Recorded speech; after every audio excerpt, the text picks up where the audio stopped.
What ho, friends. Coming in, coming in. I got coffee in hand.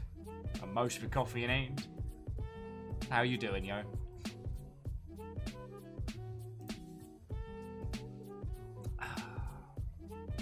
Oh, I don't know. Almost didn't see you sneaking in there.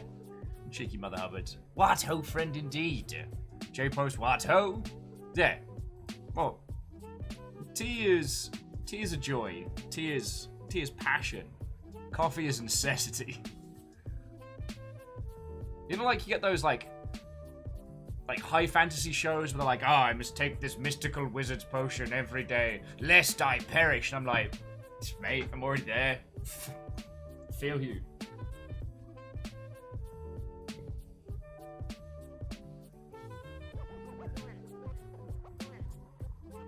So, how are you doing, J-Post? What ho and welcome. Coming in, coming in.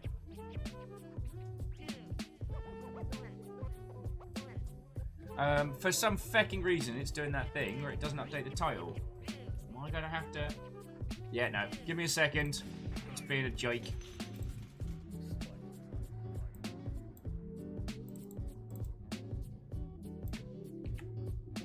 Sorry, I was having a little bit of technical problems before we kicked off.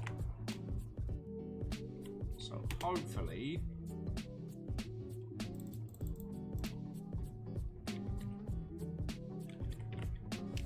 Hopefully, this should fix it. So yeah, Ardoon, J-Post, grab yourself a cuppa. We got plenty of time, friends. We got plenty of time. Got 2 games today. 2! I know.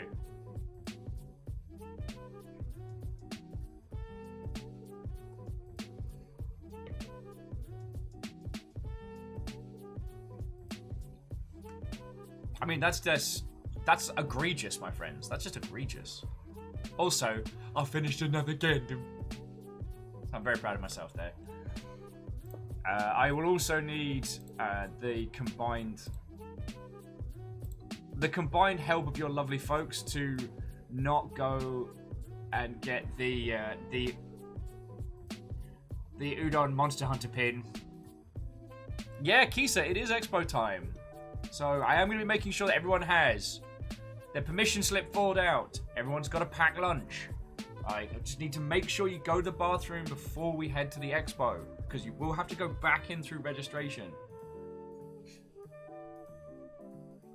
How are you doing, Kisa? What ho, friend? Coming in, coming in. Numbers, what ho? How was your day off? Well, Numbers, we're going to be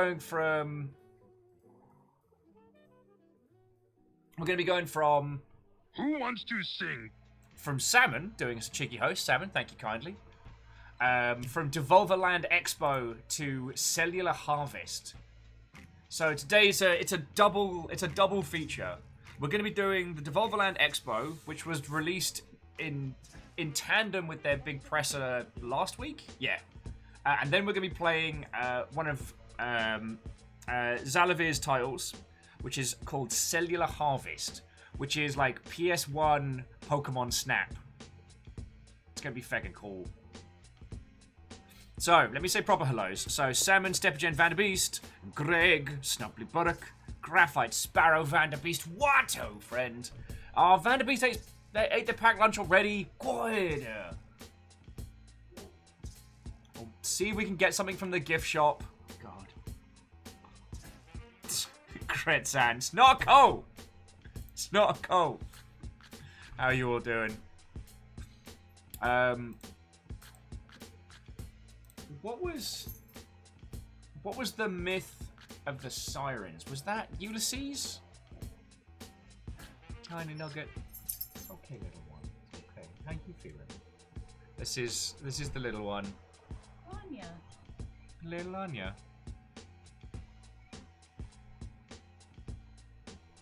I can actually hear Cleona in the other room being like, "Oi, oi, where's she gone?" She's so small, but we're gonna get her fed and healthy.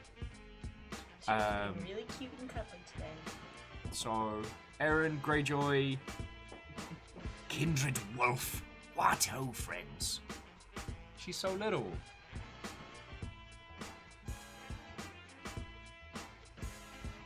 So yeah, friends, we got a double threat match going on today. I just need to stop looking at the udon pins. This is not fair. I'm doing it to myself. Bad. Basically, with Comic-Con not happening this year, Udon, the art collective, most notably known for their work on Street Fighter, and a lot of work with Capcom on their very iconic art style. I was like, why would you show me these pins? Because I'm a monster!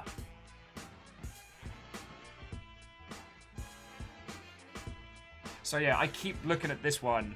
It's like a shimmering emerald Monster Hunter pin. I'm like, no. And then I see the Kami pin, and I'm like, no. And the Robotech pin, I'm like, no. Okay, this is an embroidered patch. I was just looking at the rest of them, but yeah. So, fucking Udon doing their usual big set. And you can put him on a tiny nugget.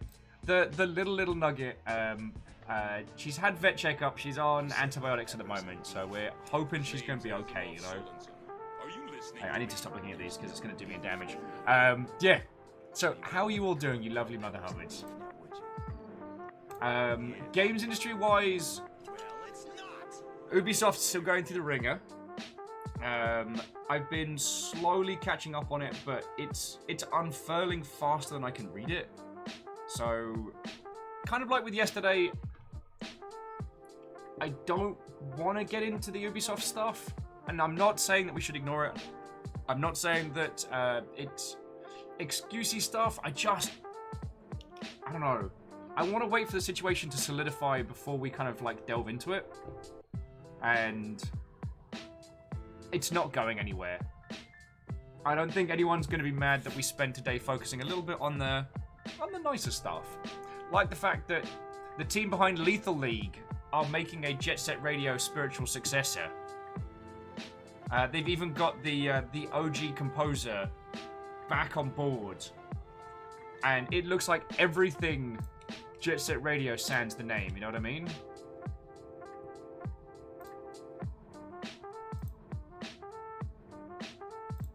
Jet, do you know that Hang on, there are three things that I particularly hate? So have they put out anything apart from that quick teaser? Animals and women with attitudes. So tell me, Jet, No, I think they've just... why do we have all three of them Okay, so check this out. Let me see if I can get this. Because this is what they put out about 4 hours ago. And it's so Jet Set Radio, it just makes me smile. Check this Mother Hubbard out. Hopefully it doesn't blow eardrums. We'll go for half.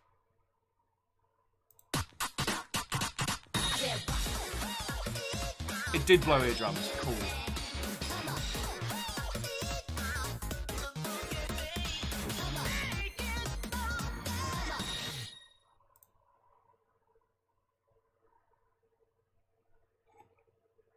Oh yeah, Aaron, they have a hunting horn pin. Like,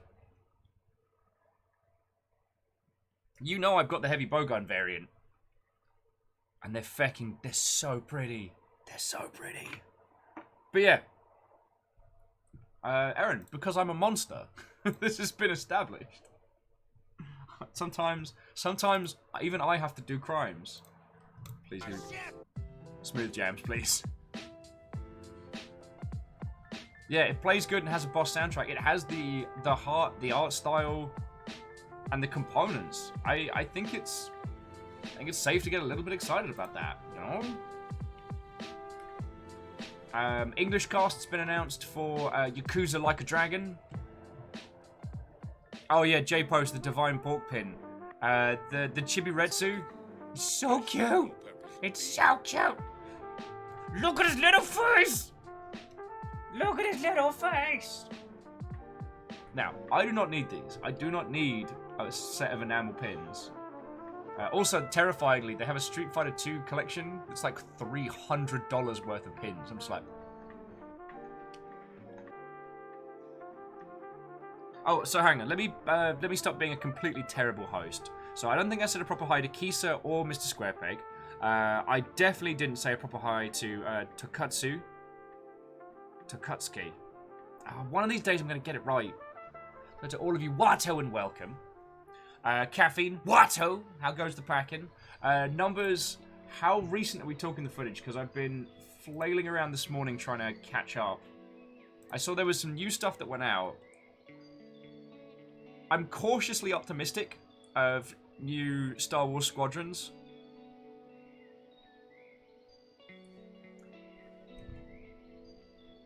And Anna says, wait, they're trying to dub a Yakuza game? It's not an overdub. I think they're going to be doing, they're going to be releasing with an English cast. That makes a weird sense. They've got, well, Kaji Tang I've never heard of. George Takei, fucking yes. I tell you what, let me just link you the, link you the press release, or at least the details. Because it was in the PS5 announcement. It's going to be coming out in November on PC, so that's what I'm like. Oh, and Shackles, for sort of, check this, I tried to dab a Yakuza game, was confused by the wordage. So, Like a Dragon is the turn-based one. This is the one where you can summon lobsters from your phone to attack people. Like a Dragon is taking all of the Yakuza style and just turning it up to 11.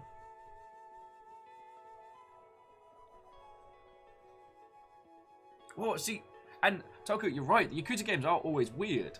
But it's not just in a lol Japan kind of way. They're able to achieve so much content in each of their games that I always want to shout about it. Like, however the development team works, they get stuff done, yo! They get a lot done.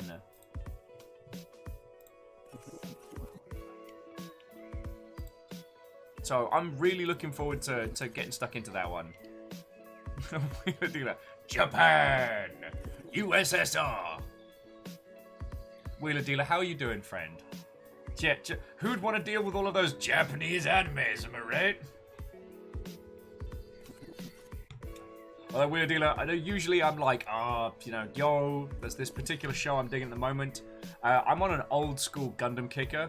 We've been binging G Gundam back in, we've been binging G Gundam lately, and it's so good. Wheeler Dealer says, went 0-7 in Tarki last night.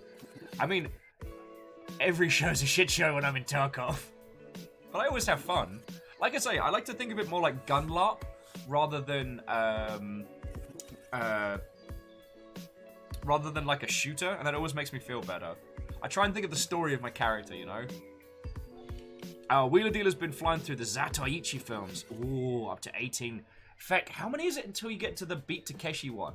Because I was having this chat with, I think, Stugenstrager. I hope it was Stugenstrager. About one of my favourite Beat Takeshi films and my favourite kind of over-the-top samurai movie is Zatoichi. Yo! Who picked up the comics bundle, you cool kid? Well, whichever of you Mother Hubbards picked that up, thank you kindly. If it's the Humble Bundle I'm thinking of... Snuggly says it's going to be like 40 at least, because his one is newish. Yeah, well, in my mind, Snuggly, his is the new one, but I'm sure there's been others. Kitaro's film is an outlier. Catcher made 26. Wow. Caffeine's like, nah, it's always a shit show when I play Tarkov because I've got crappy connections. But, Caffeine, in your new digs, who knows?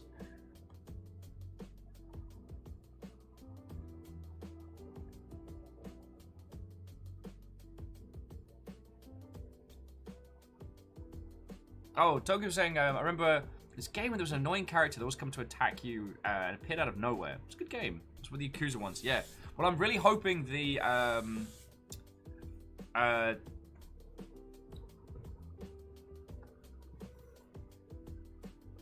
trying to think of the time period. I've gone completely blank. But the kind of classic samurai, but like pre-Boshin era Yakuza game, I'm really hoping that one gets a translation. Oh, and to Gretzan, thank you for asking. So today's game. Today's game is going to be fascinating, my friends. So, we're doing 2 games today. It's a double feature. Double feature presentation and all that. play the theme in your head. The first game we're going to be playing is the Devolverland Expo. Now, last week, Devolver Digital put out their equivalent of the big E3 press that they do every year. And just as an FYI, their presentation kicked the Sony PS5 presentation right in the non-denominals. Like, right in the crotchal regions. It was exceptional, it was entertaining, there was good announcements, and it ended with the announcement of Devolverland Expo, a digital event for everyone to attend. And they released it there and then on the spot. It is a digital, like, faux E3 booth, essentially. And we're going to be looking at that today. I think that this is one of those very, very important things. Because this is definitely something I was talking about with Stooge on Monday night. Was like, you gotta box clever. And 2020 is an all bets off year. So, like, how do you sell video games when you can't go to a convention, when you can't have E3 and GDC and all of these big events? Well, how do you do that? Well, you back to your strengths, right? And much like the previous year when they released the Devolver bootleg, which was so funny, where Devolver Digital made bootleg versions of their own games and released them as a little party pack, including the Ghetto Robo, but Castlevania. God, that was so good. Luft Trousers, Enter the Gun Dungeon. Like, this is as much marketing as, you know, a flashy E3 booth, and, you know, its goal is to get us enthused about video games, but instead of trying to do like a pre-recorded, awkward interview fest, they made a game. And as we saw with Crows, and this was what William from Crows told us, was that, like, engagement is king. And if you can't engage by doing like fancy dev videos or behind the scenes stuff, work to your strengths. And Devolver are doing exactly that. And then after that, we're going to be playing a game called Cellular Harvest, which you would be forgiven for having not heard of. It is super indie. It is made by the same lovely Mother Hubbard that did an Airport for Dogs an Airport for Alien currently run by dogs. And it's like a Pokemon Go on an alien planet through like a PS1 filter, and I'm all heckin' about this. So that's going to be the game we're playing later on today.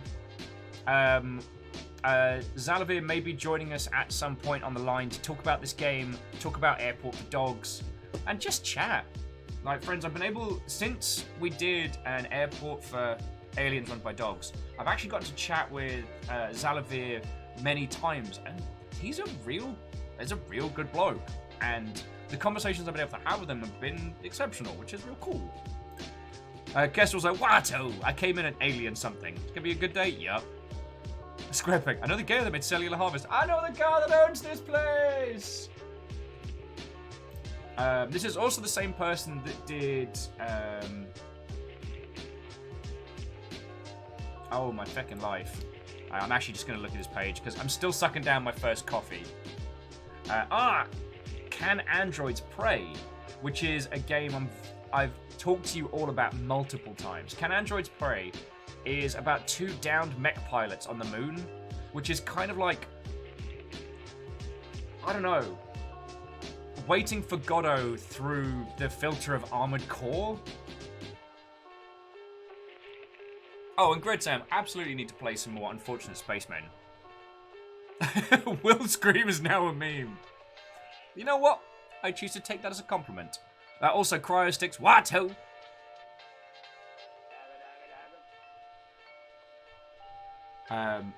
Yeah, we definitely need to play more Unfortunate Spacemen. I thought I'd found another banger, but sadly didn't have dedicated servers. Sorry. You'll have to forgive me if I'm a little bit wavy-davy on conversations this morning, a little bit like Initial D drifty. I'm still inhaling my first coffee, This week's going fine, but the heat has just been stopping me from sleeping. So I'm sleep deprived, but not for any bad reasons. There is a game that TinyBuild put out called Pandemic Express, which is kind of like a battle royale but train, where a group of survivors are trying to repair and maintain a train as it's hurtling forward. Any that fall get turned into zombies and chase the other.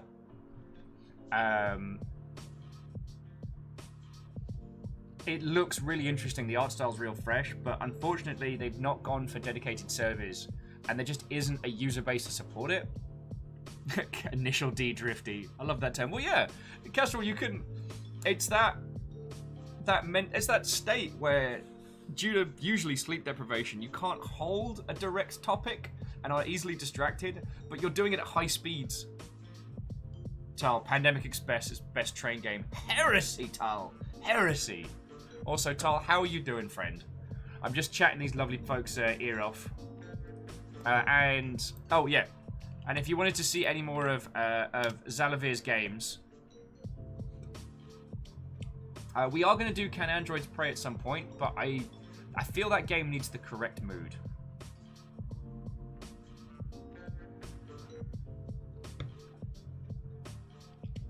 And Night Vale and peeps who came in. Yes, I did see Bomb Rush Cyberpunk. Actually, I keep meaning to check to see if there's a larger trailer than just the standard. Because I've seen the trailer up on... Why am I like this? I already like the trailer.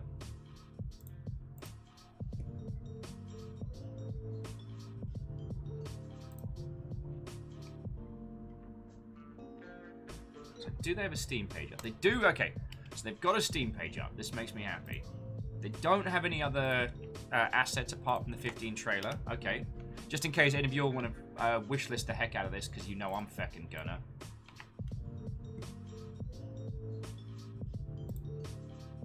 Like, allow me my cautious optimism on this game.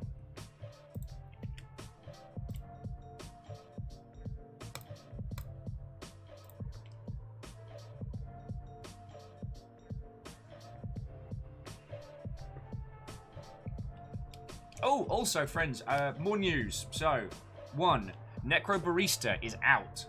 I actually got an email from the team, like, 15-20 minutes ago, and they sent through a key, which is lovely. I spoke to the devs of Necro Barista last PAX Prime, and they were lovely humans.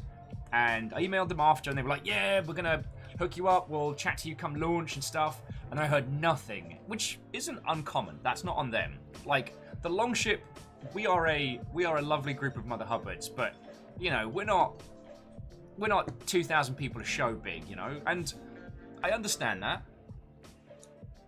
So I don't get offended when devs are like, nah, we're gonna go with someone else. That's fine.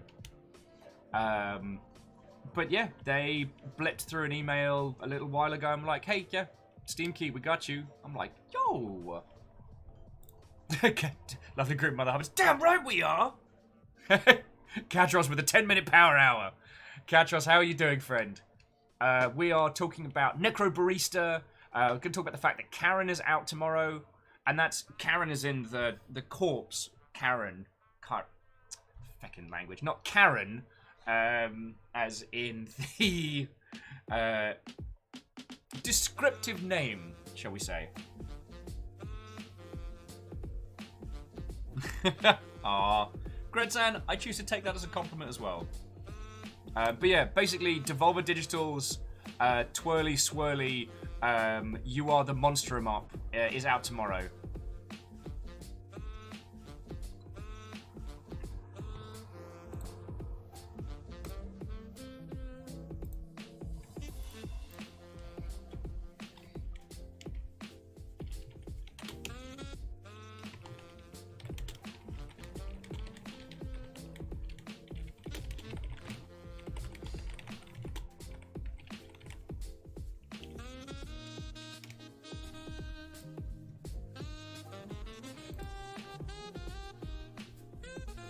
So Focus says, the Longship is not a force to be trifling. We specialise.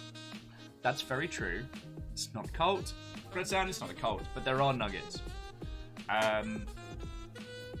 Yeah, Night Vale and the Spicy Summer Festival is up. Our Monster Hunter World. And for those of you who've just joined us, I keep looking at these friends. So Udon have put up their what would be their San Diego Comic-Con pins. And they're so pretty. And I keep looking at this green and silver one. I don't need this. I don't need this, but why do I want it? They also have like an Akami pin, some Macross stuff.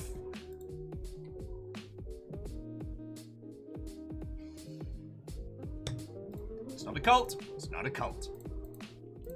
Actually, yeah, I think I was asking yesterday, how many of you have challenged the new big bad word?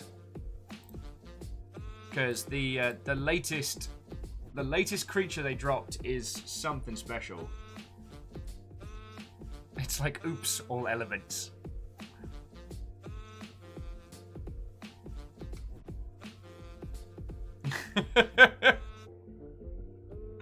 Mal's like, I don't need this, but I want it. Me staring at the P90 grips.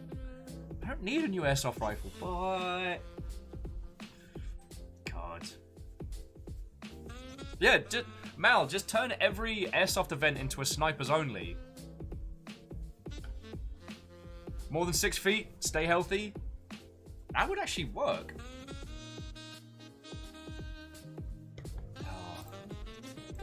Yeah, Mal, we never got to do airsofting together, which was a shame.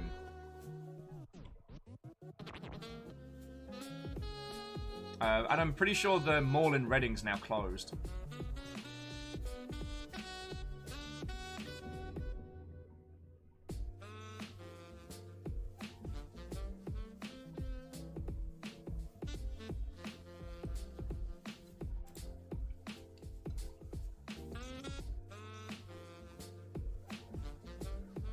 Okie dokie. Sorry, here's me rolling around on varying different tabs. Nom Nom, how is your Digimon addiction going? Did I share with you the $100? Who wants to sing? The $100 Digimon device that Premium Bandai put up. Not that I'm trying to lay siege to your bank balance, but it glows and it changes color. Nom Nom Fighter, thank you kindly for the host. Mal says Combat South 2 is closing down for housing development. No. I see, it's one of those things, friends, where we've talked about this a lot. Like, real firearms are terrifying and scary and should be operated by, trained professionals. Airsoft is something that I've enjoyed a lot of in the past because you get to be like, but what if fun? Like, but what if we? It's like basically any of the modern Tom Clancy games. It's like, I want to hold 800 rounds, I want to run around like an idiot, and I want to fire continuously forever while going, fucking wee! So I've done some airsofting in the past. We got to do one in a decommissioned mall, and it was incredible. Mal and I talked a lot about, talked a little about doing airsofting when I was back in the UK, but it didn't happen. Oh, Mal, I will absolutely sign up to be the untrained unprofessionals.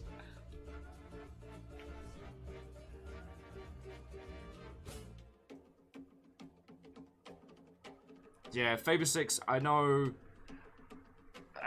yeah, I tell you what, let's pull back on that one. Let's pull back on that one, because I miss the Jeff, and the idea that the Gef's not happening, or the Jeff, however you want to pronounce it, isn't happening, is a little cause for sadness. I'm sure it's fine.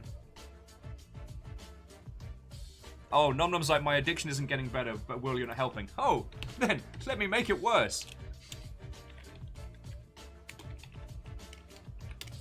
Premium Bandai. Or as I keep calling it P Bandai. Should stop calling it that, because that's weird. Where is it? Give me that good Digi-Destined. Also, weirdly, one of the other things Premium Bandai is doing, sorry, as a complete aside, is for those of you who've seen Demon Hunter, The kind of the really arty hack and slash. Aha! Numbers was, like, on it on Quick Draw. Okay, so this is a Digivice. It changes color depending on what your creature, your little Digimon, digivolves into. And it does, like, a bunch of cool stuff. But yeah, they also have, like, a Demon Slayer Tamagotchi, which is weird. I'm only following Premium Bandai because of the... So I can creep on Gundam kits that I will never own. Oh yeah, so sorry. Mal says, did you catch any of the gameplay Hansen vids from the creator of Star Wars Squadrons?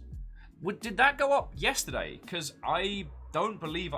If it went up last night or today, I haven't seen it. Oh yeah, and Katros. I dropped that in the gaming news, but when I saw that, I was like, yay! Basically, the Fate Extra game that was on the PSP is getting a remake and an update, which is real cool.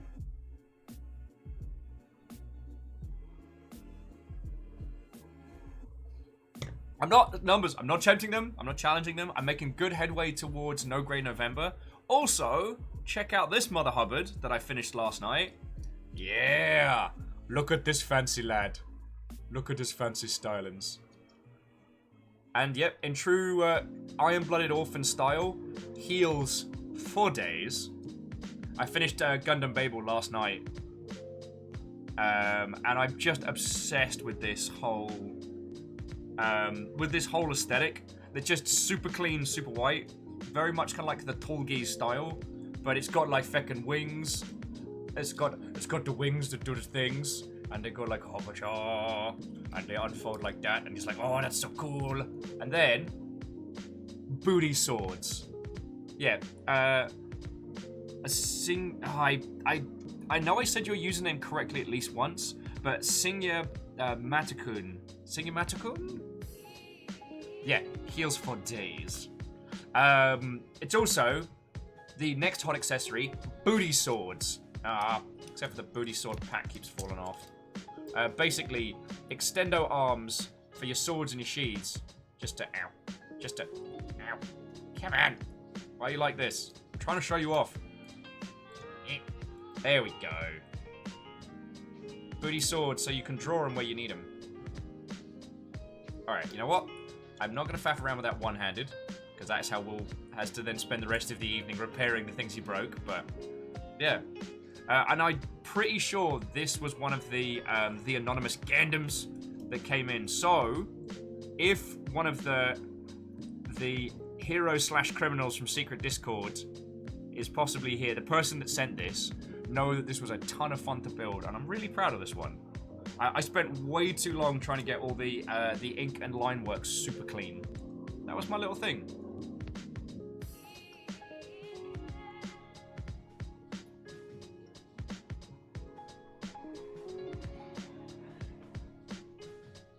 Alrighty.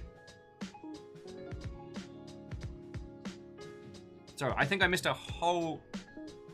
You know what? I'll go with Sings. Sings works way better. Caffeine is added to some more packing and maybe some War Thunder. Maybe Drift back later. Alrighty. Well, like I said, we've got the Devolver set up first. And then... we'll be walking around alien worlds.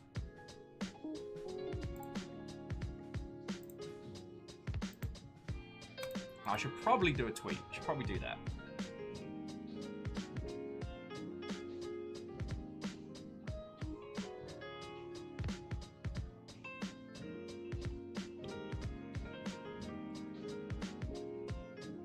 Here's me getting distracted by things.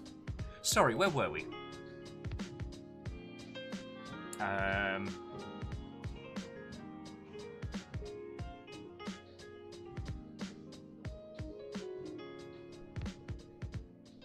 So Phyllis, thank you for the offer. Though I can't see myself doing airsoft as a thing for a good one while, just because of sheer cost of. Oh, and Mal, thank you for sending that through. Okay. So it sounds like, sorry, jumping back a couple of conversation topics, it does sound like the Star Wars Squadrons has potential. Like, I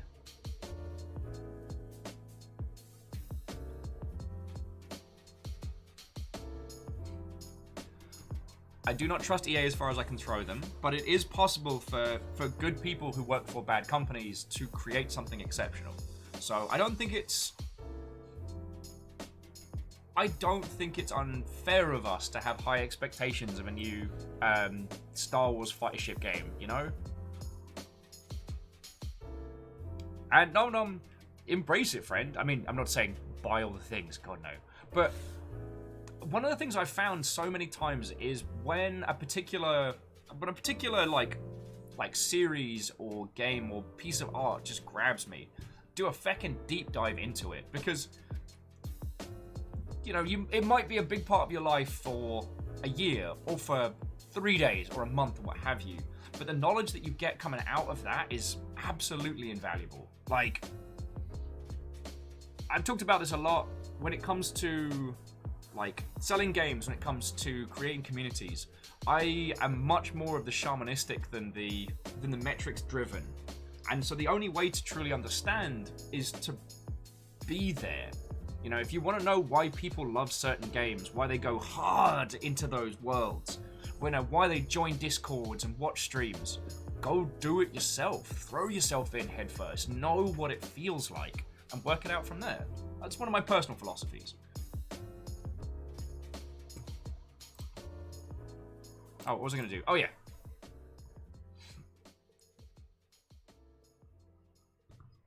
You have some very smooth moves, my friend. Can I ask you a favor? Can you teach a guy like me how to make all those cool moves? Like judo and kung fu? Bear with me just a second while I belt out a tweet. So if any of you want to get a cup of tea, let's say we'll kick off in about 5 or 10 minutes with Devolverland Expo. I'm really looking forward to having a look at this, because I get to get all talking about the games industry stuff and chatting with you lot. Mr. Watto! Oh, and if there's anyone that hasn't had a proper hello from me, do let me know, as I will make sure to change that.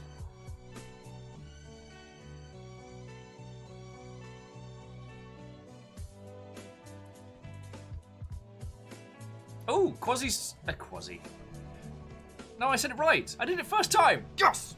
Quasi's saying they just saw that Final Fantasy Crystal Chronicles has a Japanese release date. Ew. So I can look at the release date in Japan and then wait 1,000 years until we get it in English. Varial's Watto! How are you doing, friend? I saw Solon throwing himself mercilessly at the Void Rains Upon Her Heart. Apparently, Solon's going to attempt to finish all roguelikes over the weekend.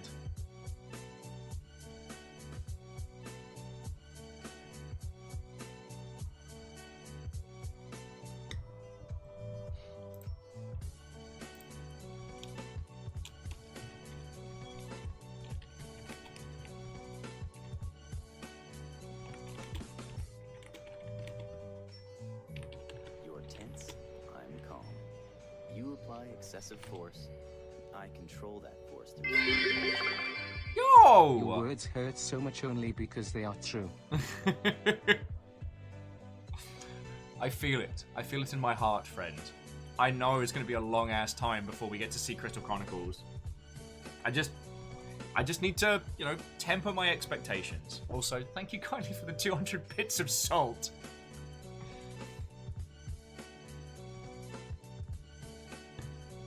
Also, friends, I know I've said this before, I will say... Oh, Vanderbeest, thank you kindly. I've said it before, I'll say it again. If any of you are working on a game, have made a game, please let me know so I can shamelessly plug it. Like, I've spent my life working for companies and publishers and groups and dev teams. The only people I adhere to are your lovely selves. It means becoming like clear. Are your lovely selves. So I can plug everybody's game. Friends, Varials has created a game called The Void Rains Upon Her Heart, which is like R-Type meets Slay the Spire with an overarching emotional narrative. It's sharp, it's so much fun, and it's very clever. Like, give it a look. If you need something to tear into proper, I highly recommend it. I've still not. Well, you know what? I'm not actually going to say any more about it because if this is your first time hearing about that game, just pick it up. You're going to love it.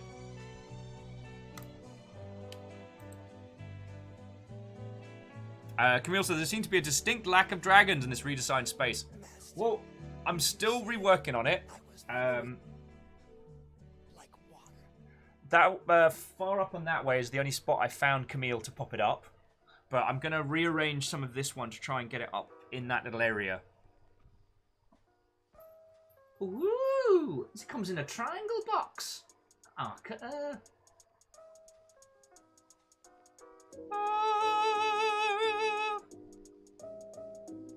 Fiona got a teeny tiny stream deck.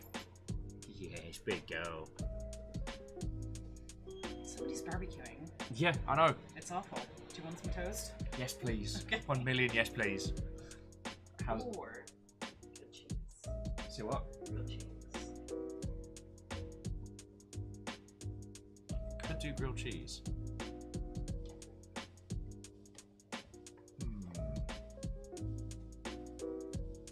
Don't give me choice. Sorry. I like that triangle box, but I can't stop thinking about that. Numbers is jealous if we're doing grilled cheese. I'm getting spoiled, friends. I'm getting spoiled. Well, and Kestrel, it's not a hard choice per se, but it's like, you know, I don't leave things up to. Wow, that entire thought just dropped right out the back of my skull. My apologies there, friends.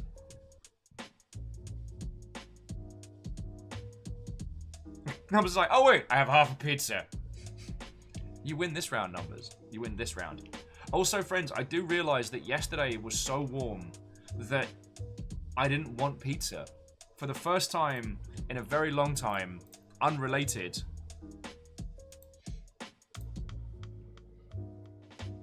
When we did the pizza, when we got offered the pizza delivery mission in Death Stranding yesterday, I was like, nah, I'm good. It's horrible yesterday.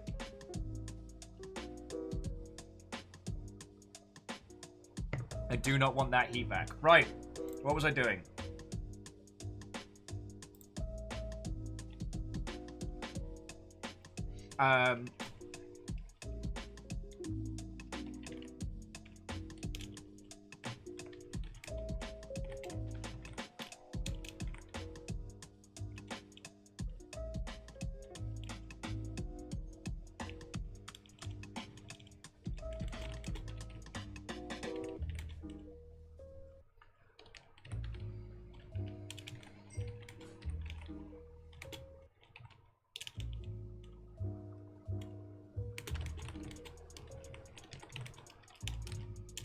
And with Devolverland. Yeah, Fearless, at least today is a little cooler. God, friends, I do apologise. I keep drifting off to the feckin' moon. I will get more coffee. I will bring the thunder because I really, really want to get stuck into today's thing.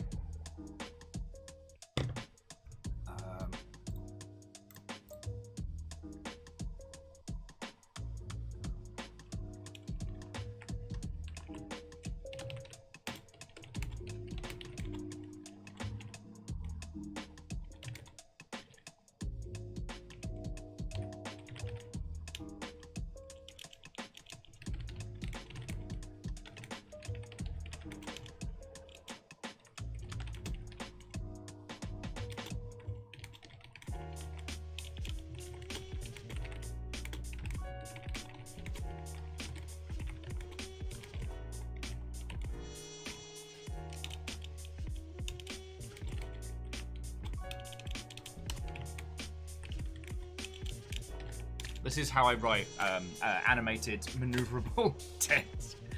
Baron, I do need to get a coffee IV. Although I'd need to put at least 2 skill points into medicine to be able to attach it. So I think I'm just going to have to keep it to the standard form. Or just grinding up coffee powder into varying things. Ah. I will say, it's weird that coffee from a coffee shop is one of the things that makes me feel human. It's not necessarily the addiction to the coffee, but it's like the human interaction process of acquiring it. I don't know. Like every now and then, I do end up. Oh, Camille, why you gotta play me like this?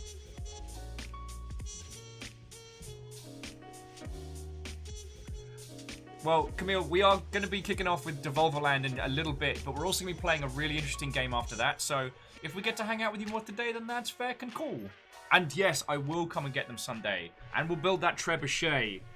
Rhyme unintentional. Sorry, also, friends, here's me being a completely terrible host. The thing that Camille was asking about, the gigantic dragons, that's I believe the term is diamond art, but they're like teeny tiny, tight-fitting, shiny pixel beads of plastic that you put together to form a picture, and it's a red and blue dragon doing battle. It's incredibly metal, and Camille put that together for us and gave it as a gift, which was feckin' rad. However, the state that this room was in prior, we tried to put it up, the previous hooks fell off the wall, and I'm so glad we didn't lose it. Oh yeah, Arrow, there's a whole shelf and everything. Let the slug cats have their space. I can't wheelie the chair because River's sitting under my feet, but we have like the OG slug cat. There's a bunch of Gandams.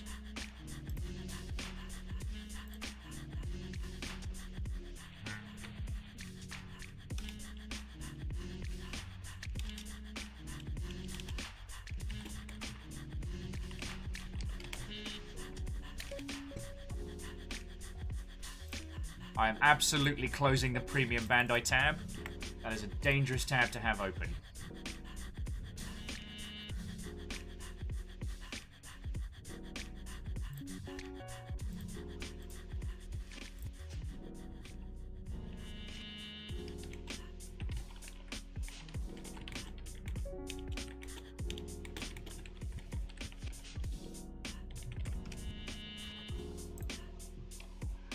Okie dokie Lokis. Erman's like, this just in. Fucking blonde. Imagining dragons. What can I say, friends? That picture really imagines my dragons. Never gonna get tired of saying that.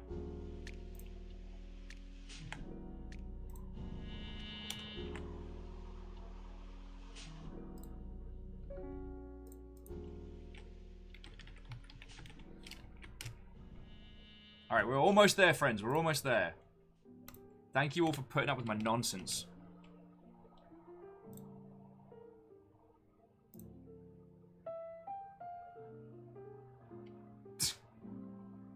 Okay, so here's one thing I do want to talk about with, I guess at an industry level, like, it amazes me so many times when titles, when you are searching for particular games and the press kit is either so poor or so buried that the piracy site has much better assets available. Like, that shouldn't be the case.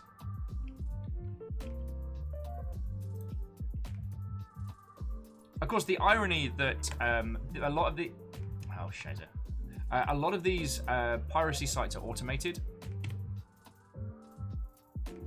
So they just create anything that has a Steam listing, they auto-create a pirate site, a pirate page for. And then...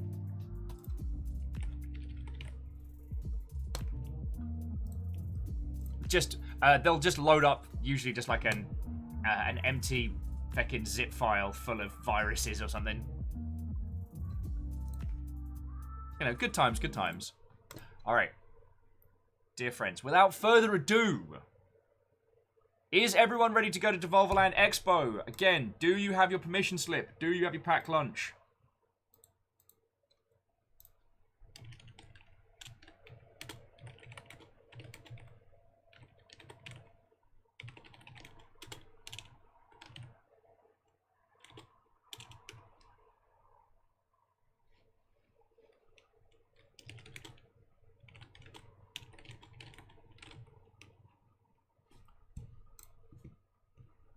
Kisa says, got my lunch and extras for everyone. Nice. Kestra's little bearer, ate a packed lunch. Kestrel! MDH writes, no, you can't bring your marbles. God. Yeah, as Shackle's asking, do you know who your Devolver buddy is? Alright, you're all assigned one Devolver buddy. Wait, no, Devolver buddy sounds almost weirdly threatening. I don't like that as a term. We need a different term. Here's my permission slip. Signed it myself. Looks at it. Signed, Vanderbeest's parents. Checks out. Right, let's get to it. Reactor online. Sensors online. Weapons online. All systems nominal. Sorry, I lost my buddy. Ah, come on! Alright, we're gonna need to get another Devolver buddy for Third Strager. Also, Strags, thank you for 20 months, you fucking legend. Cheers to you, yo. And to Senior Puddles, Watto, we're just about to get in.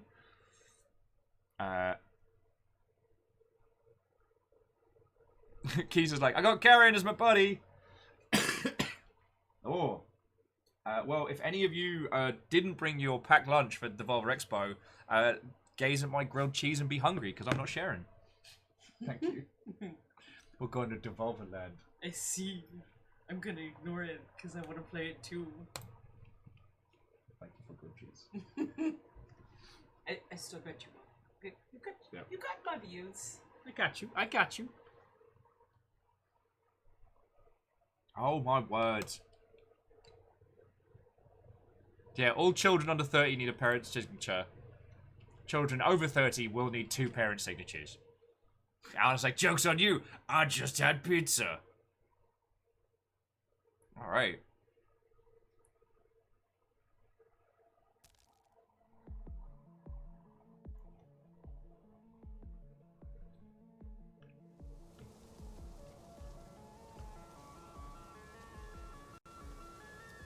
I think the audio's okay.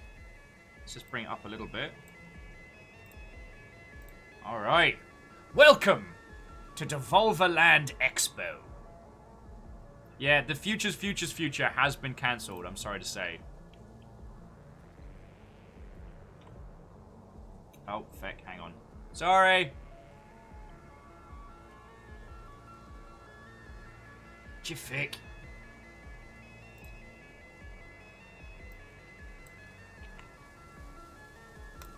I almost didn't tweet after spending all that feckin' time.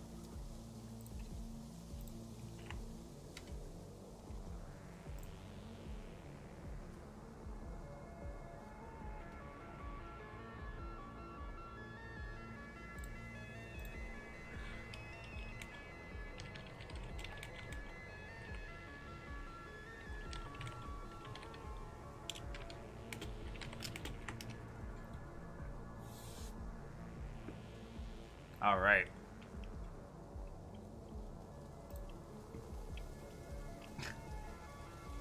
Oh yeah, Keith says everyone on the drinking game. Take a drink, Will forgot to tweet. Okay, okay. Now we're ready. Oh. Hell?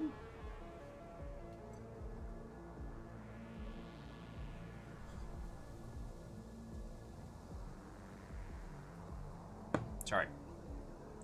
I almost didn't tweet. The scariest movie of summer. Also the smartest maneuver that one can do. Right. Ladies, gentlemen, and individuals... Oh, where did that get? Individuals of all persuasions. I will be. Probably need more coffee, but I will be okay. I'm just gonna jump in. I'm just gonna get it started. Thank you. Let's just do this. We can all concede a level of a... Ooh.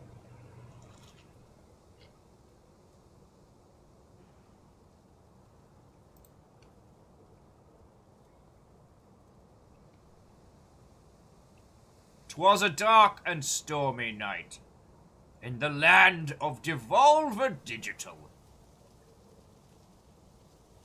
Seriously though, this feels like a little bit like a mock horror game right now. You know, like E3 is cancelled, and all that's left is this.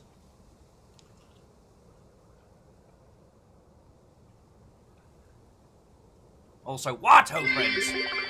Yo!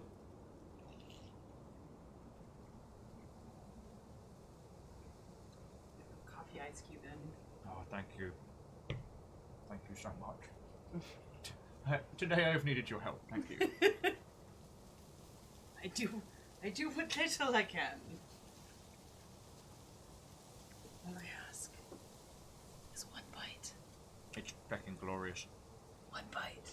Kestrel says, thank you, Fiona. Cryosis says, look me in the eye and tell me that physical E3 was not a horror movie. Ask me no questions. I will tell you no lies.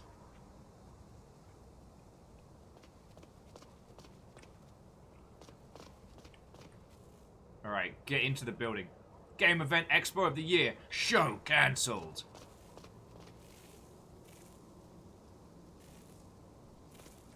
All bags must be inspected. God, this is exactly like the LA Convention Center. Look at that! Look at that for a feckin' screenshot.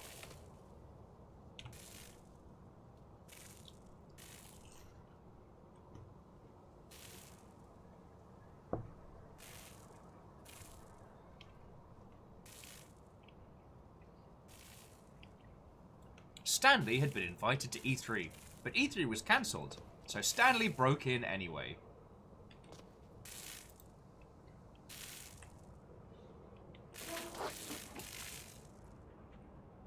Alright. Feck! That actually made me jump a little bit. We don't have a flashlight. And I also would have been spooked if we'd set off the metal detector. Also, Levdev, Watto. And Favor6 says, to be fair. To be fair! An abandoned convention center would be a good setting for a horror game. Hard agree. Oh, feckin' hell, Shackle. When the moon is your eye like a fountain of blood, that's Devolver. That's Devolver. When that fear in your pants migrates north to your... Alright, I got nothing. You can see where I was going. I stacked it. For that, I'm sorry. But Shackle, thank you for the bits, friend.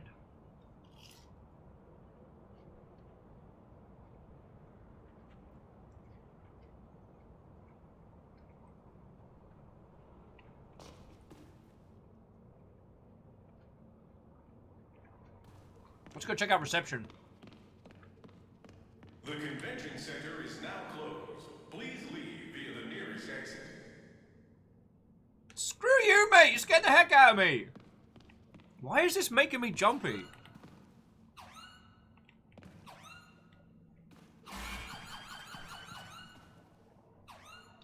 Feckin' wet.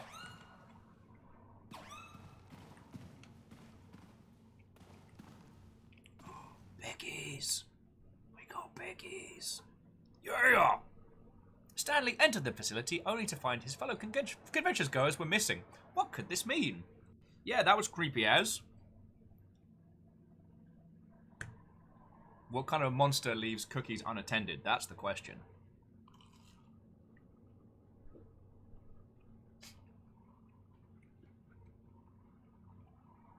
Vanderbeest asking us the important question, friends. Ghost or skeleton?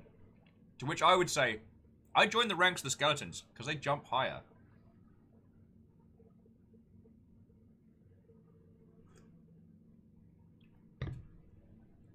Barble's saying the cookie's going to be stale. Don't break my heart!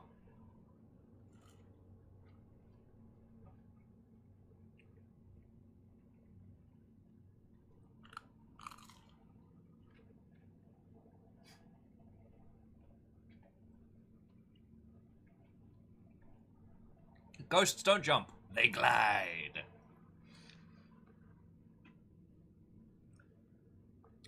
Just the, welcome to the jungle. This is not the jungle. Where'd I put the jungle? So what's this thing do?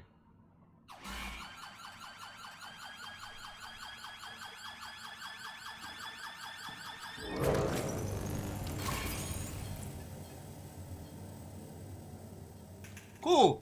Screw that. It's a beepy creepy boy. So Bond Hunter Bond, never knew I'd have time to play this. You were doing me a great service. No worry. Well, okay, as much as we're kind of like exploring the content and cracking a few jokes left, right, and center, this is one of the smartest plays in terms of like how to sell a whole bunch of video games in 2020. And I really want to dissect this as well as experience it. Does that make a weird sense? Like, I'm already having more fun with this than I did with the bloody PlayStation 5 announce, that's for sure.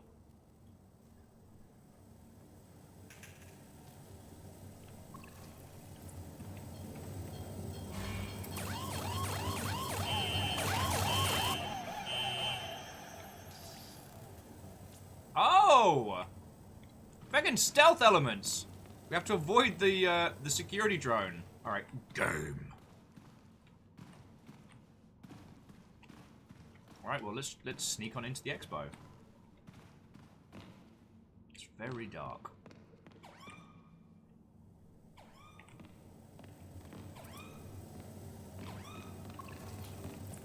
That's right, we got a sprint button. We can hide in the Fall Guys event. Oh, and I had a feeling, Hunter, it was yourself. I just didn't want to assume.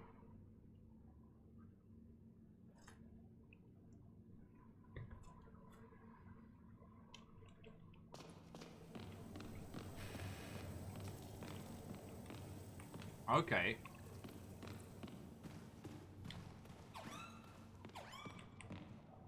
Seriously though, sans the light, this is so LA Convention Center, it's kind of uncomfortable. See if we can get some merch. So as long as we don't get... Oh! That exhibitor merchandise is off limits. Says you, buddy. No! Okay. This game is making me surprisingly jumpy, even though it's just an advanced sales maneuver. Greyjoy, thank you for gifting a sub to Hunter. Oh, God. Alright.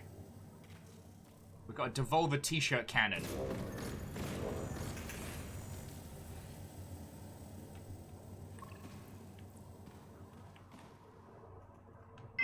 Oh!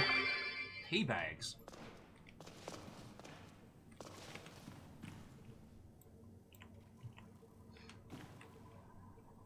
Okay. Well, this is not how I thought this game was going to go down. Also, this is so uncomfortably the LA Convention Center. It's making me a little nervous.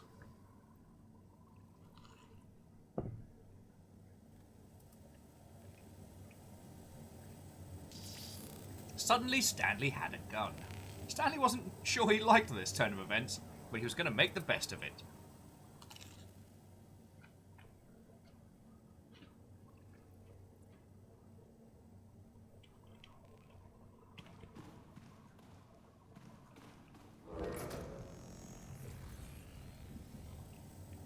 The feck? Oh crap.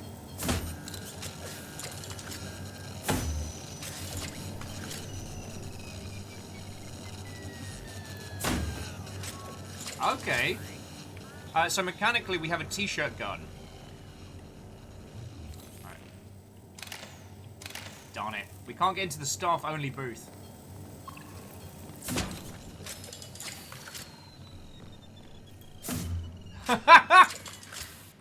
Yeah. Grab your t-shirt right around the corner. We can put t-shirts on mannequins.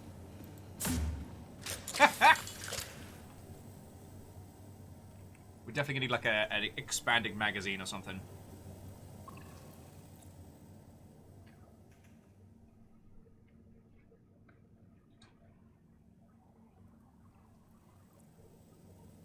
Yeah, right? Oh, so that grilled cheese is amazing. Sorry. Hunter was saying that they're missing the E3 merch booth with the worst merch. Like, GDC is a developer-only event, and the merch for GDC is awesome. Alright, so I'm gonna try and sneak us into the South Hall if I can.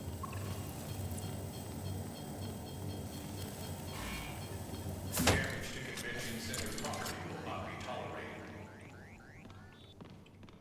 Says you, I'm the one with the t-shirt cannon.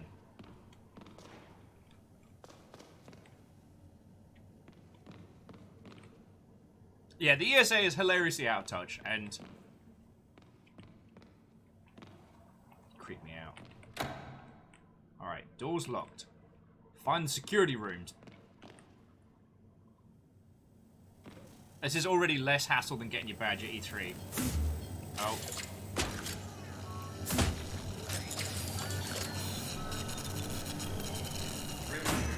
The convention center is now closed. Please vacate.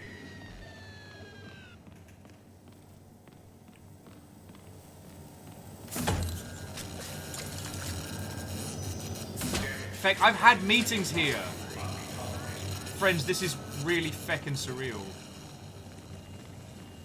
Although technically, if we kept going through here, this would be the way across to the Sky Bridge. We apologise for the lack of options in this area. Oh, they big mad.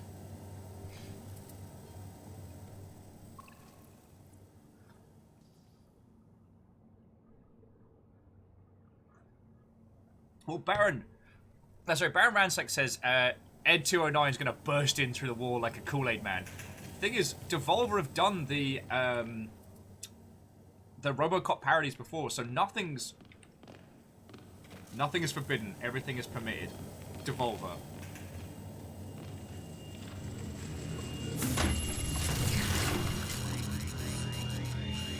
Yeah. Feckin' try me, mate. Alright, so where would security be? Oh, sorry, I'm just going to quickly see if I can adjust the gamma for you lot. Oh, yeah, we'll bump the gamma up. Oh, God, no. No. Just a little, just a little.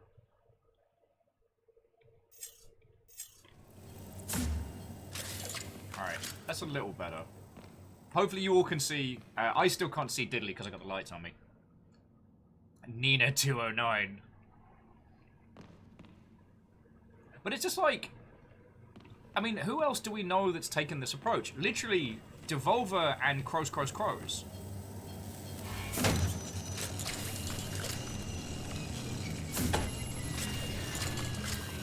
Because Crows went for the,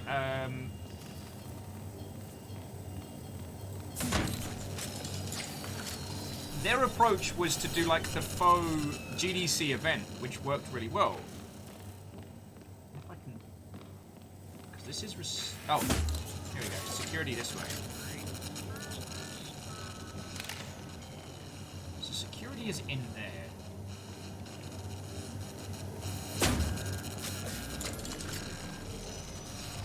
Aha! All that time we spent playing Prey is paying off. Get it? This is Get out of my house.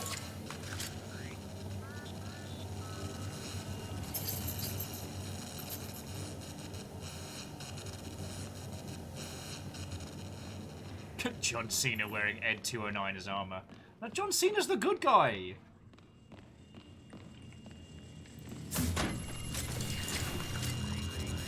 Get stuffed, security bot. Stuffed full of t-shirts. Security areas are off limits to attendees.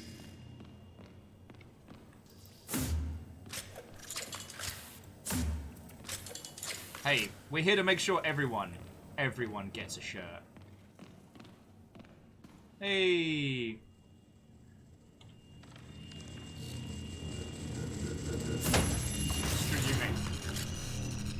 Work groups, Pikaniku. What's that one? Oh, that one's golf for work groups. Alright, so here's all the...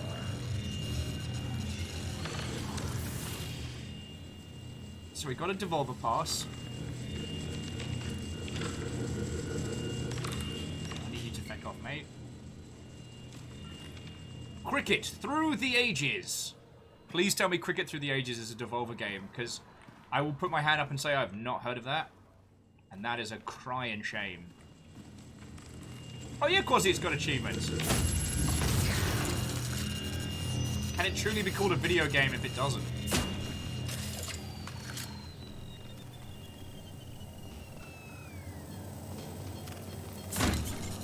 Ha ha ha ha ha!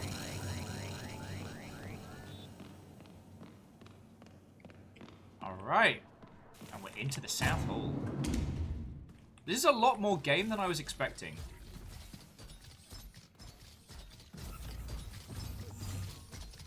Who was it who mentioned Ed 209?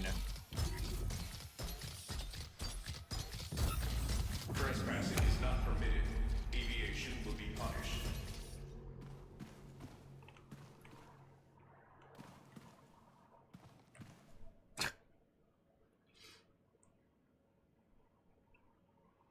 Oh.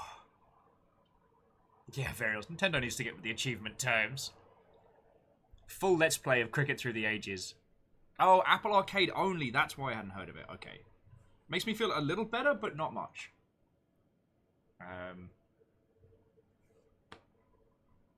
Okay, so I'll have a look into it. I don't have an Apple device anymore, so all I can do is look at it wistfully through Windows. Through, like, paned window glasses, not through the Windows OS. And Lev's like, alright, I did not realize the detail of my first playthrough. Hey, I mean, it's a free title.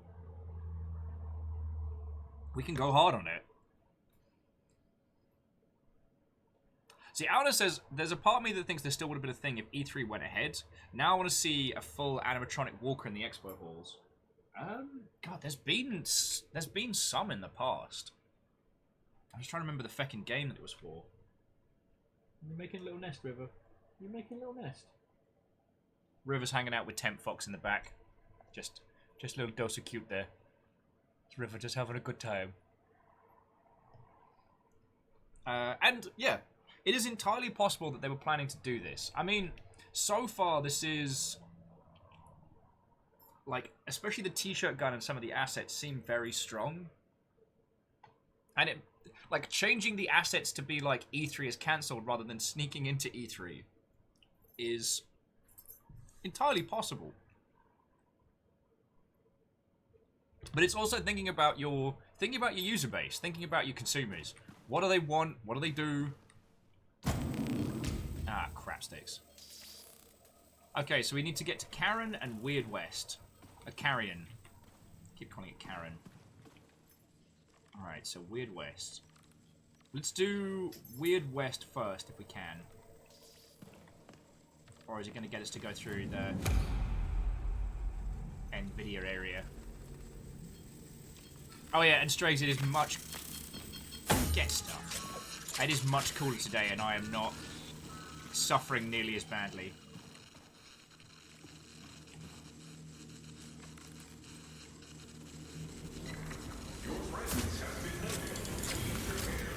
Oh, what's this?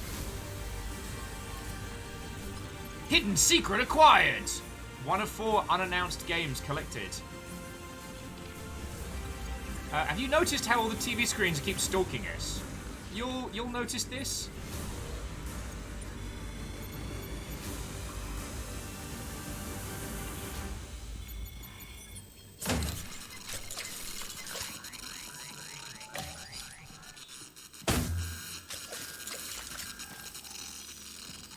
Alright, so we gotta keep an eye out for secrets.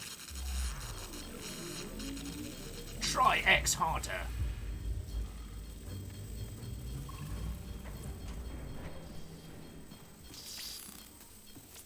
It's taking us through a pretty clear path of where it wants us to go.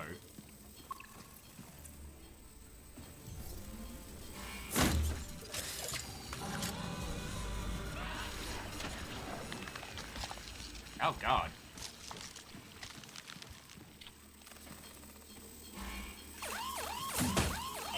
Crap! Busted! Quasi says, I'm already excited to see an AGQ speedrun of this. Feck yes! I was too blasé, friends. I was too blasé.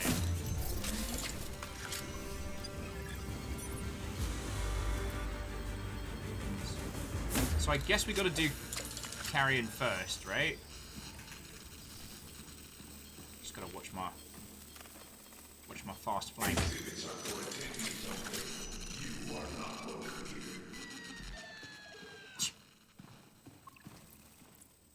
For attendees only.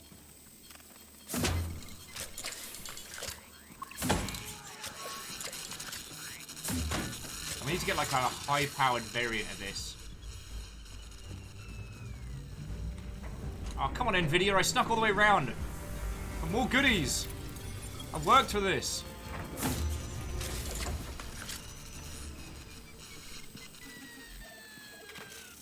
Alright, well. Friends, I'm just going to say off the bat, this is going to get... Oh. Possibly very, very visceral. LevDev says, minus 10 points for not letting me pet the security bot. Yeah, Night Valen. If the machine says a woo, you put it down. Yeah. Tentacle body!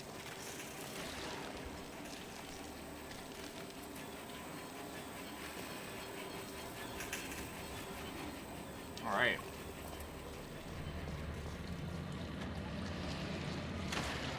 You'd eat me.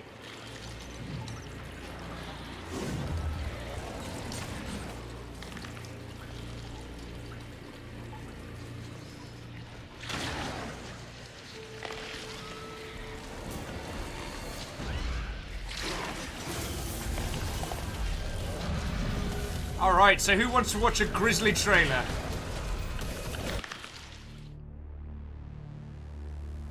Now, we did see this at the Devolver presentation, but I want to watch it again. If you haven't seen this game, it's like John Carpenter's The Thing, but you're the Thing. You are a whirling mass of tentacles, teeth, and hilarity. Okay, maybe not hilarity, maybe gruesome, vicious murder, but there was a lot of hilarity involved.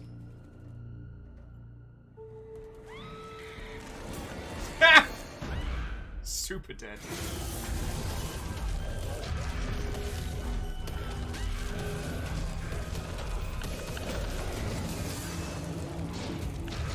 Oh!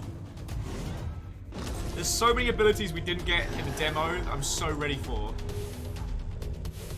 Greetings, fellow human. It is I, Van Manson. How are you? Sure do love those human things we do. Oh! God, he just exploded. And friends, this game is coming out tomorrow.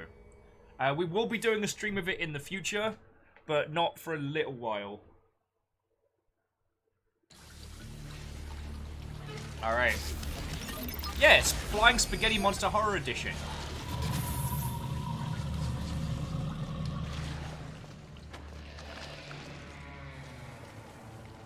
Also for actually representing games in a game. This is doing very well. What's back here? Excuse me, how did you get to the exit? I got lost. No, this is just a haunting corner. So... No, I can't put a t-shirt on our buddy up there.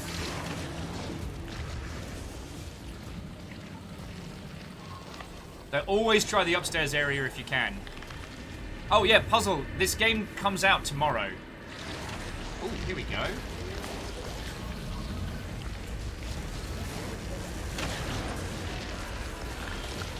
One of 4 secrets for unannounced game 2. God, I could spend hours just getting all the effective collectibles on this one. Sorry, if you mean Fight Crab, I can't remember if it's out in early access yet.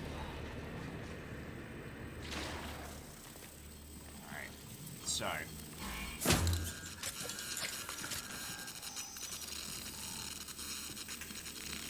Just checking all the booths.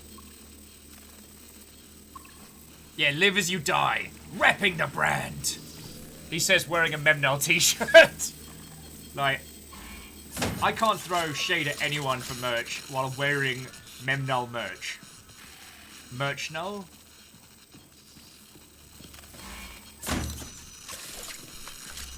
Welcome to the jungle. Why is there a whole jungle? Alright, I see you looking at this. Weird robo friend? Enemy? Or frenemies? Welcome to No Line.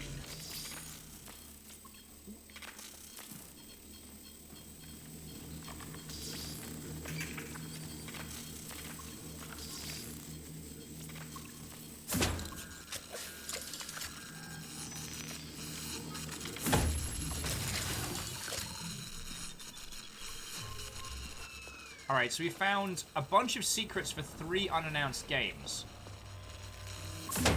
As weird as it is to say, the idea of hiding...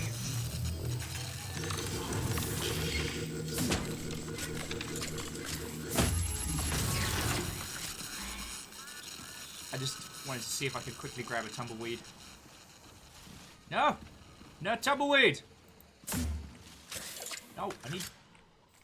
There must be a reason. Let's get that tumbleweed back where it needs to go.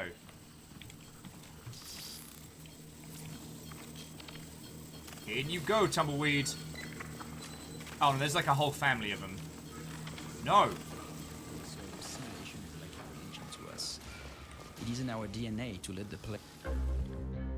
This is Rafael Colantonio, creative director and president of Wolf-Eye Studios, Okay. and I'm here today to tell you about our current game in development, Weird West. Okay. At its core, Weird West is an action RPG set in a fantasy reimagining of the Wild West. You play through the adventures of 5 heroes that have intertwined destinies on a quest to unveil one of the biggest mysteries of the Weird West. Oh god. While we describe Weird West as an action RPG, some would actually refer to the game as an immersive sim. There are many elements that set Weird West apart from any other action RPG out there, and I would love to show you a few examples now. Alright. It's murder! First, the simulation and sandbox nature of Weird West. The bulk of the team is composed of co-creators of Dishonored and Prey, so simulation is like a religion to us. It is in our DNA to let the players play their own way. Weird West is designed in a way that accommodates many playstyles and many playthroughs. Whether you like combat, or trickery, or stealth, or a mix of all of that, you'll enjoy experimenting with the tools the game offers in a system-rich and physically simulated world. Is on fire. Next, the setting and visual direction. The setting is Weird West. I could be a werewolf! It's an opportunity for us to explore a genre that has been kept underground, and we're excited about bringing our own take on it. As far as the visuals, Why didn't you we lead went with for a that? mix of 3D with hand-drawn textures and uncommon palette that we think bring a unique style to the game. We want our world to be instantly recognizable and convey the mystery that is so important to the experience. Now, let's talk about how scripted versus how dynamic is the experience. While the game has a main quest, the events and the quests outside of the main path make use of what we call the conductor. Aru, partner. Which creates Indeed, Trace. events and Indeed. crafts a narrative that is specific to each playthrough. For example, What do you do? let's say you kill one of these merchants while the other one escapes. The survivor will throw a vendetta at you, and chances are they'll ambush you later when you expect it the least. This participates to the feeling of a very tailored experience per player. Finally, one more thing I wanted to mention is that your actions are permanent in Weird West. While you may resurrect when killed, your companion won't resurrect if you did not have a chance to revive them on time. And whatever choices you've made will stay in the game. So, stealing shops and killing people have consequences you cannot discard by coming back in time with a simple game reload. We think it is a powerful way to give meaning to your actions and keep the tension high. What the bloody hell's that? That's about it for today. We have a few more surprises that I can't wait to talk about, but we're keeping some of this for later. I hope you enjoyed what you saw. And please stay tuned for future news about Weird West. That's you without coffee. Okay. This is Rafael Colantonio, creative director and president of Wolfeye Studios, and I'm here today to tell you about our current game in development, Weird West. So, I mean, that's an interesting title. In terms of the marketing for that one, what was really clever is they did... they danced around terms like immersive sim and things like that without saying it, which I kind of appreciate. They also removed a lot of what I'd call, like... When we describe Weird West as an action RPG, a lot of the some more would actually refer to troubling the game as immersive sim. PC There are gaming many elements that language. set Weird West apart from any other action Would like some RPG more? out there, and I would love to show you a few examples now. Alright, I got 2 of 4 hidden secret items. God, that means there's probably loads to explore. Or I can just start selling people hats. That works too. But they didn't use terms like save scum or... and they didn't directly describe it as an immersive sim, so the language in that little mini dev thing was kind of interesting. The fact that it's delivered in this manner makes it a lot more... I don't want to say palatable, but certainly a lot more interesting than it would have been if that were just... if that were just a video...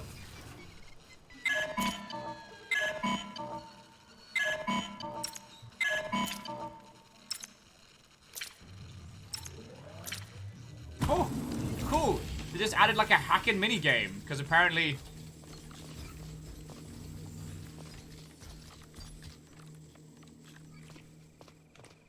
Anyone else hear that, like, stompy, stompy, stomp, stomp? Just me? Cool. Cool. Now I'm on an item hunt. You defile this place with your presence. Your curiosity will end you.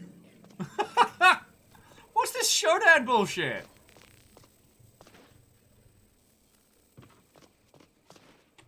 Ah, the little loading duck. Oh, here we go for the long shot. Yeah. So...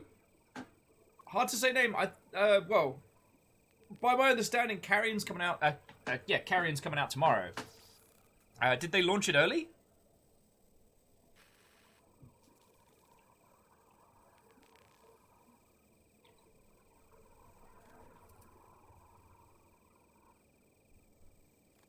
Yeah, Alice, that's a real good way of looking at it. Thank you for commenting on that one. Because it's like... the language they were using in that little, like, dev voiceover wasn't, we are right and this is the only way you should be playing games, which some, some games marketing can fall into when it gets into that kind of sphere. It was definitely more, this is what we want to make. Though, I will say, the player freedom is kind of a religion for us. That made me wince a little bit. Sorry, and Hunter, you had a comment and all. Sorry. So Hunter's saying, I say we get all the indies together. We make one of these to simulate the 6th floor, and you get a digital booth. Like an Itch Indies Expo, which is just a digital event. Like, could be heckin' interesting. It's what we're seeing with the DreadX collection, where they're getting a bunch of small little indie titles working together. It's not impossible.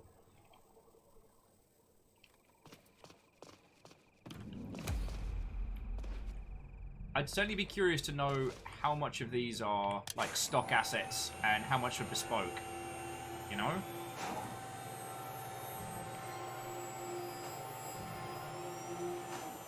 Devolver! Alright, so 2 of 4 for unannounced game 1. Okay. Hey, Captain Steph. What, oh friend? Head of House Valkyrie, welcome.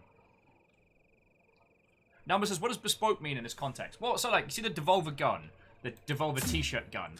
That's what I would call a bespoke asset. That was made from scratch. But like, these boxes, for example, or, you know, the trees and mannequins, those might have been assets that they picked up from an asset pack on, I'm guessing, looking at the...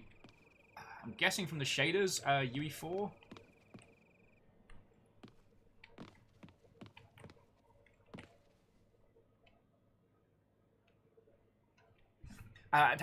Hunter makes on a good point. I should have covered that more when I was sneaking through the main hall, but there's been a lot of product placement advertising for Nvidia here, which must have helped with the cost.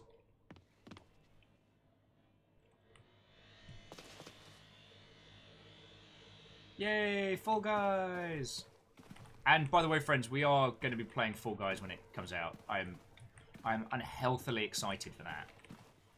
Wait, so... You will never reach the inner sanctum.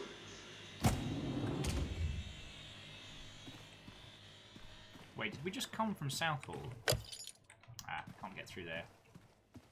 We can't exit, so...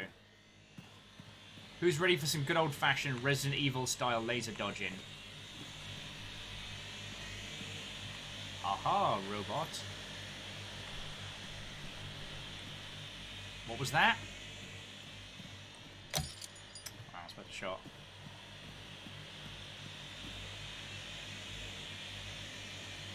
Oh, Puzzle's been having hands-on with the Fall Guys beta. That's way cool.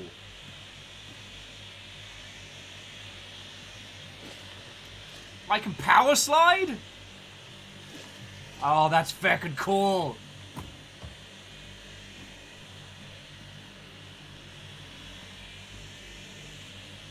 Alright.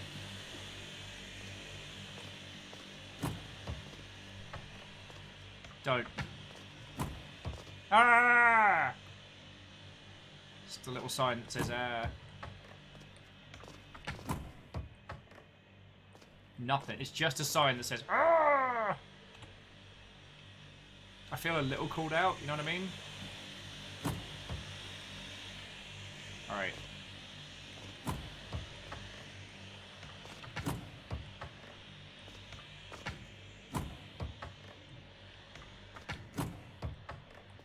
Why? Why did we just check why did we just check 8 toilets in a row? Jumping back in, so Quasi's saying it's got a bit darker, couldn't see most of those doors in the laser hallway. Not sure if it's just me. No, it is pretty dark in here. Oh yeah, and Alna's, it is actually a smart choice giving us the weapon of a t-shirt cannon.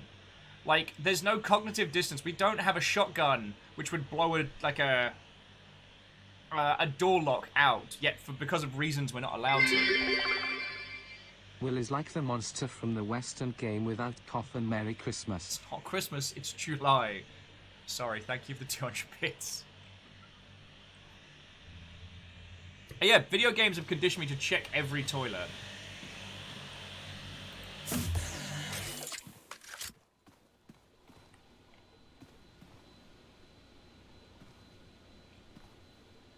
Do you see the giant My Friend Pedro just there?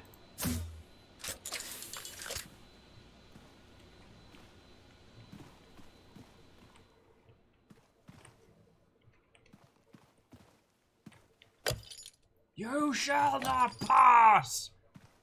I'm just gonna stop putting those signs up around my house.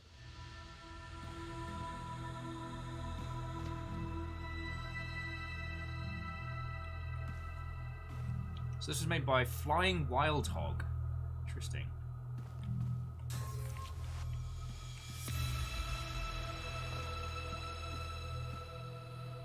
Big old team working on this. Interesting that they've given us the credits at this stage. I really appreciate that.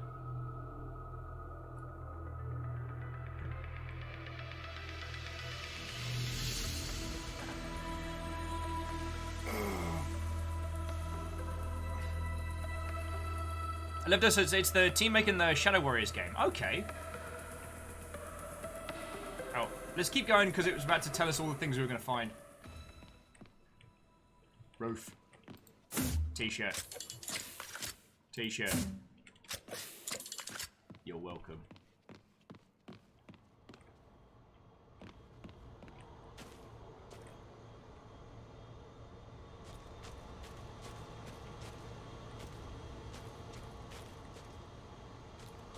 The smoky, smoky moon. Okay. Bond Hunter Bond, it was lovely to hang out with you outside of the gig. We haven't really gotten to the crux of it, so I'm sorry we didn't get to properly dissect the good stuff. But I'm glad we got to show you at least a little bit of this.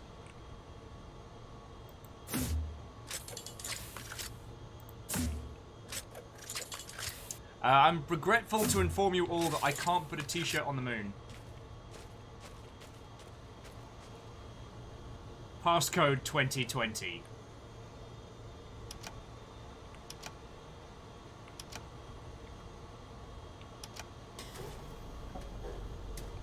I just got an achievement, Puzzle Mastermind.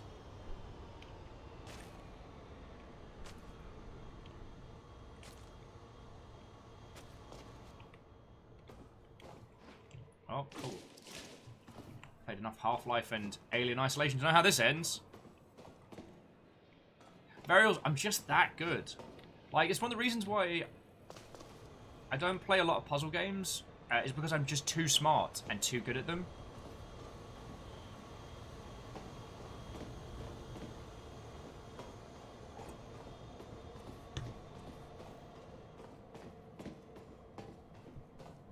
I can hear you scurrying like a rat.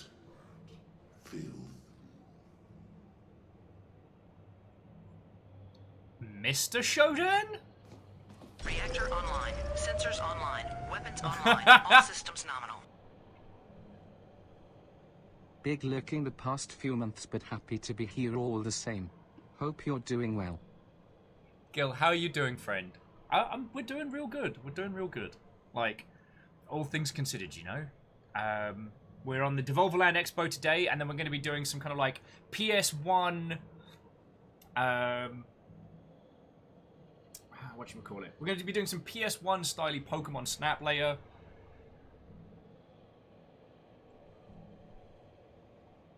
So Snuggly went with Showdude. Nice.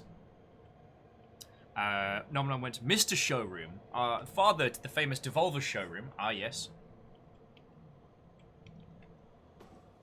Was GLaDOS inspired by Shodan?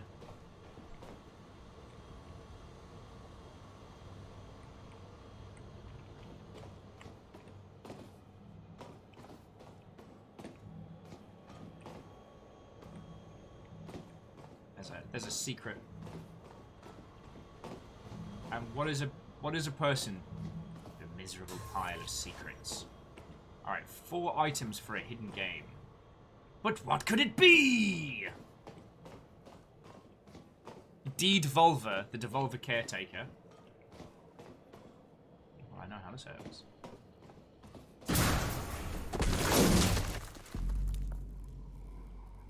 Inspect the Devolver Glove of Power Mark II.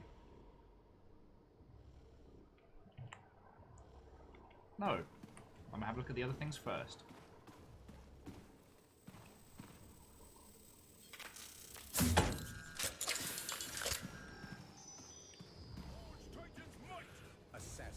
Let me at him.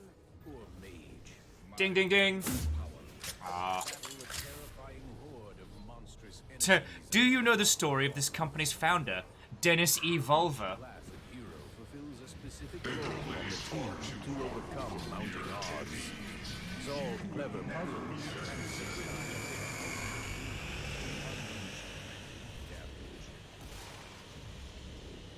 I'm not allowed the hand! Each with several dungeons to conquer, including the eerie Gravemark, the oppressive Underhold, and Alright, let's just do the proper trailer. Watch some...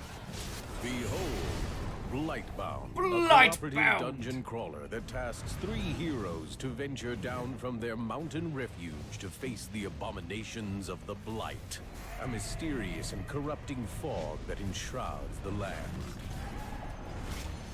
Each player will choose a hero from one of 3 classes: warrior, forge Titan's might, assassin, Let me at him.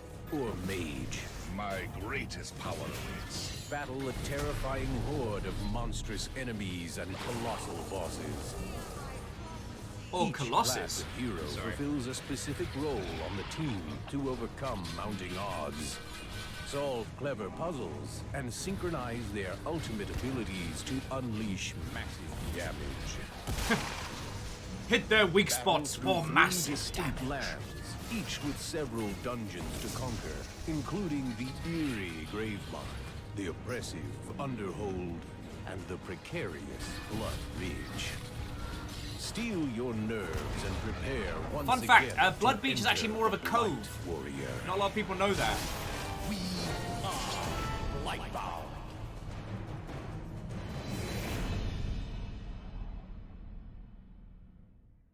Okay. Coming for early access this month. Whoa! Behold, Blightbound, a cooperative dungeon crawler that tasks 3 heroes to venture down from their mountain refuge to face the abominations of the Blight, a mysterious and corrupting fog that enshrouds the land. Alright. Ooh, what's over there? Wanna go check out Serious Sam 4?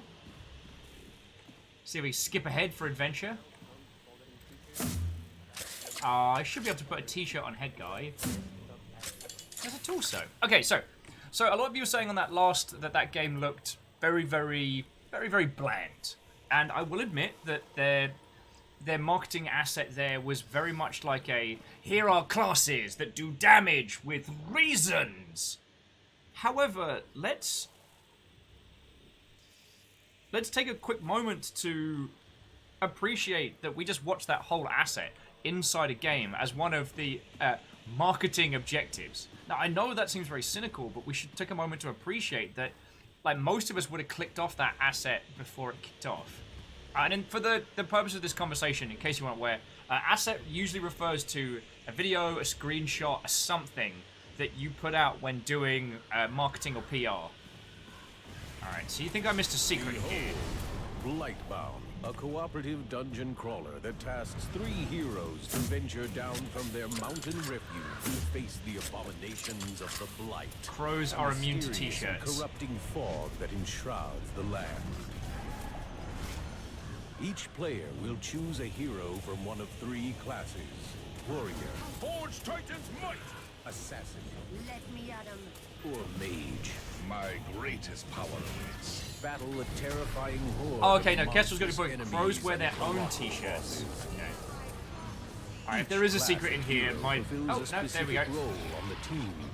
Alright, found all the collectibles from an unannounced game. So, do we have an inventory? No? Okay. Dr. Grey, Watto! Is anyone going to be playing Grounded here on Friday? Doc, I have no idea what you mean. Oh, Chrono Haran and those of you who just joined us, Watto, friend!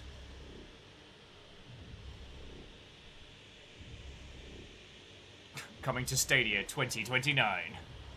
Serious Sam 4. Yeah, unannounced game 1.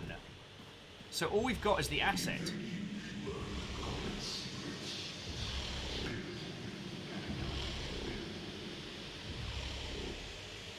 Subscription. Power in the palm of your hand. Subscription required. Alright. Can't touch that.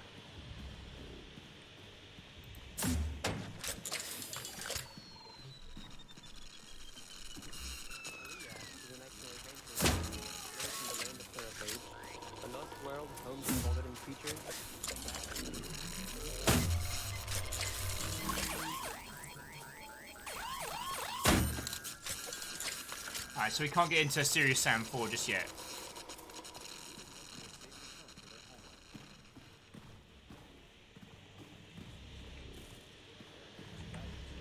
Alright.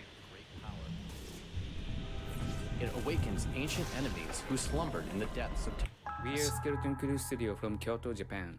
Oh, cool. And we invite you to take a sneak peek at the story, mechanics, and the challenges in our all-new game, Olea. See, we saw the trailer for this during the Devolver set, but we didn't see... this is a new asset. Is an action-adventure game that takes place in the land of Terraphage, a lost world home to forgotten creatures, vast ruins, deep caverns, and rainforest-topped islands. You are Faraday, a shipwrecked captain. You follow his adventure to rescue his lost crewmen, leading them to a safe return to their homeland.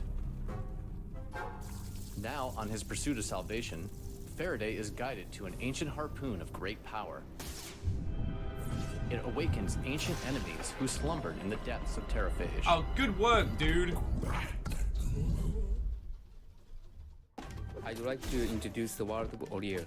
Wild, dark, unpredictable as an ambient dream.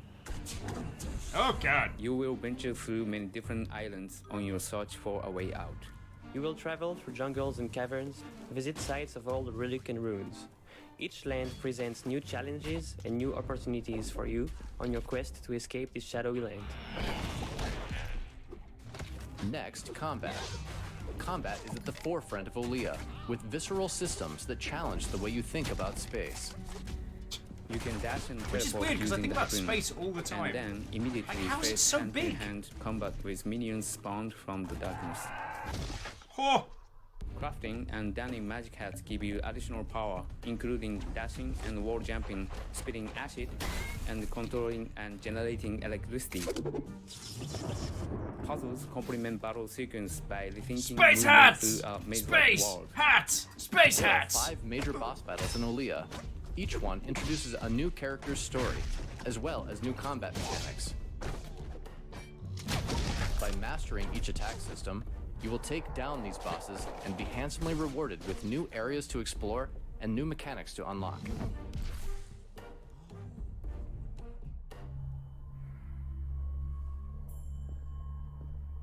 So I think these segments are meant to not ape, but be similar to it's super dead.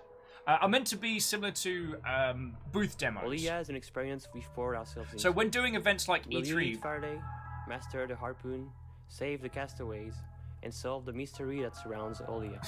Baron Ransack saying it's Moby Dick, but it's just Ahab's hallucination. Yeah. They get shipwrecked, Ahab eats a bunch of like local flora and fauna and ends up tripping for like We are 3 still days. Conclude Studio from Kyoto, Japan, and we invite you to take a sneak peek at the story, mechanics, check and challenges in our Hey, game Dr. career. Gray. We'll keep it the great content. Also check out Grounded. Olea is an I need a action group adventure to play game with that takes come place in the Friday land of TT. Terrafade. Well, Dr. Gray, thank you for 7 months, you glorious Mother Hubbard. So we can check the VIP zone. Follow his adventure to rescue his lost servant.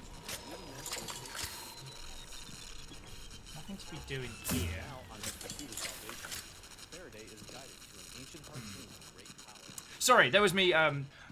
So if you've never experienced it, with a lot of these kind of E3 events, they'll do these presentations with developers, which consist of a pre-recorded video or maybe some playable code, while the developer talks you through the game. And so a lot of the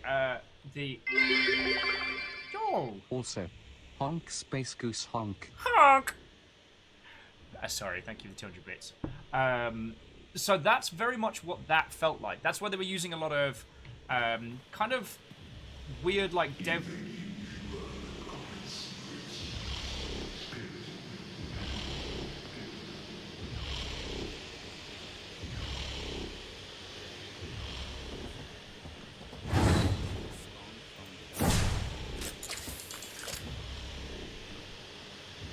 Alright, so we're not ready for that area yet.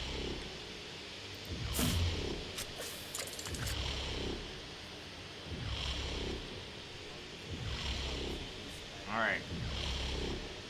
So now, friends, it's time to follow the wires.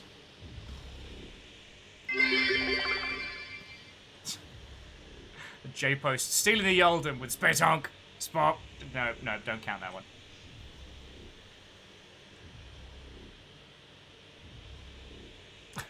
My favorite 6, thank you for that great quote. Space is big. You just wouldn't believe how vastly, hugely, mind-bogglingly big it is. I mean, you may think it's a long way down the road to the chemists, but that's just peanuts compared to space.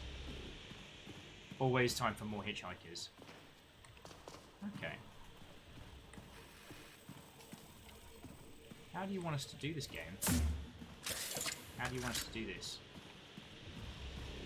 So it looks like there are 3 places we must stalk.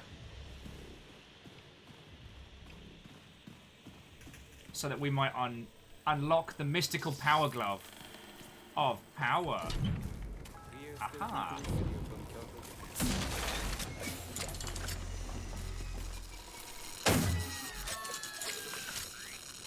Alright. You have seen too much. You will pay for your ignorance.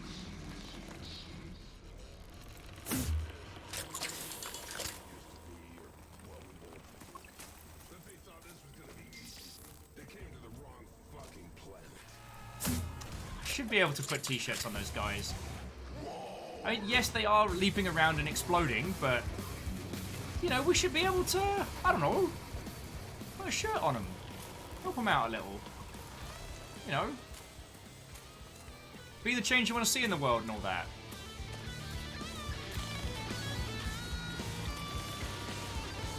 Hey, Navalis, Watto!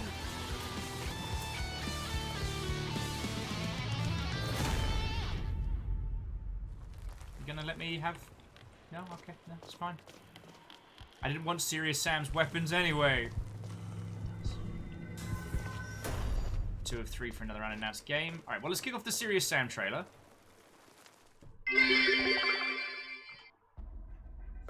The sky is bigger than the ground. Wait, that's stupid. Fuck, I've ruined my career. Fuck. It was good. Hell, it was awesome.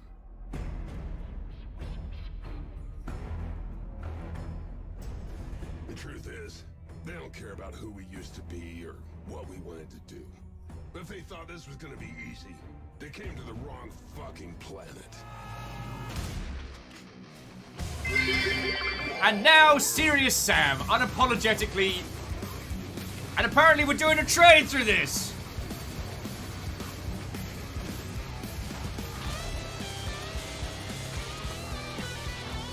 Welcome to Running Backwards, the video game. With cannonballs!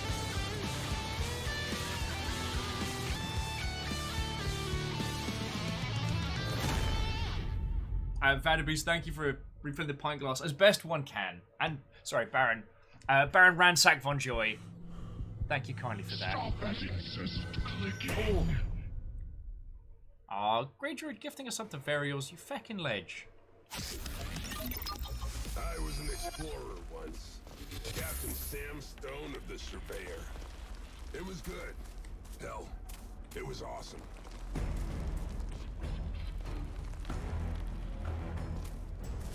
The truth is, they don't care about who we used to be or what we wanted to do. So explore Shadow Warriors and Fall Guys. Who's this? Indigo Pearl. Yo! That is the first time I've seen Indigo Pearl get a direct shout out. They're a PR agency. They're not bad. They're not bad. That's a whole ass dragon. Just a whole ass dragon. I feel like there's gonna be something back here. Nope. I was mistaken.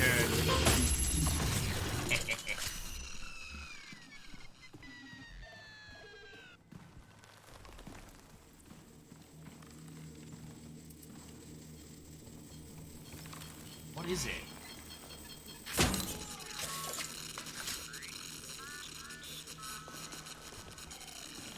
Oh yeah, there's another weird thing you often see at E3 with just like vehicles based on shows. Sorry, I hope I said proper thank you to Greyjoy for gifting us sub to Varials. Vanderbeest giving it the absolute best to keep house chaos at bay. You stand alone. But you stand strong. Alright. Oh!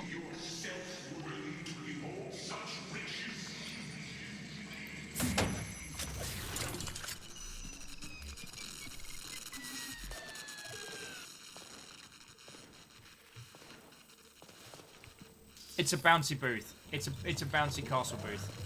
Hey! Little Freddies! J-Post. For chaos! For Corgos! For Corgo. For Corgo. For... Feckin' wee! Hang on. I want another go at that. I've got an idea. Feckin' wee! Almost. You right there, buddy?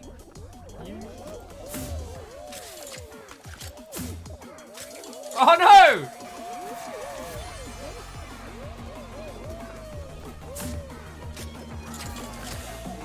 Are you not okay? Do you need me to call someone? I'm just gonna hide out in the grown-ups area. friends, if you ever wanted to see a visual representation of the days the Wums took Seattle, just replace woohoo with Wum.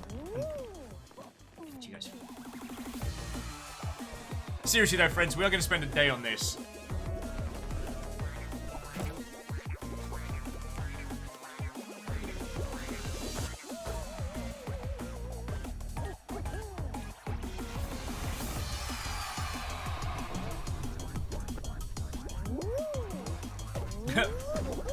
Alnus, rip and tear these new t-shirts. Don't rip and tear these new t-shirts.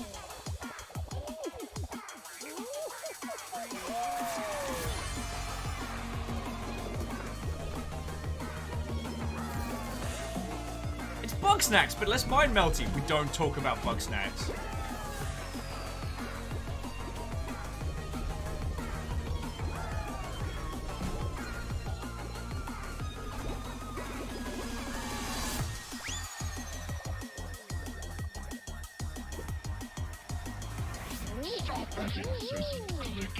Oh, feckin' wow! Rit Nelson with... Okay, hey, new idea, but hear me out. What if we talk about bug snacks? Alright, friends. Feckin' Zenro just went on a spree. Friends, Zenro just gifted out 10 subs to the crowd.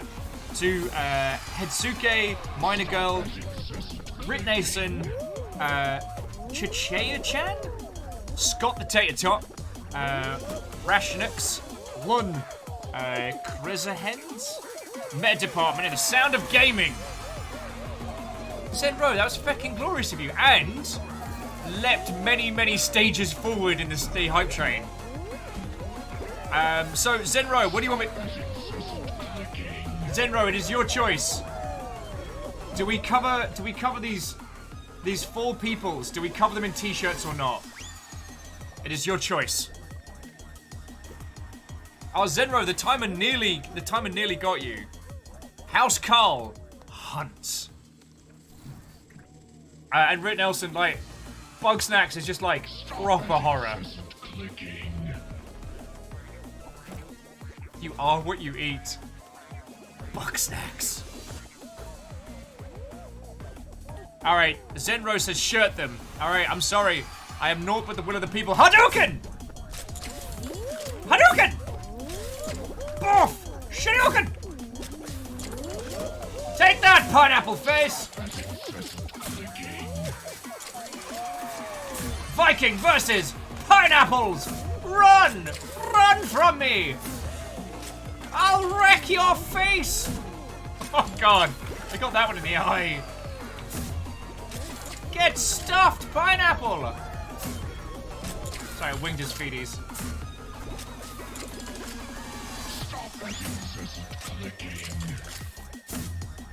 Alright, you're the last one left, dinosaur. Time to go extinct. Hadouken!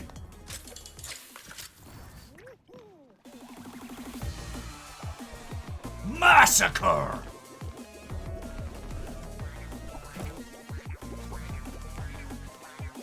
Ah, oh, Kimball, you're right. I should have left one as a warning to the others.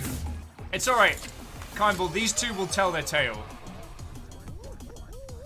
And Rit Nelson, like, hard agree. Non-violent Battle Royale? Hell yes. One of the things I've liked about Battle Royale as a multiplayer format is its accessibility. And when you take out, like shooty gun bang violence from it. Ooh. And we got all these secrets for unannounced game 2. The fact that they're making us hunt for... Oh. It's a bouncy exit. Alright, let's go to Shadow Warrior 3.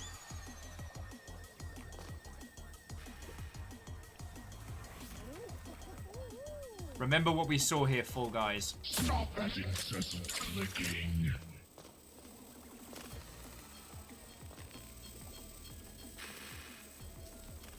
Really use a flashlight.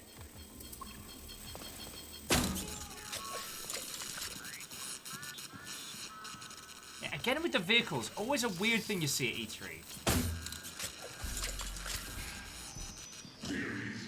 Stop that incessant clicking.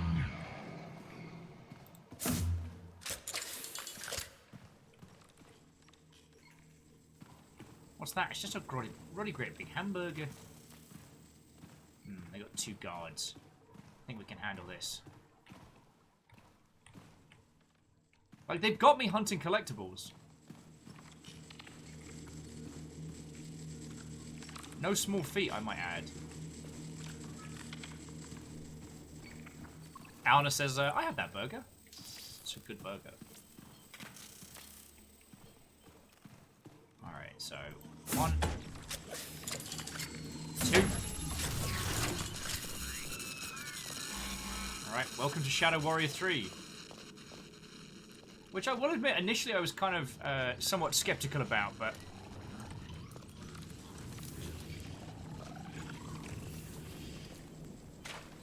Okay. MDH writes, welcome back, welcome back. Jack's like, why do you collect small feeding? Yo! Okay, I don't know what is going on, but y'all are waiting until like the last second on the hype train and just blitzing it through. Like, holy crud, another round of House Carl Hunters. This time, an anonymous Mother Hubbard. Loosening 10 arrows to the crowd, which went to Cadler Dwarven, Corpse DNC, Alan Hawaii, good friend of ours, Channers, A Dirty Rumour. Stop that incessant clicking. Hempemaz, yes.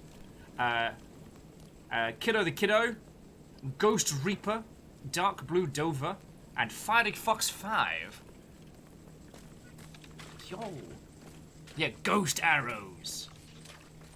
Spooky, but ultimately very, very light. Stop that incessant clicking. Alright, this is heckin' dope. Damn it, I missed him!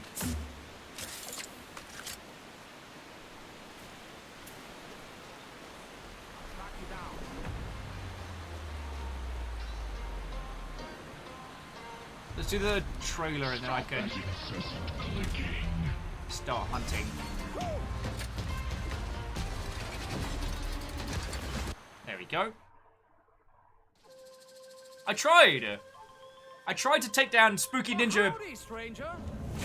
Wang, where are you? Can you hear me? Demons, they're trying to break through the gates. I'll track you down. Stop that incessant clicking.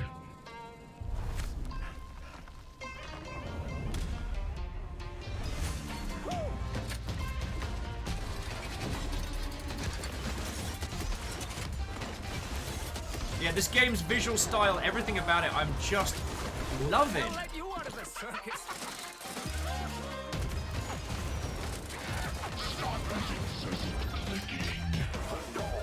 So yeah, this hype train is going ridiculously well. It keeps waiting till like the last second and then someone just kicks the doors off.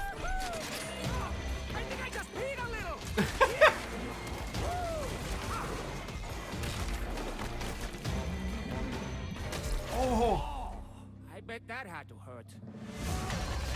Stop that incessant clicking.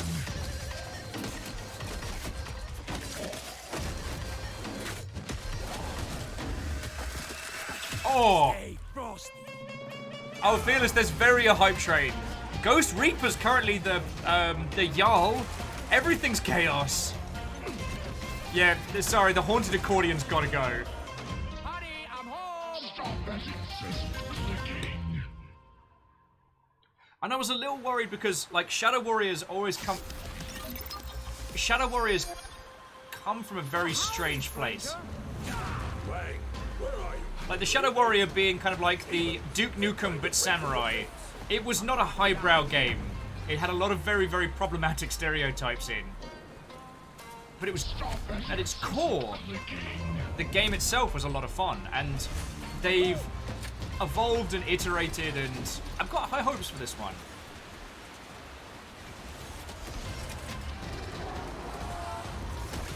Who the hell let you out of the circus?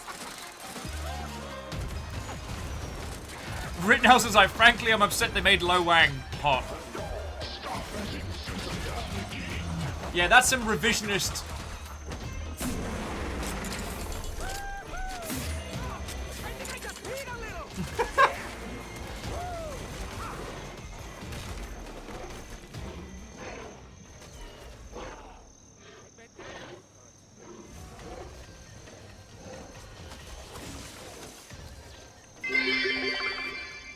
Oh, Teresa hype train. There is indeed. We just got round to Fearless's. So whoever that anonymous person was, there's been like 20 subs gifted out, you feckin' legends. This is almost back at 400, which blows my tiny mind. And here we are just, like, deconstructing a very complicated marketing asset. Through the medium of shooting merchant people.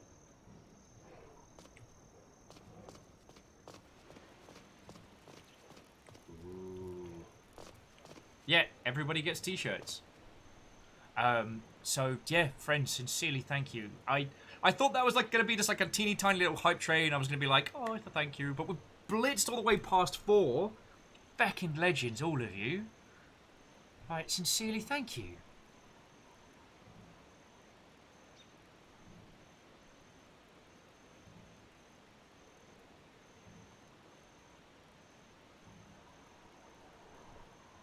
Yeah, that was a 22 subs, you feckin' legends. And Rip Nelson was adding that. Starting with the reboot, they've been really smart about updating and progressing the franchise. Enjoyed the second one, which goes full-on ARPG. There's a hell of a lot. Way cool. Wandering Gamer just chanting sub-only chat. Also, sorry, friends. Actually, I need to just quickly...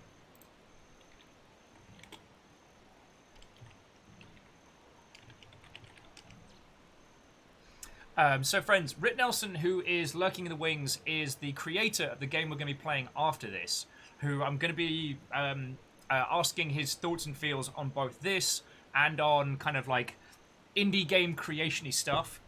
Originally, Rit Nelson, or Xanavir, was going to be joining us at the beginning of the show, but I was a very tired potato, and it's taken me a couple hours to wake up properly and get enough coffee in my system to even be vaguely close to being a decent host. Oh yeah, and sorry, the haunted clown accordion. That thing's we're gonna kill that with fire. But did you see how it moved around? How it did that kind of like that cartwheel flip?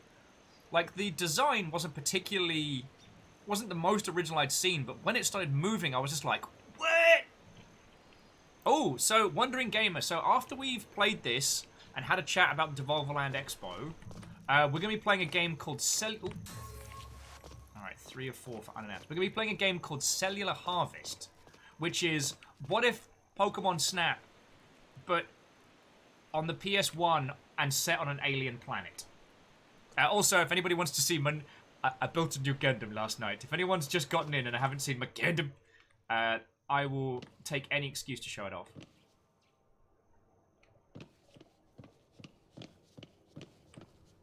Use zipline, fucking course.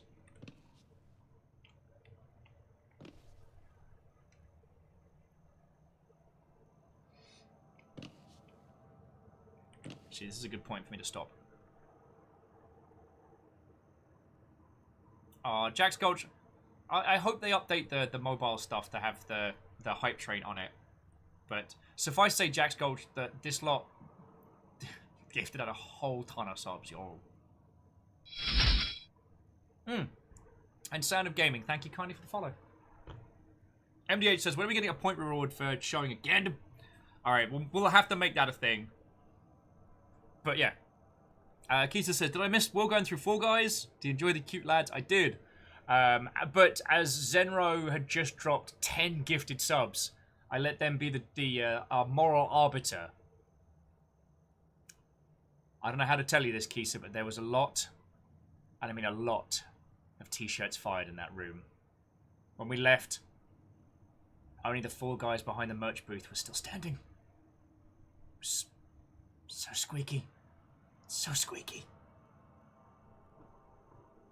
Who are we kidding? They're fine. They're about the only creatures that could survive the Devolver digital world. Oh, and this is my new Gundam. I built Gundam Babel. I'm rather proud of this one because I did all the line work all fancy like. Took me bloody ages. All right, back to game. J-Boy says, mead points, river pets. What? Oh, pet that dag every chance I get. Though she does have this thing where if the nuggets start making noise, she leaps into action to go pay them attention. So I can't guarantee it as I might. These heroics are pitiful. You will never leave the divine power. Test your might. Bum, bum, bum, bum, bum, bum, bum, bum. Test your might. You ready?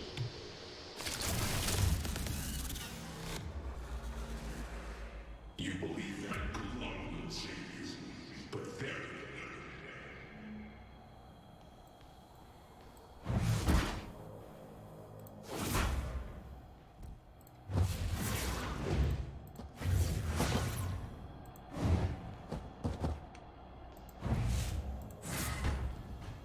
So now we can backtrack through here.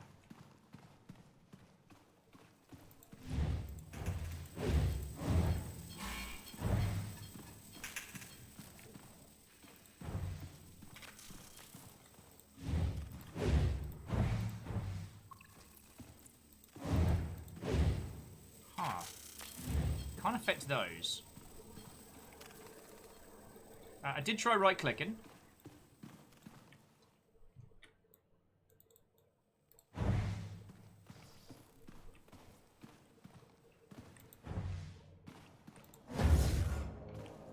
Alright, let's see what we can do.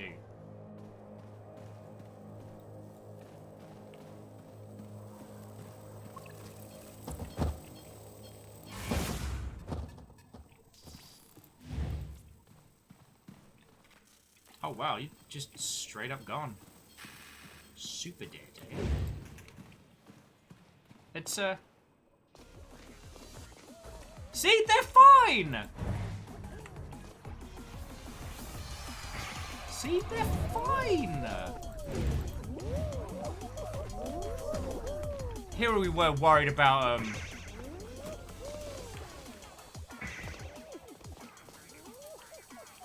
Look at the little babies! They're just living their best life, friends.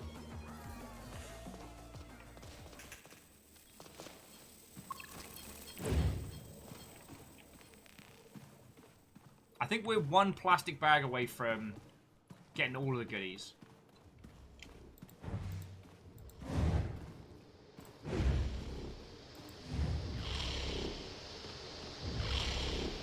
Alright, should we do this? Wandering Game is asking, can we enter the disc room yet? I don't think so, but I can go check again. We're in no rush. And that little...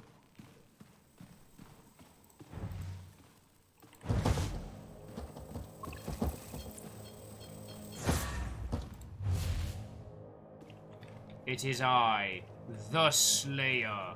To every generation, a power glove is born.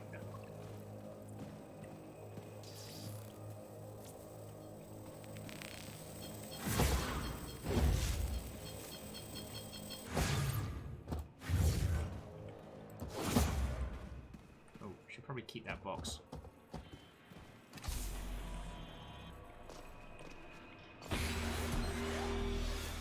Oh, this is heckin' cool. I nearly missed this. Alright, we gotta watch this trailer. A giant disk is discovered in orbit around Jupiter. A crew of scientists are sent to investigate. Ha!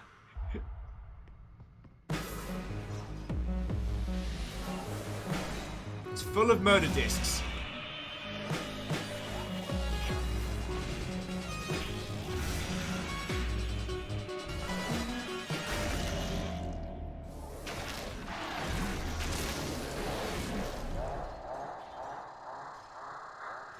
Kit Newground says hi.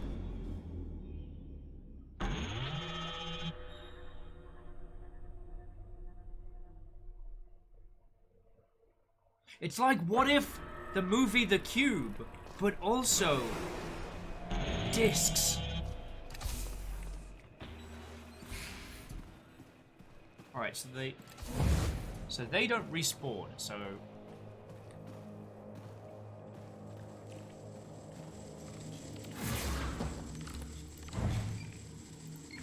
Okay, Okay, cool. The big ones don't die.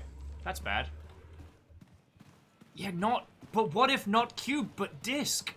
My god, Jerry, you've cracked it. Wraith's like, it's just the Pale King went to space. Little bit. Alright. By the power invested in me, by this glowing hand, we are now VIP.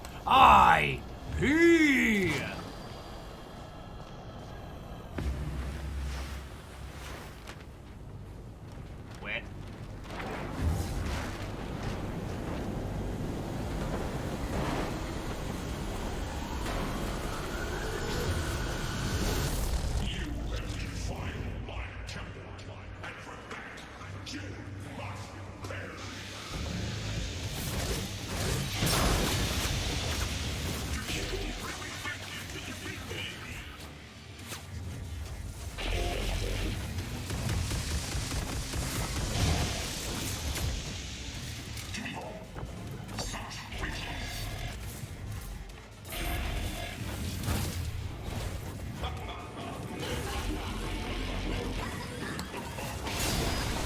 Ha ha ha!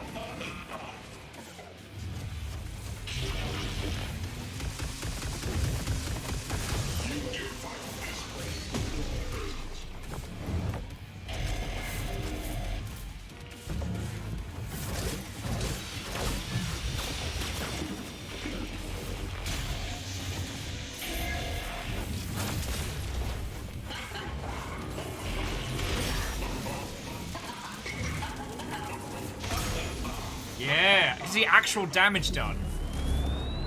Oh, that seems bad. That seems very bad.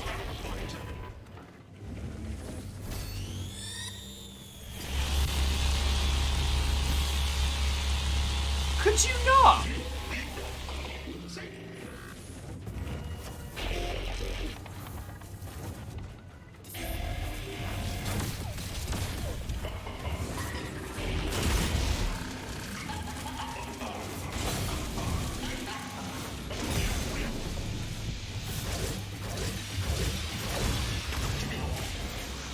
The power glove is strong!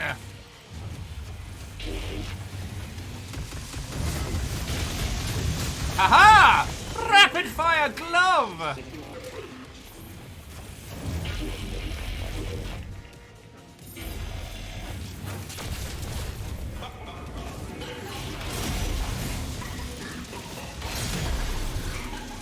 And last, but by no means least. Nice. Crap. The doof cannon there.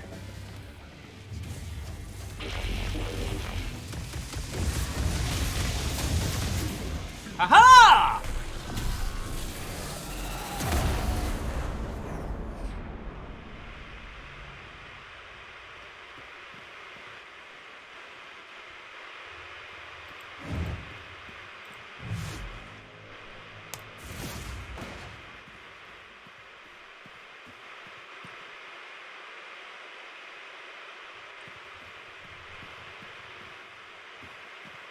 Though it pains me greatly, as I did not find the final plastic bag.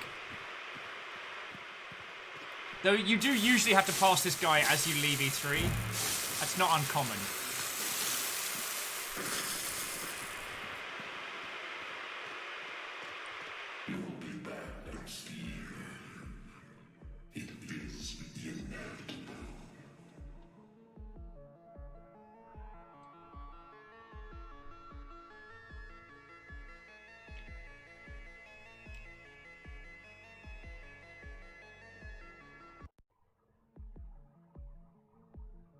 Ah!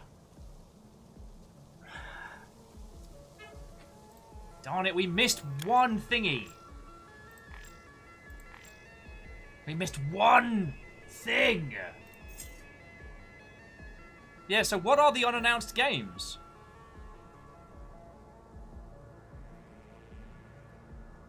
Webpage had unannounced game art. That's an asset we can access. Ah.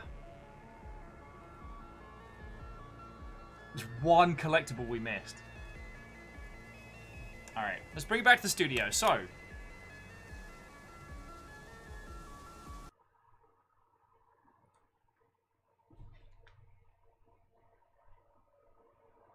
that was definitely a whole heap of something. Rick Nelson's like, hate to break it to you, but the unannounced games, they're unannounced. Actually, let's have a look at the... we got almost all apart from that final one. Okay, so I'm having a look at the Chivos.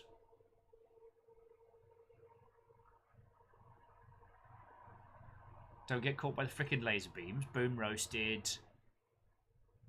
Alright.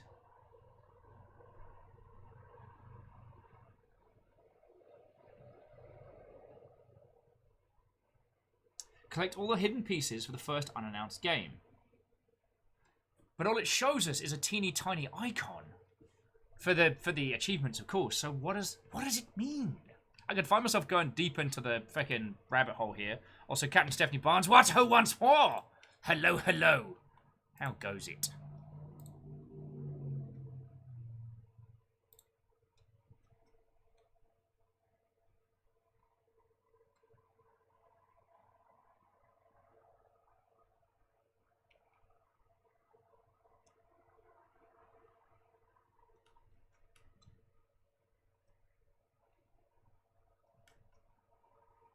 Sorry, bear with me a sec. Let's get some jams going. So, thoughts, feels, breakdowns. As a game, it was uncomplex. It didn't leave me at any point sitting around being like, I don't know what I'm doing. Oh yeah, Alnus, also having that same kind of thought. So while I'm chatting with you lot, I'm just going to go into the local files and see if there's anything kicking around there to have a look at. Okay, Devolverland Expo, content.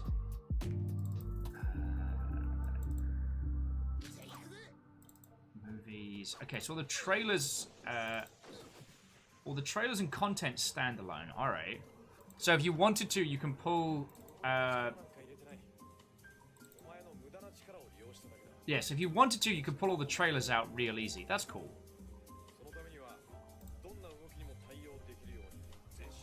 It was a very straightforward look at stuff, have fun. The nostalgia, the eeriness, almost like the uncanny valleyness, for lack of a better term, with especially the opening where it's very much the LA Convention Center, without saying. Oh, and Captain Steph, I'm sorry you're feeling ill, friend. Well, take a weight off, stay calm. I will do my very best to be vaguely entertaining. And the game we're playing after this, super indie. Super indie is super different. I am looking forward to showing all of you a whole bunch.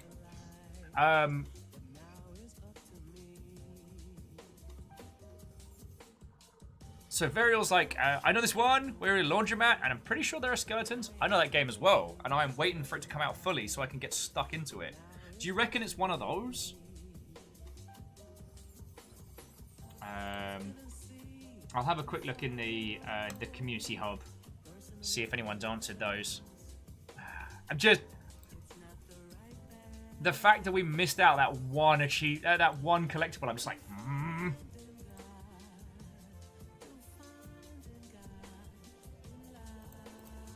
MDH writes, can brain spiders stay in Devolverland?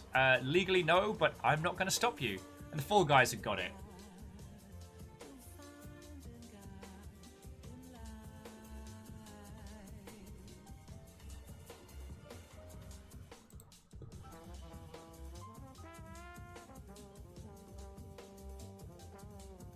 So Vero says from the art on the website, it looks where the game came from. Okay.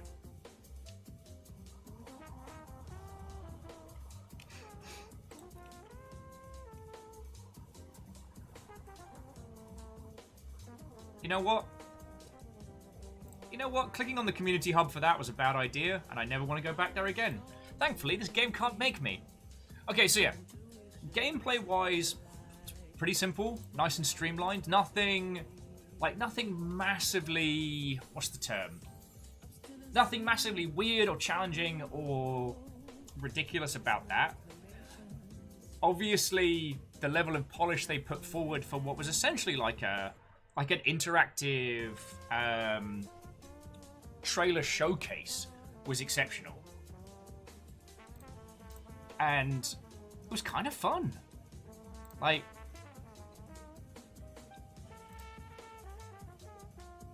the actual amount of challenge to it was kind of like the right little blend, if that makes a weird kind of sense. But let's talk about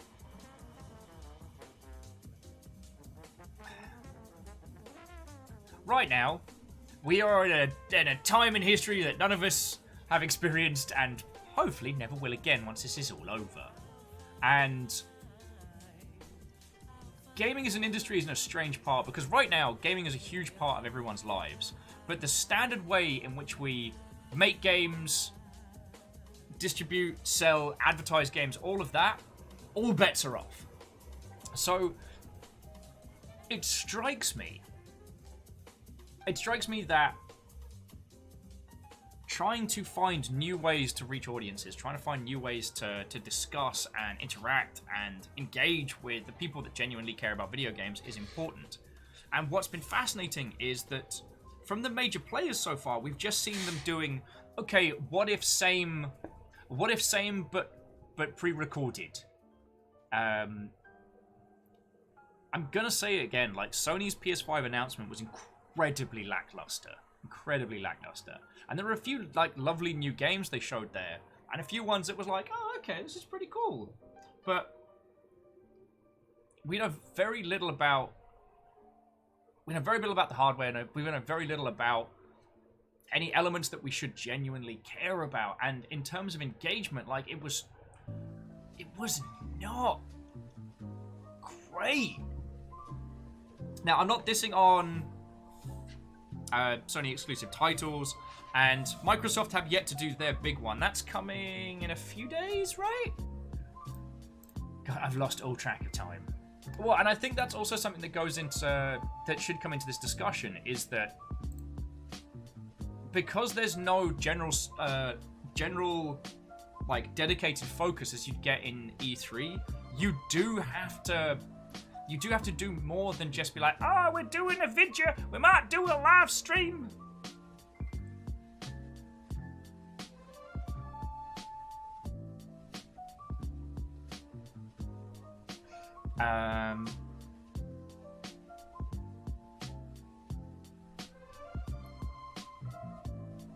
Oh wow, I just went full drifty potato. I will get some more coffee in just a second before we bring on our wonderful guest and move to our next game of the day. Yeah. See, Alnus is saying there's been one major player who's done pre-recorded well, and that's Nintendo. But that's because they've been doing it a while. Exactly. Their user base is used to, like, Nintendo Directs at pre-section drops. They do, like, either, you know, a short burst of information or, like, heavily focused on one particular title. But their audience is already keyed into that.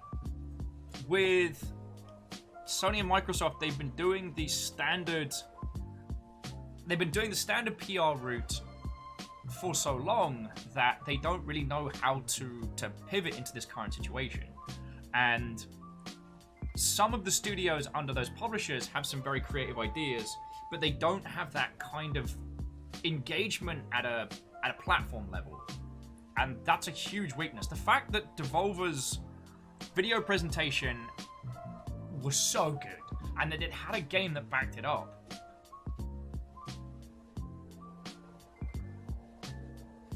If anything, it's highlighting a lot of the weaknesses that we're seeing in some of the larger operations.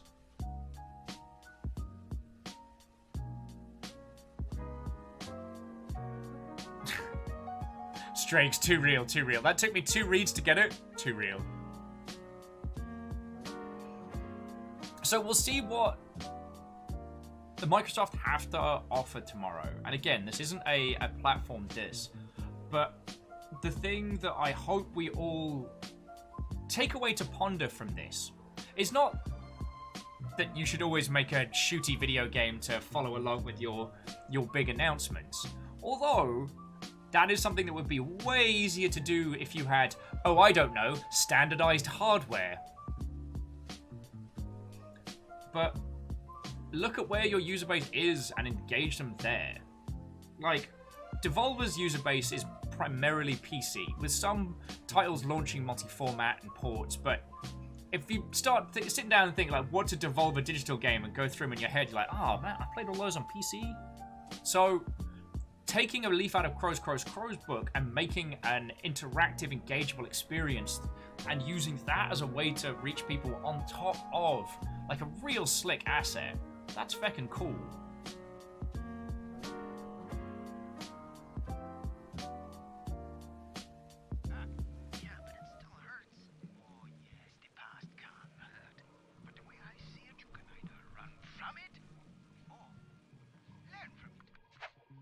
Marvel's just adding that the Nintendo fanbase is close to rioting over the lack of news.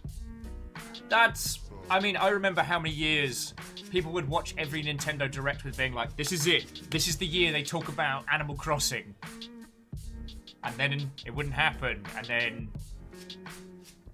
I remember the fire. Fury. Sorry, forgive me if I'm not making a good, strong, clear point. Let's talk about this in actionable terms. So, it's more appropriate for us to look at how small teams can do stuff like this. Like, how do we as cabals of indies engage? Because right now, there aren't going to be any indie expos. A lot of the online digital expos are alright, but not amazing. Because they almost have less weight behind them because there isn't the same level of focus and cohesion. So, finding ways to directly engage with your user base, especially stuff that can be cooperative, collaborative, like group experiences, is fucking rad.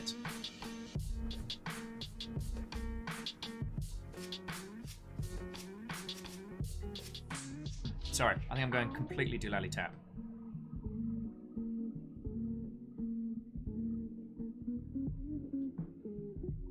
So Varble says, "What do I see something for Microsoft that's not the same old franchises?"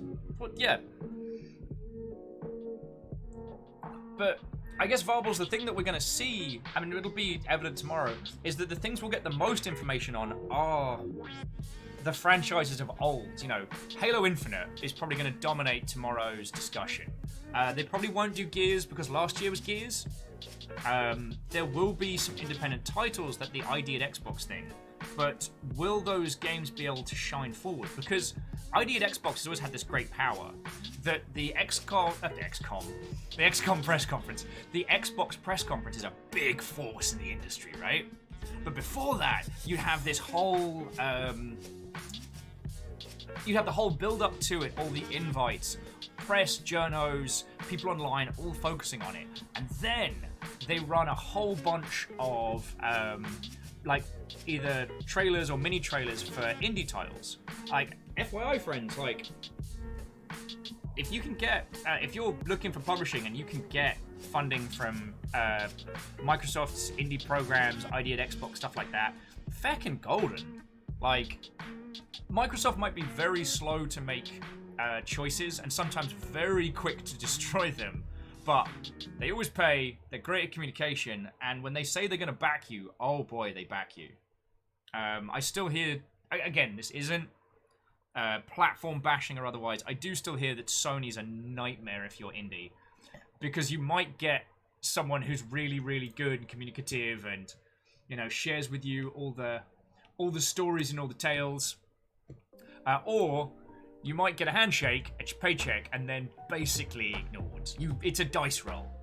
Like, to my understanding, Sony's never failed to pay any of my compatriots who have worked with them. But there was one individual, we'll say another Maflan for Flam project, where they signed a deal with Sony. They had great communication with their Sony rep for a few months, and then suddenly, nothing, no communication. And from their understanding, that rep had left and no one had passed over their workload to someone else. There'd been no handover process. So this indie, who was meant to be publishing like third-party exclusive with Sony, was suddenly in this echoing silent chamber of hello. So anyway, I feel I'm getting way off topic. Now, Microsoft does have one other thing, which is their Game Pass system, which I like from a consumer standpoint, I dislike from a biz dev standpoint, but that's neither here nor there. They have a delivery system which would allow them to put out like a little cavalcade of demos. They also have their achievement system. So there is nothing stopping them from doing, perhaps not a game wrapper, but like, here are 10 demos from 10 different titles that are out now as part of the, you know, the Xbox Space Ring. Well, feck it, I'm just taking Halo allergies. But then rewarding users for playing each one of those demos through and getting them directly engaged, that's powerful. Now, MDH Wright says,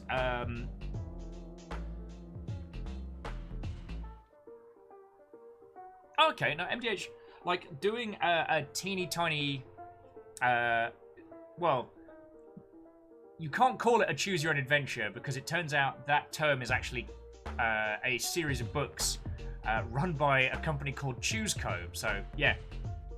Don't call your thing a choose your own adventure because that's copywritten.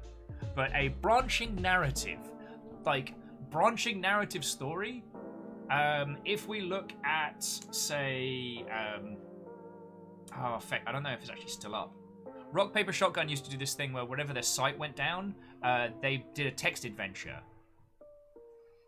Doing a visual novel style game with screenshots and trailers and silly things like that all bundled together, like, that's doable. Like, I mean, you have to sit down with Twine and map it out, but that'd be feckin' rad. Oh, and Zenro, you might be thinking of the one with Bandersnatch, the Netflix, like, time-travel-y, video-gamey thing, which they called it a choose-your-own-adventure. And then ChooseCo was like, haha! Anyway. So, friends, thinking about engageable assets that people can enjoy. Now, creating a game, even something, you know, creating something multiplayer, even something that's like completely hosted through browser, is a lot of work. So that's not something that I would advise. However, we have seen with the club, and you know, last time we played Wizmod, like, getting a lot of people in together to do something as a group is entirely viable. And the watch parties inside Wizmod were great. Doing watch parties like that, but, you know, for game releases and trailers, isn't terrible. God, I mean, as horrible as it is to say, like, if Epic decided to do like an in-game event inside Fortnite, the amount of users that would tune into that, especially if they got given like a cosmetic item for doing it. And I know that's evil. I know that's dark side.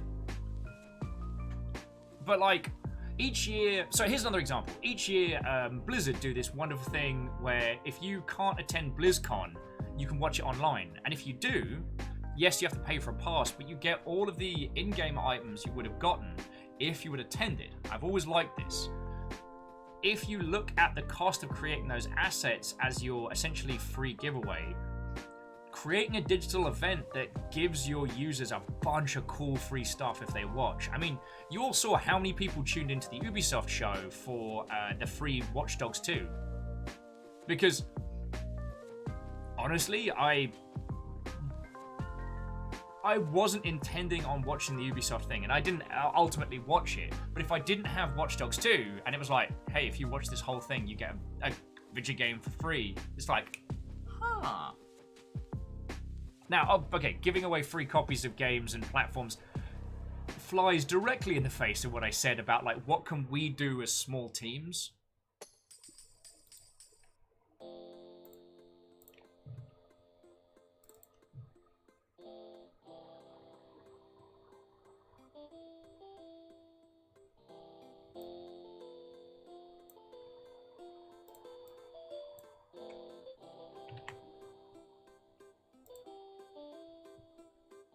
Sorry, bear with me just a second.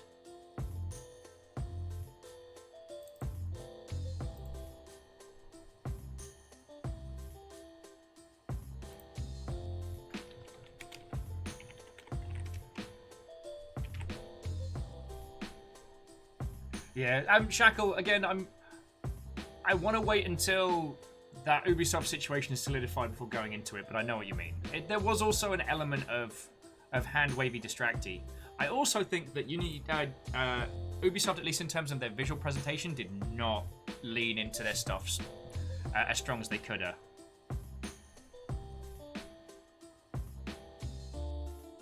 Stray says, giving away games always confused me, especially one year at PAX where I ended up with like 23 games, good ones too. I think it's... I think there's a value to it in that sense of like getting back from a convention and going through cards and being like, oh cool, that's actually a free copy of the game, and tapping it in and being like, that's rad. I got Round Guard through that. Which, by the way, friends, Round Guard is a what if Peggle but roguelike. So if you've had a need for a Peggle fix in your life. Arden says, a possible example is the probably doomed reach out to other appropriate streamers for doing a show of your game, not free but possible. Arden, that's entirely possible. It's quite difficult to bring a large group of people together, but it's not impossible. When it comes to like interacting with content creators, it's about either time or money. You've got to spend one of those two things. Either doing like direct contact outreach, or working with a company or agency that will put that game in front of as many people as possible. I actually need to talk to someone that's used the Twitch bounty system at some point, because I've used the Twitch bounty system from this side, but not the other. Tanari, wow, what, old friend? How are you doing? Tanari, we're about to roll into our next game.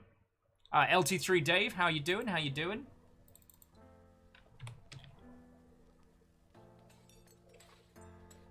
If I can remember how to spell cellular.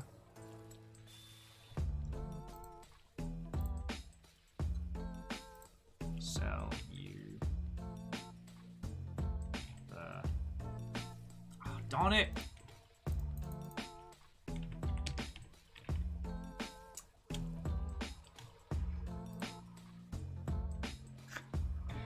To Rit Nelson, if you are chilling in the wings, I'm just installing and updating the game.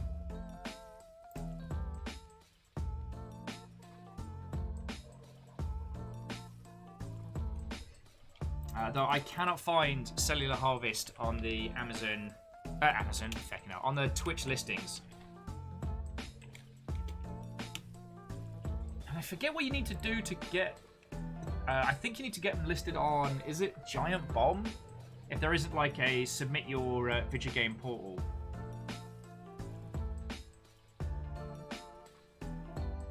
Yeah, and Alex, you're entirely right. Direct contact equals time. You know, agency equals money. Combining the two...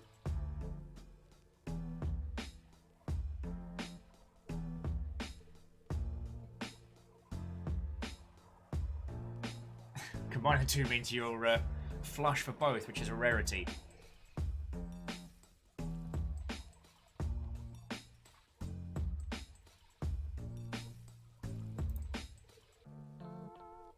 And, sorry, I apologise for drifting off into a million different directions there. I will get myself a cuppa in just a second.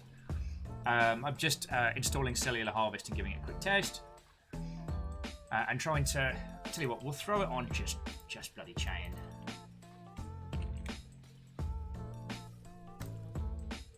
Because...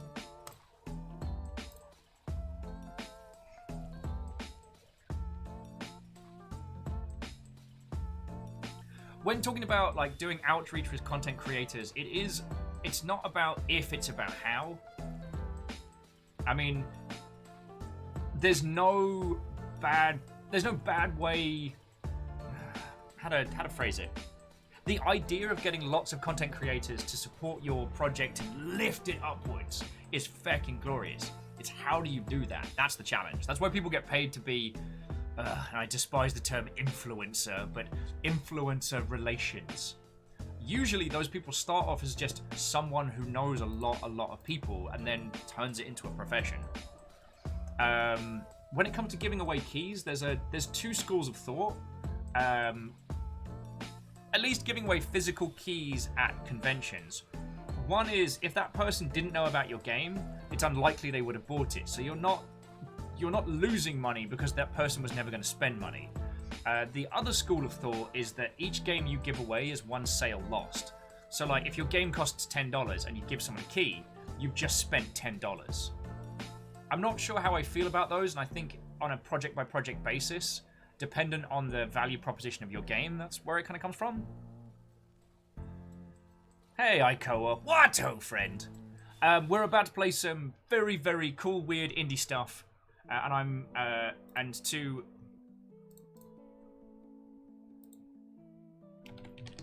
Hello, hello.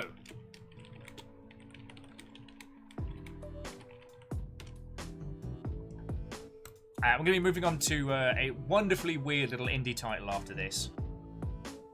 So, Ikoa, hopefully we can be the smooth tones to roll into some sleeps for you, because sleep has been an ass for me. 17. I can't even count that high. Feckin' right. Did you know there are more numbers after 17? I found out recently, and I'm honestly livid. Aeon, thank you. 17 months, you feckin' legend.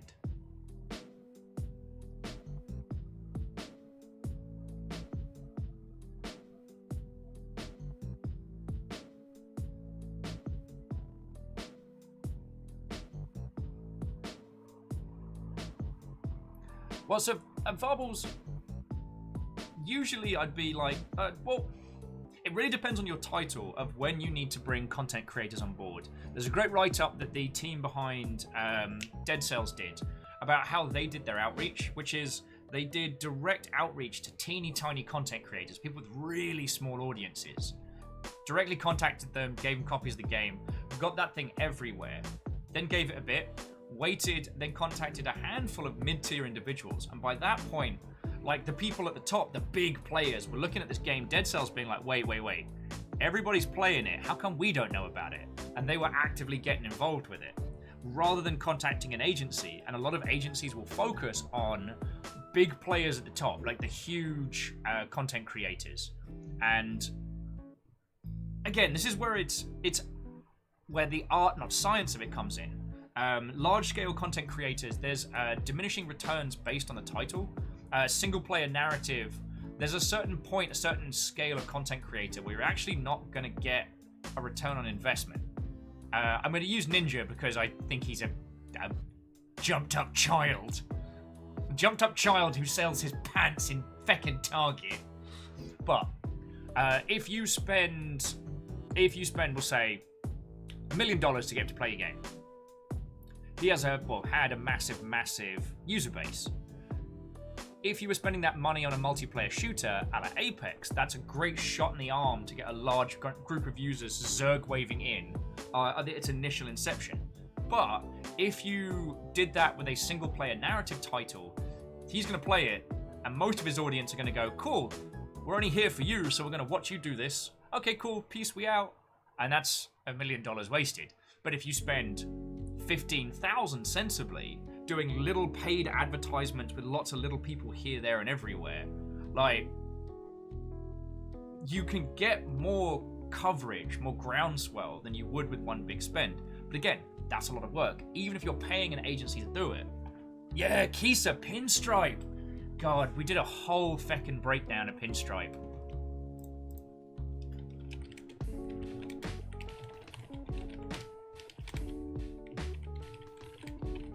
I'm just telling Rit Nelson's going to be joining us on the line while we have a crack at this game later. And he was just apologizing because he's dealing with work stuff. And I'm like, nah, it's no worry. We're waffling about Pinstripe.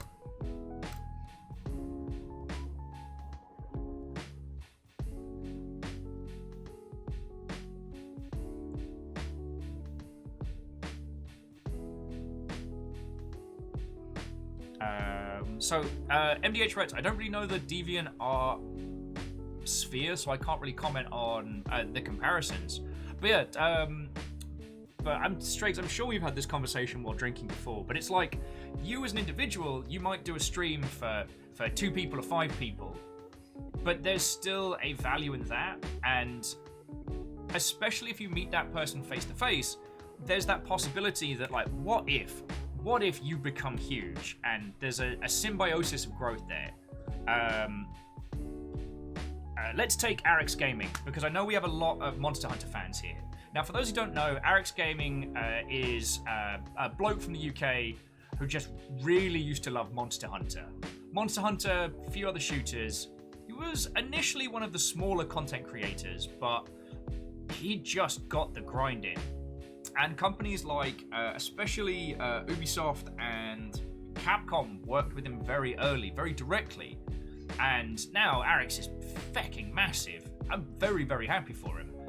And the amount of coverage that he's been able to give some of those titles has been great. Like, the amount he's done on Monster Hunter World alone has paid dividends. So even when he was a small babu, you know, with maybe like, you know, 100 people watching his videos on YouTube, taking the time and effort with that person there has paid off for Capcom dividends. And also with Ubisoft, because, like, especially with The Division and things like that, I was ready to write a few of those games off, and then, you know, I've seen his videos on it, and just the unabashed joy he's had playing some of those games. I'm like, you know what, maybe I should give it a couple of tries. And you know what, Division 2, I still dislike its intro, and it's very, very weird, like almost kind of pro NRA intro, but it's not, because it's a French dev company, so that wouldn't. Anyway, weird intro to the beginning of the Division, but it got me in, and Camille and I had a great time. I opened a coffee shop. It was lovely. Sorry, I'm going way off topic. Camille's like, do you have a panini? Our panini machine was out of action that day, but we did have toasted bagels. Oh, Kimball says it's a Swedish company for Division 2. Kimball, thank you kindly. And that was more of a little conversational side. The point was, like, you can never tell which content creators are going to be massive, which ones aren't. There's some science to it, but like Markiplier, fucking hell. Markiplier started his career well after the YouTube bubble had popped and got massive. And a lot of the companies that work with him early on and still have a communication with him, like, that's a force of nature. You never know. What's the term the enforcers use? You never know who's going to be a walking fire hazard. As a smaller side, walking fire hazard means someone that has so much of a fan base that if they ever stop moving on the convention show floor, the amount of people that will mob them will create a fire hazard. Like, they have to have handlers with them to stop them from talking to fans and shaking hands, lest they create a potential life-threatening situation. And Favor 6, I know what you mean. Big streamers, there isn't a place for the Discord. There isn't the same kind of conversations that we get to have here. But the force that those individuals can have to support, uplift, and promote a game is powerful. Anyway, TLDR, always be nice to people, because you never know who's going to be bloody massive. Like, yes, you do sometimes need to take more time when interacting with big content creators than small ones, just because if you're a game dev, you only have so many hours in a day, right? But being nice to everybody costs you nothing, and let me tell you, that kindness will one day pay off 1,000-fold.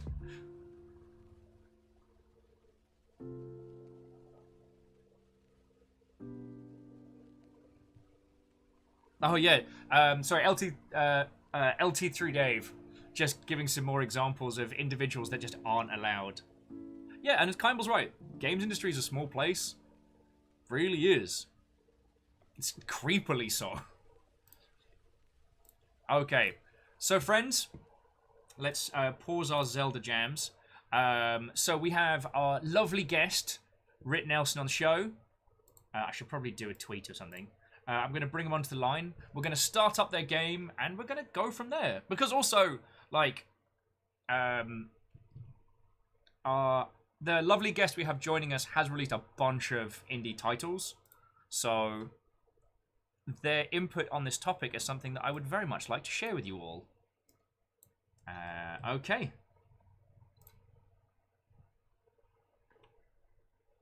Just... Hello, hello? Hello, hello. Do I have a Zalavir? You do have a Zalavir. Yay! I've learned how to say your name right. It is. Tell me, I've learned how to say it right. I am. This is a milestone in international cooperation and unity. We did it. So, ladies, gentlemen, and individuals of all persuasions, the disembodied voice you hear is Zalavar Nelson, a game dev who has worked on a gajillion titles. More specifically, you've done work on, I believe, Hypnospace Outlaw and Skatebird. Yes, those are some of the things I did. I also did a Dog Airport game. Yeah, you might all remember that one? Your dog is... Have I sent you the picture of your dog in Dog Airport game? No! Your dog is in Dog Airport game. You told us... I'm going to send you a picture. I mean, would you mind if I shared that with these lovely people? Absolutely not. Yep. So, friends, River is in Dog Airport game. How do you feel about River using the word balderdash?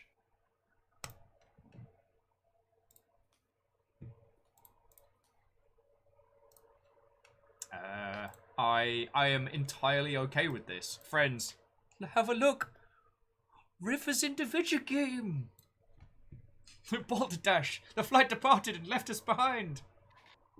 If you miss your flight, she's one of the dogs that will have also been left behind, and she'll like console you. I'm also planning to potentially have her be on the plane, close out her arc as being like, yeah, I caught this flight. Who knows how I'm gonna miss the next one. That's so good. And that's a photo that Fiona took the winter just gone. Oh, it looks so good. Dude, thank you. Thank you. I really appreciate the support, and also when I saw that picture of River, I was like, oh, she belongs in this world. She needs to be here. Yeah, well, and I asked the crew before, like, you know, when we saw that one of the Patreon tiers for Airport for Aliens Run by Dogs was to get your dag in. I asked them, and they were like, yeah, no, you need to get on this. So this was a group decision. I can't take all the credit. Actually, your community had the Longship has remarkable taste. They do. So I'm going to kick off Cellular Harvest, and we can continue talking about like indie marketing or indie outreach, especially in 2020, and we can talk about this game and where in the bloody hell Space Alien PS1 Pokemon Snap came from. I mean, you pretty much summed it up right there. There is a moment between sleeping and waking wherein you are open to the influences of the universe which things can infiltrate this reality to you, through you. And in that moment, sometimes you will experience a horrific waking nightmare, and other times you'll be like, wouldn't it be cool if we did Pokemon Snap but body horror? I'm glad I got the latter. It needed to... Hang on. How does this kick in? Sorry, I'm just doing the mixing. The music slider doesn't do anything. God damn it. MDH says, so drugs? Lots of drugs. And Gate Good's like, drugs. There is... I wouldn't say drugs, but there's definitely, there's multiple influences you can be under. Mine is that I want to take absurd concepts and make them meaningful in short form and long form experiences, which results in weird things like this. I really appreciate you talking about the whole event thing, because I think it is a brave new world that companies are kind of just running into. Hells yeah. Well, just like full speed, Yeah.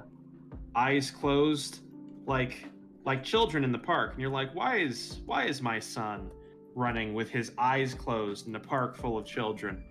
And you can see the danger, and you call to him, but his eyes are closed, and that means that he isn't listening anymore. He is lost to us. All you can do is clutch your face and hope for the best. Tell me that is not the best description of 2020. Eyes closed, la la la la la, running headlong through the park into the street. Okay. Yeah, he's got AirPods. He can't hear. No. So, if it's all right with your good self, what I was going to do, because I desperately need another caffeinated beverage, I was just going to quickly refill my cup, and I wondered if you would not mind chatting with these lovely folks for a little bit.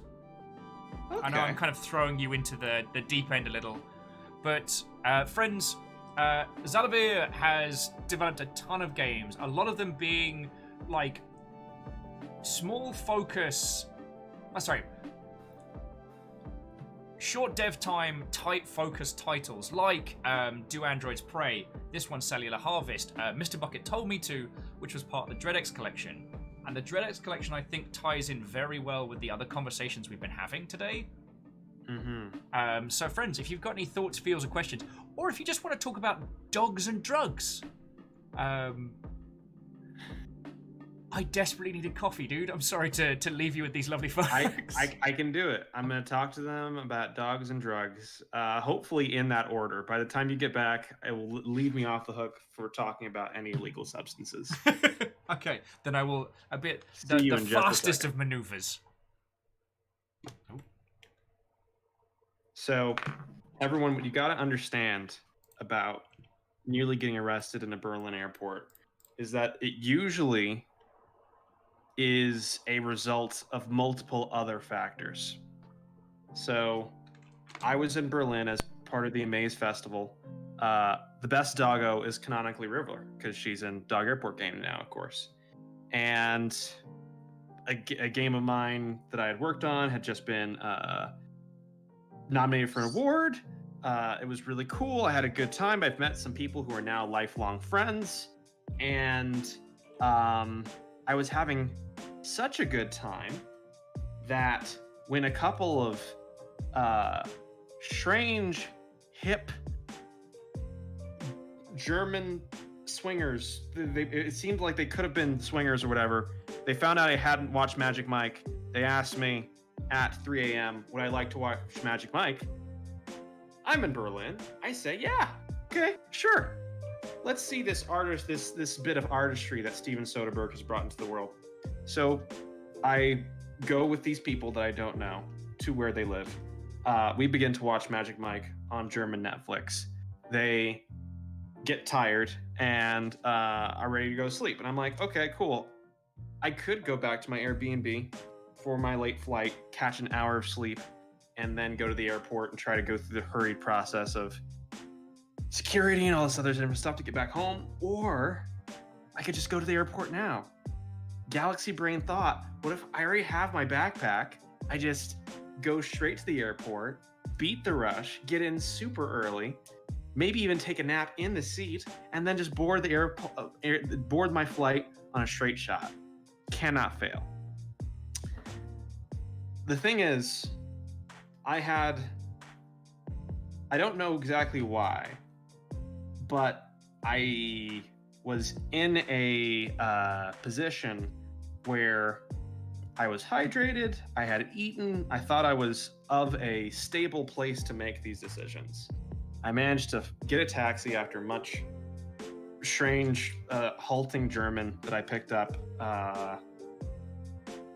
in 3 days and get to the airport. At that point, I then began to have vivid audio visual hallucinations. Middle of the airport, I get in. It is so early that the other airport employees are starting to arrive. I have to wait outside for a little bit. I'm let inside the building. I get a thing of water. I'm hydrated. I go to the gate to be the first person to sign in. And they say, actually, sir, you're going to have to wait until at least 4 hours before your flight. So I sit down, and suddenly I'm assaulted by every single horrific vision that can be conjured by the imagination in a Berlin airport.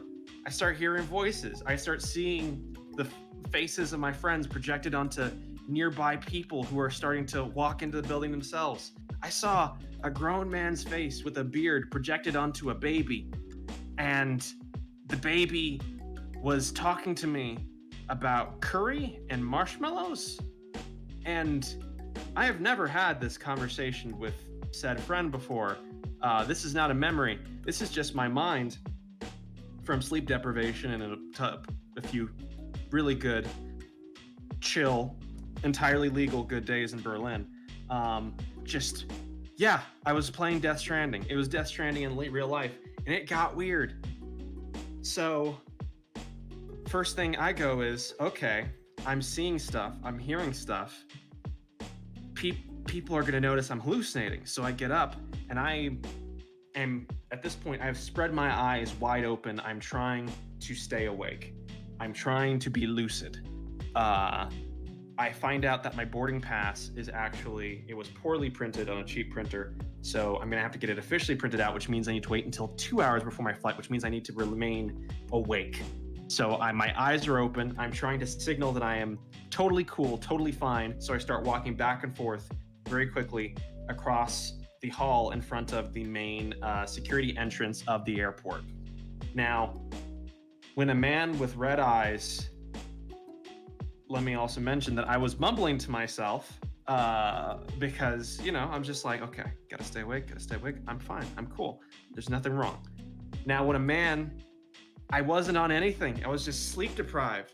Please sleep. The lesson here is to sleep, because I was marching back and forth, mumbling to myself, red eyes wide open, very quickly. And it started to make people very nervous. Marshall, I'm Zolver Nelson Jr. I'm a narrative director on a bunch of games. I was the narrative lead on this game that we're about to play, Cellular Harvest. And I'm talking about my experience almost getting arrested in a Berlin airport. So at this point, red-eyed, mumbling to myself, walking back and forth, I have just enough self-awareness to realize that people are looking at me, and that security is getting real antsy because I am at the main entrance, and there's more and more people coming into this international airport, and they're getting weirded out by my very existence. So I sit down, I'm like, oh shoot, they're on to me. Next thing I know, on the loudspeaker comes a message. Please keep in mind that if your baggage is unattended, we will have to destroy it. Please do not leave any unattended baggage in the airport. So, not only did I believe that the voice was speaking directly to me, but also, I had a horrific realization. Oh no, my bag is on my back. I'm wearing a backpack. They're gonna think that it's unattended because I'm not directly looking at it. So I take my sleep-deprived dumbass state, I take the backpack off of my back, sitting down, hold it out at arm's length, what is a bag that is carrying my entire livelihood, my passport, everything, bolt straight in front of me. This is a roughly 40-pound bag, and I'm holding it and I'm staring at it to make sure that everyone in the vicinity knows that I am attending my baggage. Please do not destroy my bag. Next thing I know, I get another break in the clouds of self-awareness, and I realized the people that were previously sitting next to me on the very few chairs available at the very front of this international airport have all vacated the area. And I am alone, having held this bag for an indeterminate amount of time. There was previously like a couple with their child. Oh shoot, that's a phone. I need to turn off that phone. Okay, so there was a couple with their child, and they were no longer next to me. There was another family on the other side of me. They're gone. I've just gotten real weird. And sorry at for this the wait, point, dear I'm friend. oh, okay. And that's where we're going to end. Folks, get sleep. Do not get arrested in Berlin. See, I'd heard that tale before. Oh wait, did I cut the tale short? Okay. It's better this way. It will tantalize. The next time you have me on as a guest, I'm going to finish it. I don't know, dude. Y'all can hold me to this. I see a whole bunch of no, finish the story. Keith, I'm sorry, I didn't know. Finish story or riot. Go for it, dude. Okay, we got to finish the story. I don't think it will go well for us if we don't finish the story. Okay. I won't survive. You'll be fine, but they'll come after me. So we are I am at the front of this airport. I have held this bag in front of me. Everyone has vacated this my immediate vicinity. And I'm like, "Oh shoot. I've made a horrible mistake." So I, as a last-ditch effort, decide to speak to one of the nearby security professionals to tell them that I'm safe and okay, and I'm not gonna do anything weird. So I get up and I make a beeline for the nearest security man with a very large gun and with a look of fear on his face as he sees me beelining towards him. Oh, no! And as I'm walking, I begin to slow down and go, wait, I can't do this. This is awful. This is a horrible, horrible idea. Telling someone that you aren't a threat with your red eyes and your strange behavior and you're pacing back and forth and mumbling to yourself is not going to make them believe that you aren't a threat. You naive, sleep-deprived man. So I go back to my seat. I sit down. I clutch my bag in front of me, hugging it to make sure that everyone in the vicinity knows that I'm attending my baggage. I pass out for 10 minutes, 15 minutes. All I know is when I have awoken, the seat's next to me. And this is an international airport. There's now thank you, Catros. Over 100, nearly 100 people crowded into here. No one is getting on a seat next to me. And I'm no longer seeing the faces of my friends projected onto nearby babies, walking couples, pedestrians, and so on. I managed to get my ticket. I managed to get on board my plane. No one gives me any mess. I managed to go home, but that is how I nearly got arrested in a Berlin airport because I was sleep deprived and I decided to watch Magic Mike with a group of people who may have been swingers, going to their home despite not knowing them to watch Steven Soderbergh's classic epic about male strippers through German Netflix. And let me tell you, it's a good movie. See, I wasn't going to prompt you to tell that story, but there was a quiet part of me that was hoping. That was just hoping. So, friends, Zalavir's tales are the stuff of legends, and I'm so glad we're getting to do this today. And we are going to get stuck into your game in just a second. I do want to say a quick thank you, one, for coming on the show, but two, we were meant to do this time last week, and last week can just do one.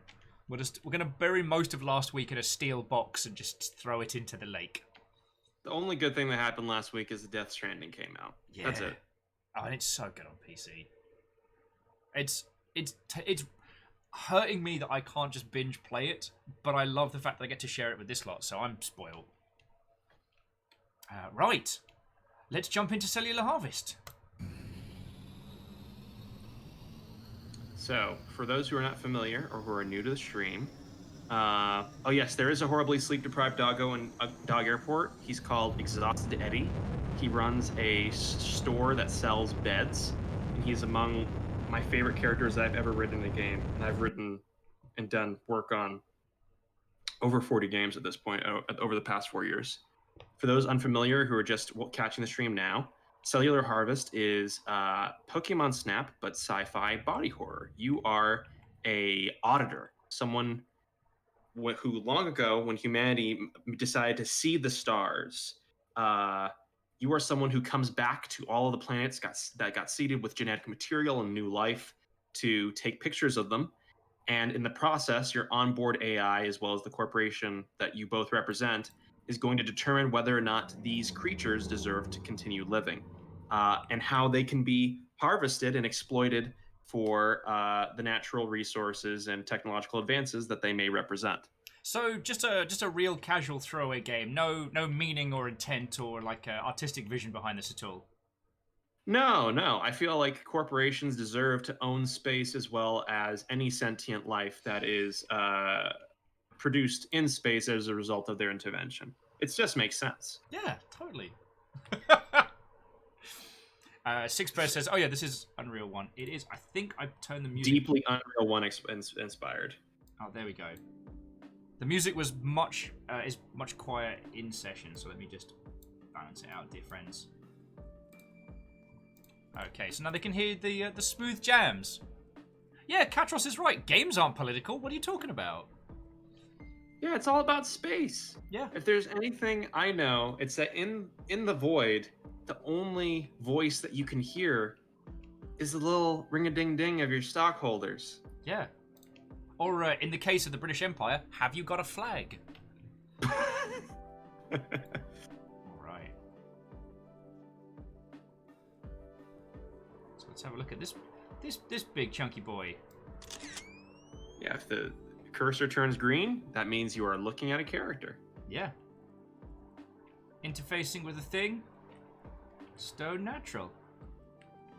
What's up, dude? You're just hanging out? You having a good time? That's cool. Oh, so Asari's asking the question I think you've been asked a few times. So after an airport for aliens run by dogs, what's next and is it cat themed? There are cats in the current game. They just pretend that they're dogs, and because dogs are who they are, the dogs believe them. Oh yes, the obviously a dog was a pleasure to meet, and wasn't a cat. They were obviously a dog. Absolutely, obviously, because they said that they're a dog, and they said, I think they said woof one time. Oh yeah, they might have said woof. Oh no, they definitely said woof. Definitely. And Guy Good, that's lovely of you to say. I actually think pacing out Death Stranding is a real good way of showing that game's strengths. I think if I'd binge played it for like 6 days to start with, one, you all would have been bored to tears of me just trundling packages up and down the landscape slowly. Oh, each unique specimen of species you catalog, your company give new AI data to work with. Oh, I haven't cataloged the flowers. The flowers, you can't. If your company can't exploit it, then it does not matter. Your pictures. All you have is a picture now. You happy? You happy to have seen nature? And go back out and determine whether or not we can turn this creature into glue or not. Space glue? I think regular glue. Okay. Now, have you crouched down? It seems like your viewpoint just... I did crouch, and now I do like a little, like I'm kind of drifting into the mud almost. I don't think that's supposed to happen. Details. Yep, that seems like it's another plant. What games from the PS1 and PS2 era made an impact on you and what are your favorites? I've got a lot of love for the 6th generation and for the 5th generation of games. So it would be hard to pick particular favorites. But in this case, Yeah, you've got a. Hey, I'm just using if I found a bug, I'm just exploiting it so that I can take snappy, cool pictures. Yeah, I feel like you. So what is? Yeah, are you back on the surface now, or did you manage to? Is it a toggle crouch? Oh no, so so I think I used one of the. I think I used the C crouch, and so what happens is I jump, and then land, and then slowly sink a little until I drop there. And here I'm now ice slidey, so I found a bug. My QA background shines. Oh yeah, so do you want to do the PS1? Let's go with PS1 games first, because the PS2 is like that's like what is book in library that like? Yeah, PS1. I think one big game in that era that's made a huge impact on me is Armored Core. Yeah. It is a deeply like back before we used a lot of words like systemic and replayable. It was all about systemic replayable experience of building up a mech, taking mercenary jobs, and affecting a city. And it did it with drastically less resources and far more believability than you get in even a massive AAA production now. It's hard to convey the sense that you're affecting the world, but in these dithered, very limited view distance arenas with your mech, with your emails that you get back at your base, it conveyed a much wider world more potently than, you know, a lot of more modern titles that have that as their explicit goal. So coming into my development process, especially having played Armored Core later in life, I played it on the PS Vita for the first time. I was like, hey, this thing can play PS1 games. I've been basically avoiding that era of games because I was like, that's old stuff. Let me give this a shot. And I just had my entire mind expanded. And ever since then, it's why a lot of my design sensibilities come from sort of a mix of old and new, looking at how those earlier eras conveyed much greater worlds under super constrained environments, and seeing how we can build those things and pay off on the promise of them with more modern technology to make games better, faster, and cheaper. Because you don't need $1 million to make a game about taking pictures of alien creatures that your corporation wants to exploit. Yeah. But it helps. Well, and not to go for the hyperbole point of the Armored Core discussion is that, you know, FromSoft's make something replayable that feels like you have an impact on the world is very much their credos. Like, you can see it through in a lot of their games. You do have a double jump, but because you did start with something that just made your character permanently futz the way they move through the world, do you want to restart? Because you're very early. I can do a restart. Might help. Do I get to keep my pictures? You will not be able to keep your pictures, I think. But you've got the memory that you took some real aesthetic pictures as you limped along the ground due to we're just gonna say that was your fault. We're gonna say that you had done a thing. Straight up blame Will. I see you're familiar with the show. I read the chat. I see how they treat you. Well, okay, everybody, this is how you double jump. I can't believe we have to go over this. You jump, and then you jump again. Criminal. Hashtag blame Will. Oh my word. Alright. There we go. It's not a bug, it's a feature. Yeah, maybe don't press C, because I don't think you even... I didn't even know we kept in the crouch option. It might have just been an unhooked thing in the character controller. Okay. Though one thing that I will say is that was definitely something that that shined about Umanagi Generation was that it did not quite raw, but it did a high quality output of your pictures, which was very nice at the end. It is. I haven't played Uminagi Generation. Is it like good? Because like I saw it and I was like, oh shoot. Why would we make? This was right before we launched Cellular Harvest. That game came out of nowhere, and I was like, oh shoot. Yeah, everybody just buy that.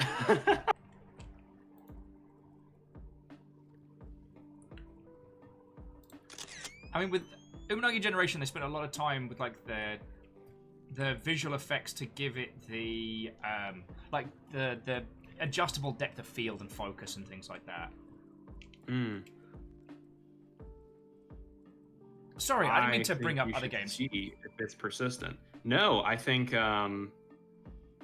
what's really relevant is that now, like, yeah, people have Cellular Harvest did really well on itch.io. We went itch.io exclusive for our initial release. Yeah. And like that's I think one of the critical pieces of game development or creation in general. So you're gonna want to take a picture of the second one because when you take a picture of a creature again, who's a different specimen, it gives you more information about them. Your AI has more material to evaluate them from. And so you want to take a picture of every creature you see. And we slowly find out all the different ways in which aforementioned creature can be turned into like a handbag or something. None of them. I should have turned one into a handbag, but there's definitely some really messed up, corporate future reusing strange animals who have evolved in a environment of their own. There's definitely some interesting ways that their natural capabilities are going to be manipulated. Yep, and as Baron Ransack says, all for the glory of Neo Britain. For the glory of Neo Britain. Have you got a flag? But to go back to Umurangi Generation one last time, it is on Steam. If you have the chance, go play it. It's made by an indigenous developer. It is stylish as hell. It's very good from everything I've heard. As soon as it comes to Switch, I'm buying it. I might buy it on PC preemptively. I almost never buy two versions of a thing.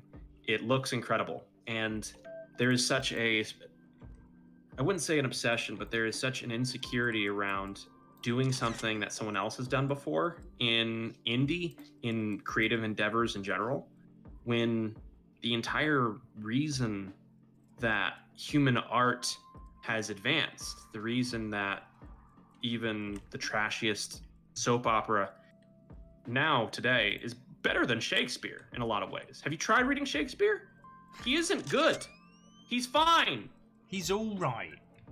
He's all right. But have you seen Vampire Diaries or Riverdale by the CW?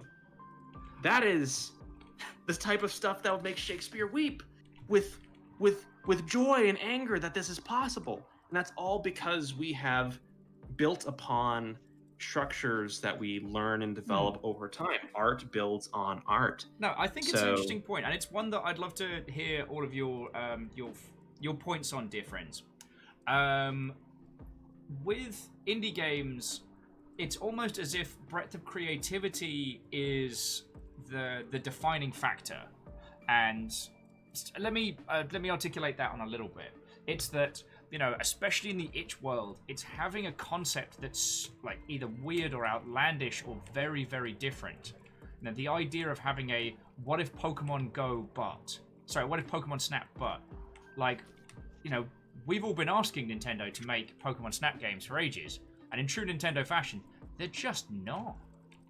Oh, excuse me. They also announced a Pokemon Snap game, a new Pokemon Snap game, just as this game was coming out. Yes, they did. My apologies. With the Pokemon Fest, but yeah, like that made me excited. There is a open enough. Like, we've seen this for even military shooters. As the most extreme example, there is space for 17 military shooters to exist and to all provide something different to the world. All of these games, now that they all exist, are going to provide creative inspiration and a foundation for other people to deviate from, to build upon, whether it's sequels or something else entirely. It's kind of scary, but even in terms of content creation, there's going to be someone who is young, watching you now, who's going to be directly inspired by your approach to creativity, to marketing, to the practice of streaming, and is going to be basically be building upon the art that you do every day 20 years from now. God, I hope not. The only thing they're going to get is a royal hangover and probably a heart explosion. But, sorry, I wanted to jump back just again to the point, which is, I feel that, especially in the itch space, like, it's not necessarily originality, but it's like the originality of concept is something that has a high value in the itch space. And so that's why I felt a little bit bad mentioning Umanagi Generation, because it's trying to show... They're trying not to override one concept with another, because, you know, people only have so much bandwidth when it comes to remembering indie titles.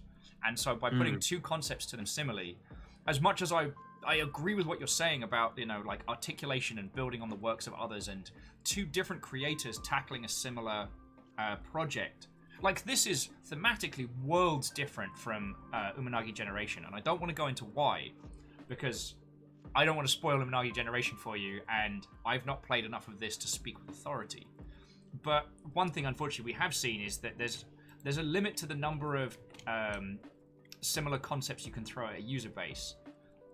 My favorite example is the team that did Time Splitters did an incredible third-person shooter about being a psychic time traveler. And there was another project with an almost identical concept, which was a third-person game where you're a psychic action commando. And they basically cancelled each other out, because one was incredibly bland but had a stronger marketing presence, and the other was... what's the term? Original? Yeah, but too original? Original but too original, yes. And they both kind of keeled over. Anyway, you know what? I think I've taken this conversation thread into a weird point. Oh, and Zalabar, if anyone asks like a really good question, feel free to like yeet me conversationally out and just jump into it, because you know these poor people have to listen to me talk my head off. And yes, Fearless, I am talking about the Second Sight and PsyOps, the Mindgate conspiracy, where both kind of cancelled each other out. But Second Sight is incredible. Sorry, let me just photograph these stone creepy peoples. Sentient, lacks communication.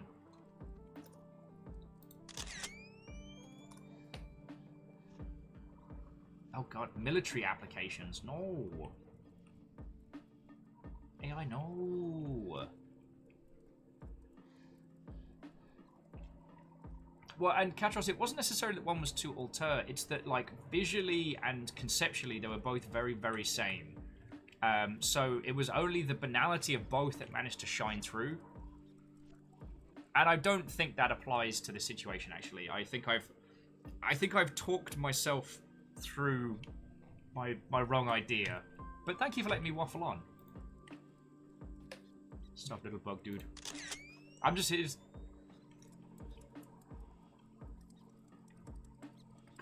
Command underscore bleed. But did we get all of them for that little... Oh yeah, so... Yeah, it seems like you found all the entries for the Iridescipede. You've completed his entry. So, external structure inadequate for containing internal material. Organs are in constant flux state. Both scaffold and scaffolded. Schrödinger endoskeleton. Medtech applications, stronger bodies and flexible structures containing them. Interesting. I mean, dark as. Oh, and who are these big boys? Oh, hello. Tiny fish. What's up? Marshall says, wait. A game like PsyOps are also worth playing? Why haven't I heard of that before? Exactly. Because they shared a launch window and they were visually and conceptually very similar. But yeah, Second Sight is genius and makes me sadly miss the fact that the team behind Time Splitters didn't get to do more. Oh, cool. So you can take pictures of multiple creatures together.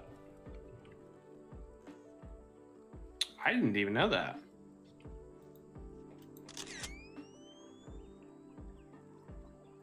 We're all learning today. Curious about indie games and animals. How is animal evolution thought about? I have a degree in wildlife, and some things make no sense at all. But it's not real. But it's not real, of course. Just curious. It depends on the with what degree of accuracy or realism a game is attempting to do evolution. I know some creators who attempt to draw a very direct, logical, scientific line between creatures today and evolved versions of them, or renewed versions of them over time. For this game, our approach was, how would distorted versions of wildlife that we take for granted, like wildlife on Earth, having been seeded elsewhere, what would the distortion of that look like? And how would a corporation who was coming back look at these creatures as things to be exploited and changed? So when you're talking about animal evolution, yeah, there's some who try to like basically do I've seen in legitimate evolutional charts. But then there's the other direction, which is just yeah, we're gonna do whatever. And then in the midpoint, it's like, what if we did X thing as a distinct evolution of a thing and made like rhinos look cool? And that's how we treated the Ron in We Are the Caretakers. We took elements of the research we've been doing on wildlife and on wildlife conservation, primarily tigers and rhinos and elephants. Yeah. And was like, what if we had a rhino that had like traits of all of those things? Sorry to interrupt very briefly. Would you mind telling these people about that particular project? Because I know you've told me about it, but I don't think you've told these lovely folks. Oh, We Are the Caretakers is an Afrofuturist squad management wildlife RPG. You guide this organization. Yeah, as you do. You got this organization of peacekeepers and conservationists known as the Caretakers, as they attempt to preserve the endangered Ron as the foundations of their world, and the way in which their society functions is radically altered due to the emergence of a newly revealed threat. I can't say more than that. Yeah. But in a similar way, Ron in We Are the Caretakers, which are basically rhinos, we can call them rhinos. We thought, okay, if creatures adapt to their environment in a very specific way, what is the environment and the environmental factors and the alterations that would result in this creature? For Cellular Harvest, what was really fun was this, like, my co-creator on this, Nate Behrens, he would send me a picture of some creature and the way it moved, maybe, and I would make noises into a microphone about how it probably sounded, and would consider, okay, what does this thing actually function? You're only going to see, it's a half-hour long game roughly. What is their life cycle like? What is their reproductive cycle like? Basically, through one look at a creature, trying to deduce its entire history and role in a world. It was a really fun interpretive challenge. Oh, sorry, I was just reading the Stone Creeps, and I've just noticed the command terminate at the end. Military applications, authority, and fear. And then in Centipede, it was command bleed. Yeah, so whenever as you're discovering how the AI is evaluating the creature, you see the AI's final treatment of how the thing should be treated. So one should be bled, used for its genetic for its base genetic materials. The other should be on a base level harvested and immediately terminated for how it could interfere with their plans. Because if something isn't useful to capitalism, what if it just didn't exist anymore? What if we just took care of it as a treat? I mean, super dark, but you're not wrong. As we say in the Longship, all glory to Neo Britain. I can't make that a thing because that is a little too. Like, I made that joke and now it's starting to sound a little bit sinister. It was. I mean, it was sinister to start with, but it's worse. Sinister to start with. It is directly sinister to how much deadness is in your voice as you say it, or just like how politely and cheerily you say it. Just like, oh, all glory to Neo Britain. Yeah, I feel like I'm towing the line with "Have you got a flag?" Because I'm sorry, I know I joke about it a lot. It's just that personal philosophy of Britain have been the baddies in a larger portion of history, and it's not to make light of it, but to acknowledge it. Yeah, because we did Umanagi Generation, and I was explaining to these lovely folks about Waitangi Day, which is a New Zealand national holiday of the signing of the Treaty of Waitangi, where the Brits pulled a feckin' bait and switch. Not one of their most egregious acts of colonialism, but they had the native population sign a treaty so that the English settlers and the natives would live in peace. They signed a different treaty than what the Brits did. Wait, what? Yeah. That isn't how contracts work. No, it is not. That's messed up. Yeah.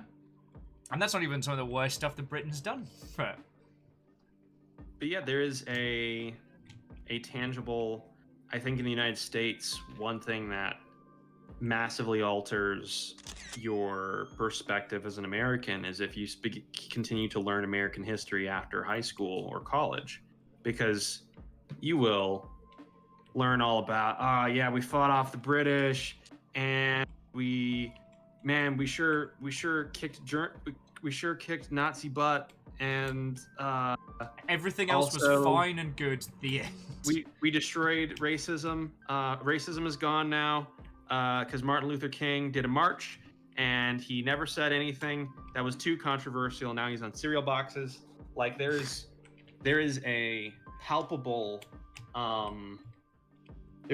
thing that changes in you when you look at how, for example, Texas, which is the state I live in now, was brought into the United States. Mexico owned Texas and basically a whole lot of the West and the Southwest, and they didn't allow slaves to be in at least this region. I'm not sure about across the nation, but at least in this region. And a whole bunch of Texan slave owners were basically said, hey, America, you should take this so that we can have slaves. We will fight, and we will fight the Mexican government and South America on your behalf. And that gets rendered down to the very trite motto of Remember the Alamo. Those brave people, what is now represented as these brave people, fighting for a piece of the United States that was always belonged to the United States, or who were fighting against this monolithic threat. It was a bunch of racist dudes. I'm not to oversimplify, but from a certain perspective, and if you simplify it down to its base elements, there was a whole lot of racism and a desire for slavery that resulted in a whole bunch of dudes fighting and dying to perpetuate horrible things going into the world.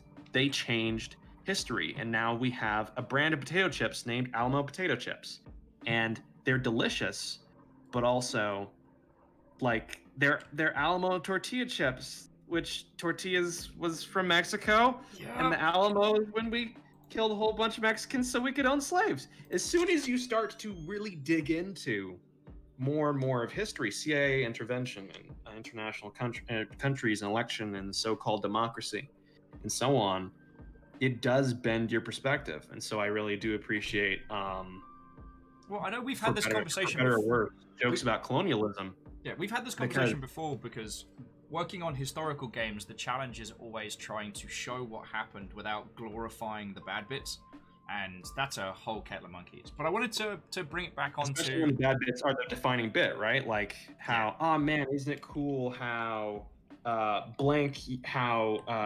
we dropped napalm in Vietnam? And it's like, well, you could make that a hero ability in a Vietnam-themed game, but also napalm was really messed up and did a whole lot of bad things to a whole lot of people. Yep.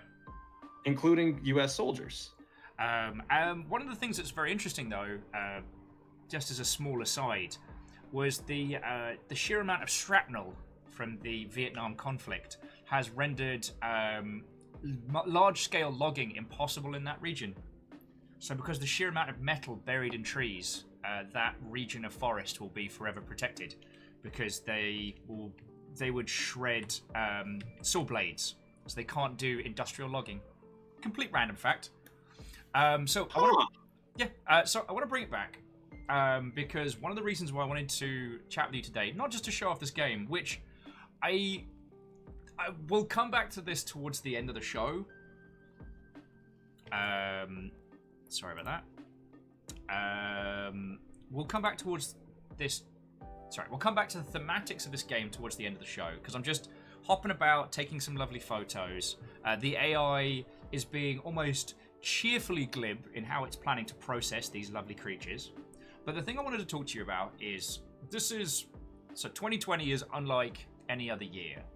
And usually, as an indie developer, you'd be able to go to conventions, get a booth at a little show, show people the stuff you're working on. But now, we're in this very strange world of we don't have that physical space, and so far there haven't been any massively successful there was the Steam demos promo, but that was mostly for games that already had very good representation, like Spiritfarer and stuff like that. Yeah. How are you facing some of the challenges of getting your game out in front of people this year?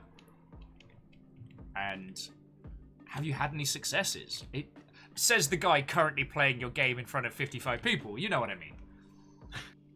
Well, one quick second first, because my cat needs to be let out of the room. Oh no, that cat gets priority. Friends, no one's going to disagree with me there, right?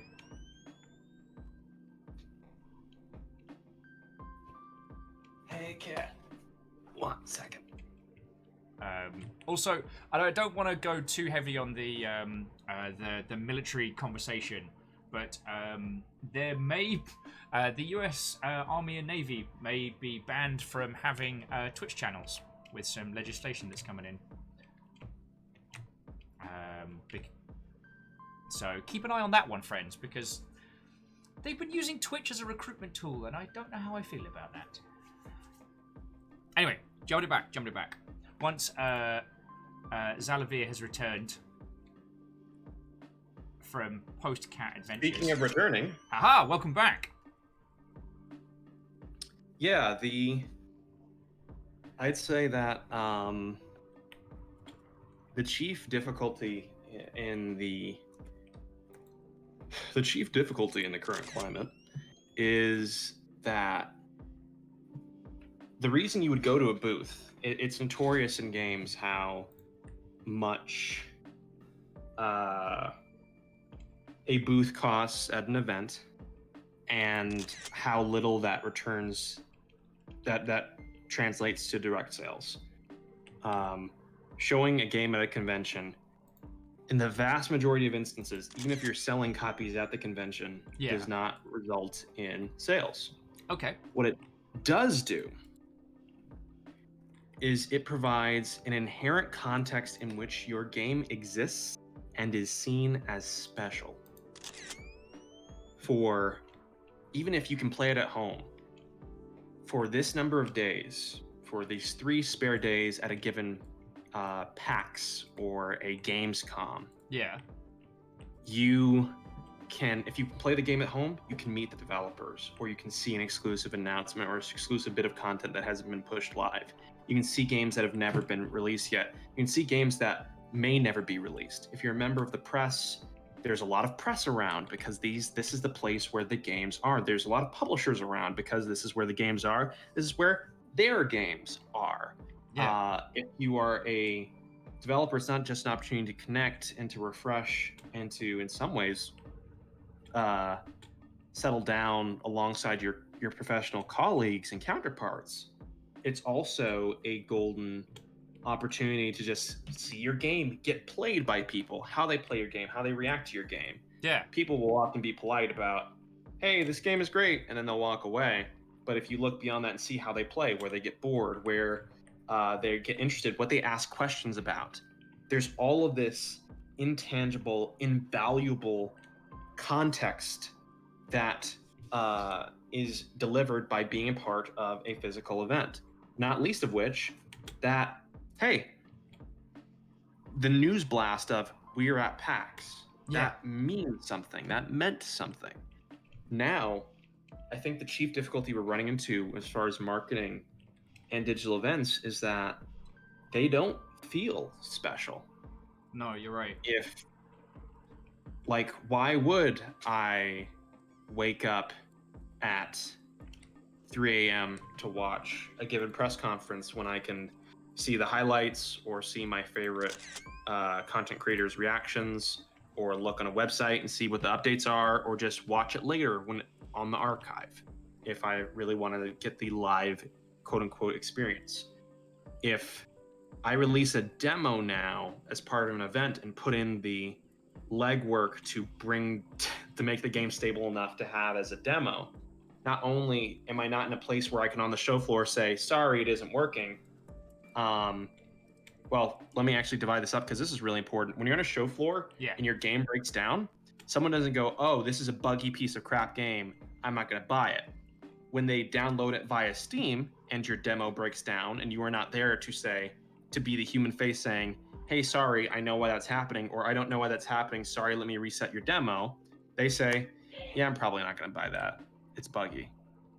They leave a crappy comment on it, and that's sometimes the first thing that people will see on that title. Their first impression is the event context was also one where if your first impression was if there was bugs present, it's delivered in the context of this is incomplete.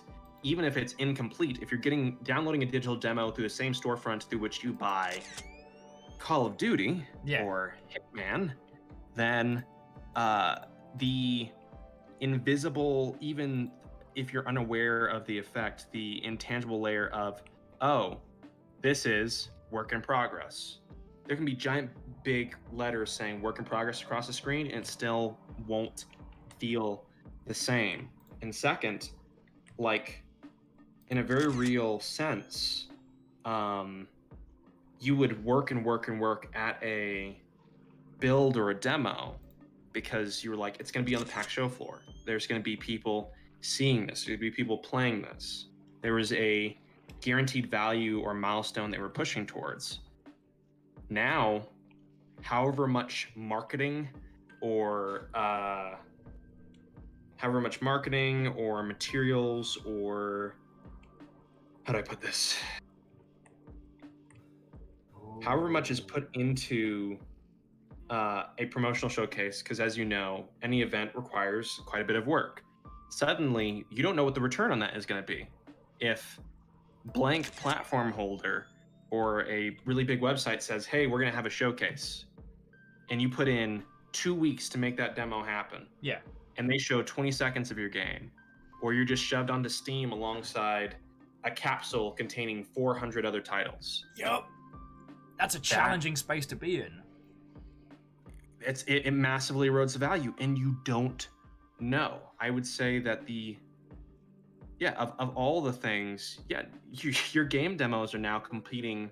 Like, I can play a demo of an unfinished game, or, it's quarantine. I can watch Netflix. Before, when people would say our games are competing with Netflix or whatever else, that's a bit of an exaggeration. I think it's an incorrect value judgment. In terms of a digital event, though, when you're creating live streams and videos and content, you are part of the greater content cloud. No, that's a good point. Is always happening.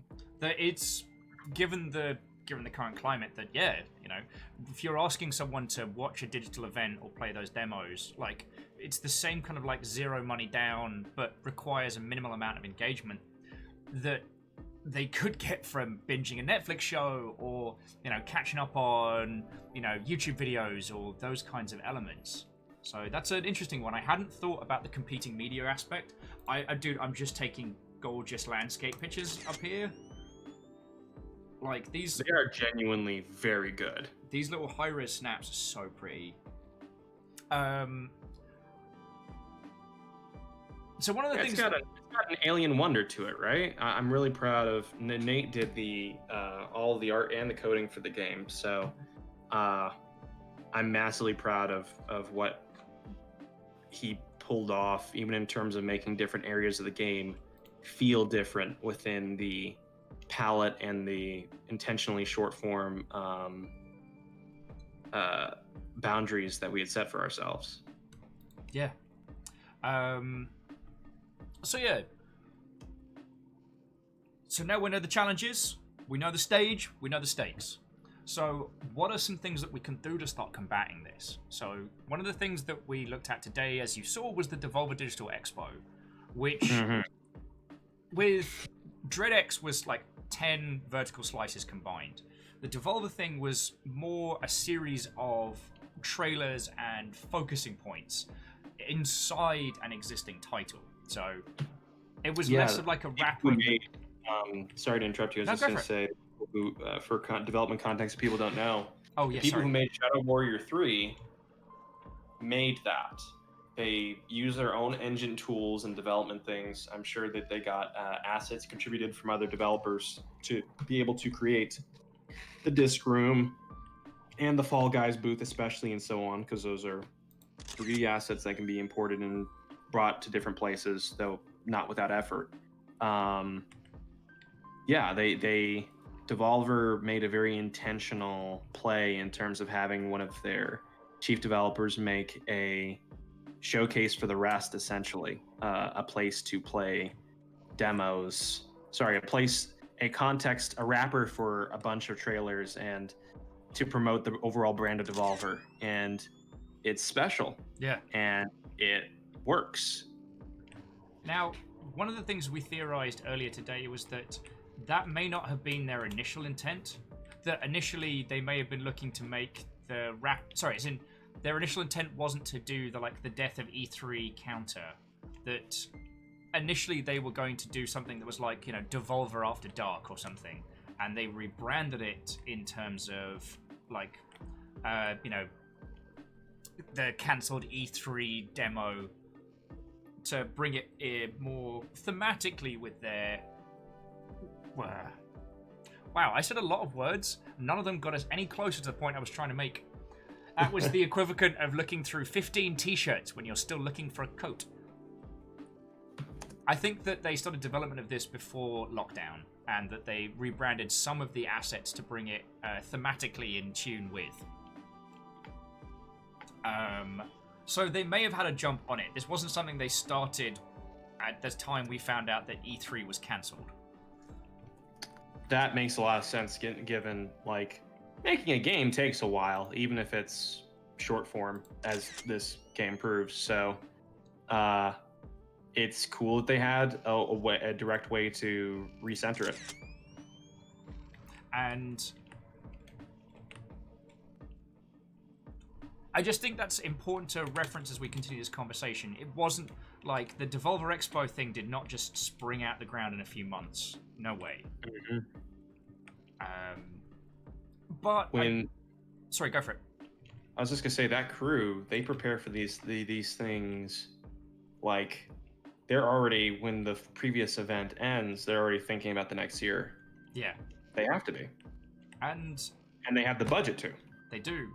Now, I could go on a small rant about how the major players, the fact that they're not doing this is bizarre because they have the money and the time. Microsoft do the same video, the same presentation every year.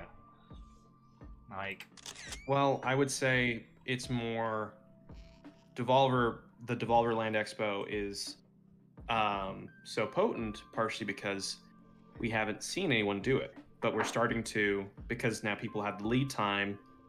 We're coming up on 7 months into the year, coming up into 8 months into the year. Sorry. So this is we're starting to see, for example, the Amaze Festival, which was unrelatedly connected to my near arrest in Berlin. They were not able to hold Amaze Festival this year, so they have been doing these other playable installations, and they just released a first-person MMO that opened up today. We're starting to see other people do it. The Brazil Expo. Wait, I believe I saw it from your retweet. Yeah, there is a. I don't think they're calling it the Brazil Expo, but they are. It's called Amaze Space, and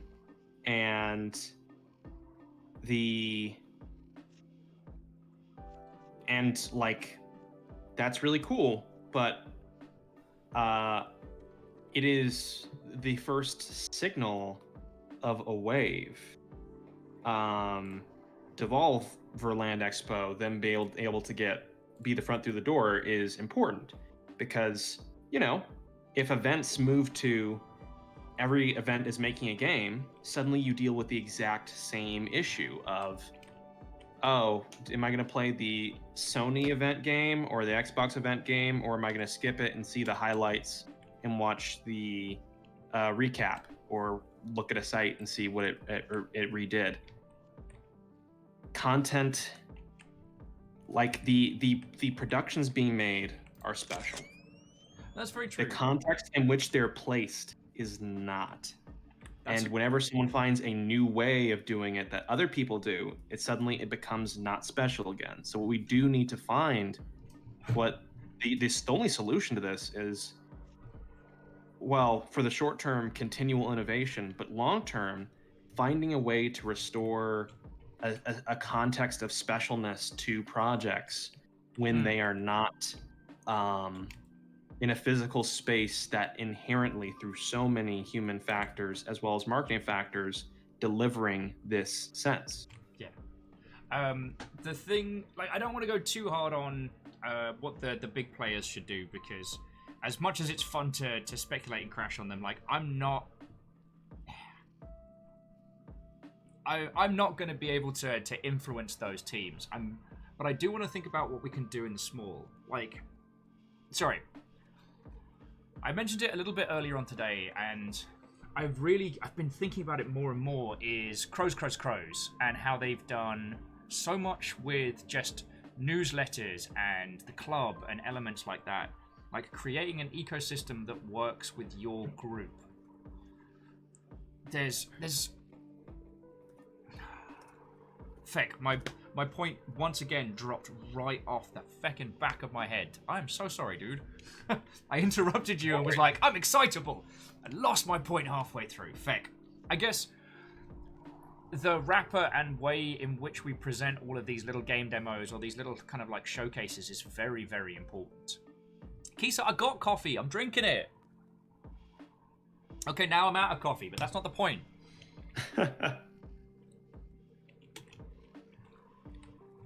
Oh, and 6 Pairs of Feet, I have seen Anodyne 1 and 2. We will be doing a show on those at some point in the future. At some point in the mystical future. Oh yeah, and then that Crows have their yearly event of Raps Giving, where they just make terrible songs and make an album every year. I mean, these are some strange little like quirks of community, which I want to reference, but the more I think about it, it's like, Itch doesn't have a community. It is a place where games are, certainly, but I mean, Itch have said they're not interested in, promoting or growing. But it's not growing. Feck. Why am I so bad at talking about this? I finally have a great guest to converse with. want to become a landscape in their own right. They want to provide an ideal safe hosting environment for a variety of creative projects, and that's exactly what they do. They aren't looking for market share. They don't need market share. They just need to exist, and by doing so, they've done a lot of good work. That also means, for example, if you're going to premiere a game by itch.io, what you're doing is not going to have outside of a few places on the platform and bespoke partnerships, a way to easily how do I put this? It's not a way to easily, as you said, build community. It is putting every developer. This current situation has shown more than ever that without community, or at least without a group of people that consistently care about your work, you're in a really bad place as a developer. Because community is organic. It does care. It does see your stuff as special. Dog Airport game and my work at Strange Scaffold, I have a Discord for it. Those people are amazing and great. And when I put something there, it has an inherent it's the same reason I like Twitter. When I bring something there or on Twitter, it has value because it's coming from me. And enough people have decided that my work is valuable, that that means something, right? Now you're talking to you're preaching the choir here, because I've always preached engagement over reach. It is better to have it's better to have a core of people that genuinely care about your title rather than trying to reach 100,000 people, of which most of them won't give a hot feck. Because those also those 100 people as opposed to 100,000 are going to spread that to other circles. The engagement matters.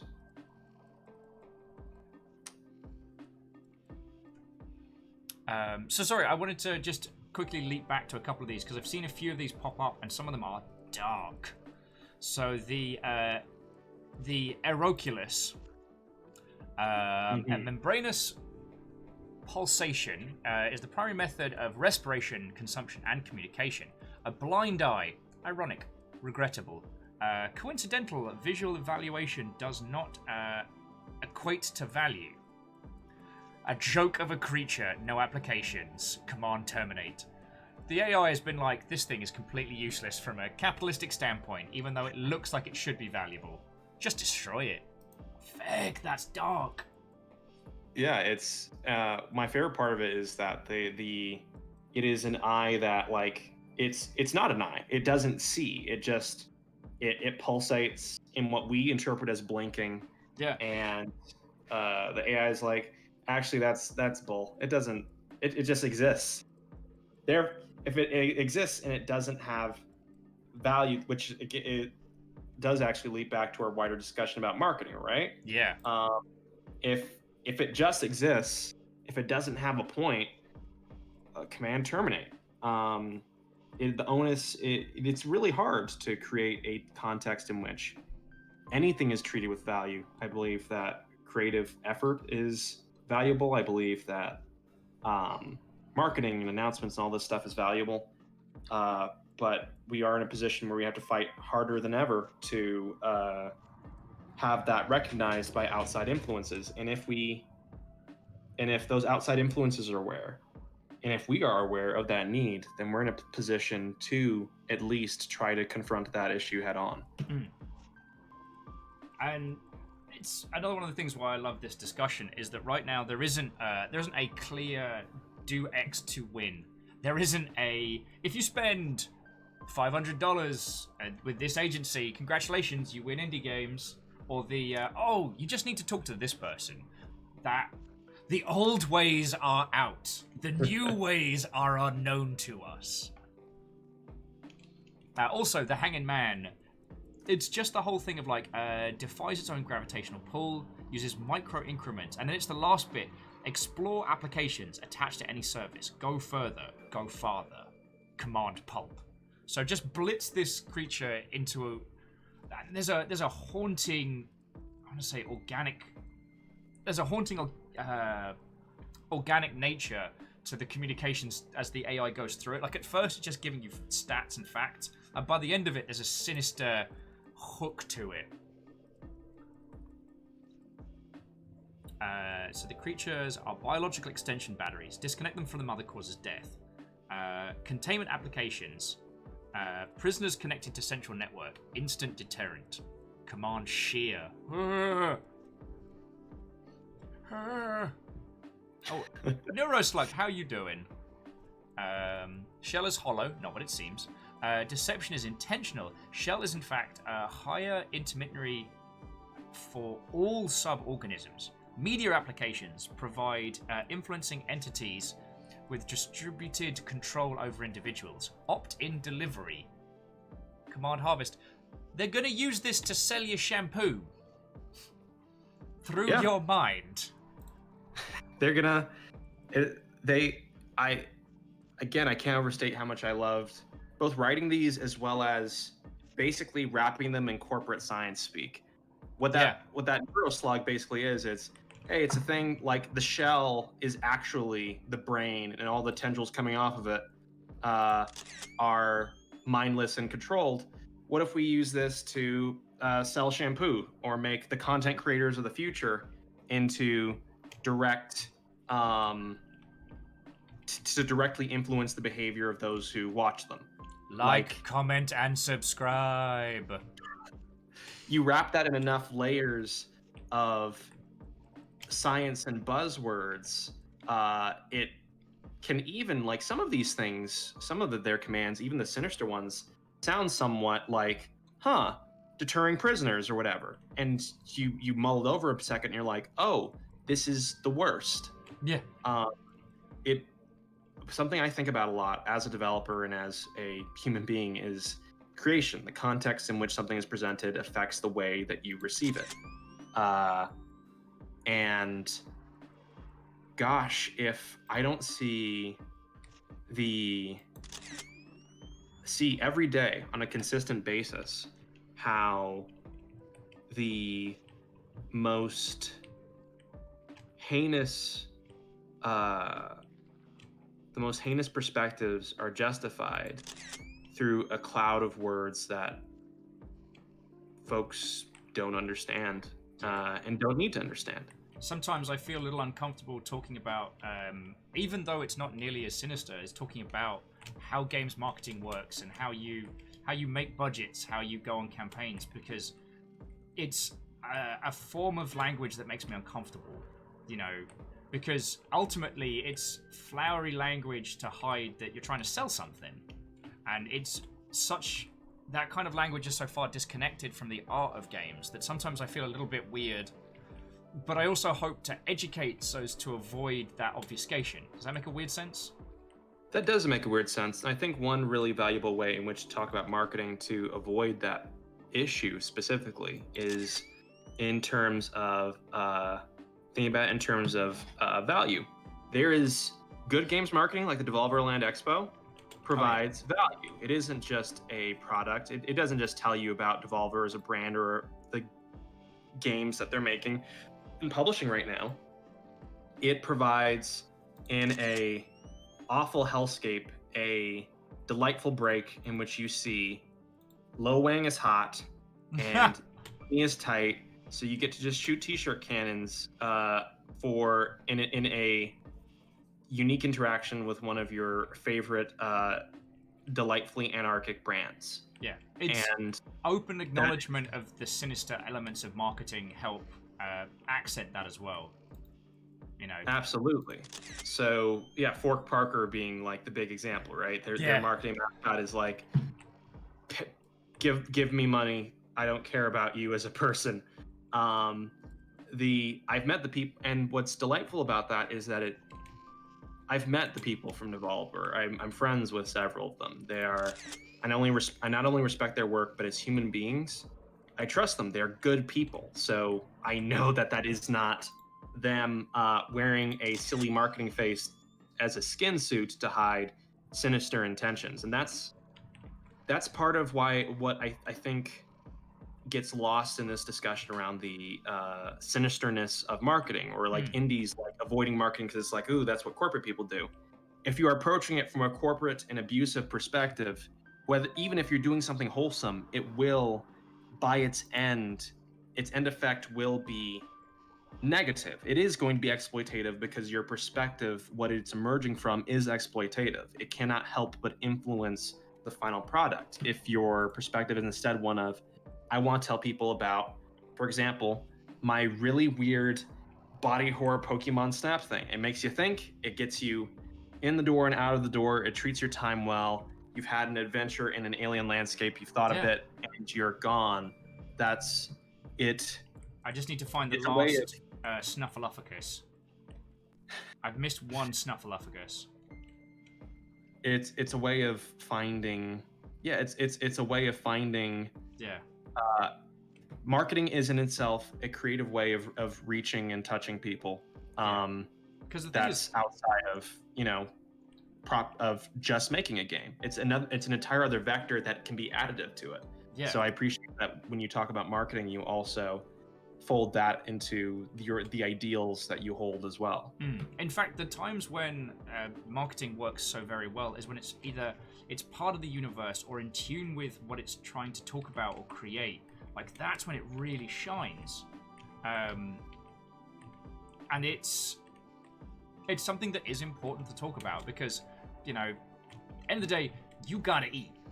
Like, I hope we one day reach a utopia where we all get to just work on our art projects and, we achieve that kind of Star Trek level of harmony.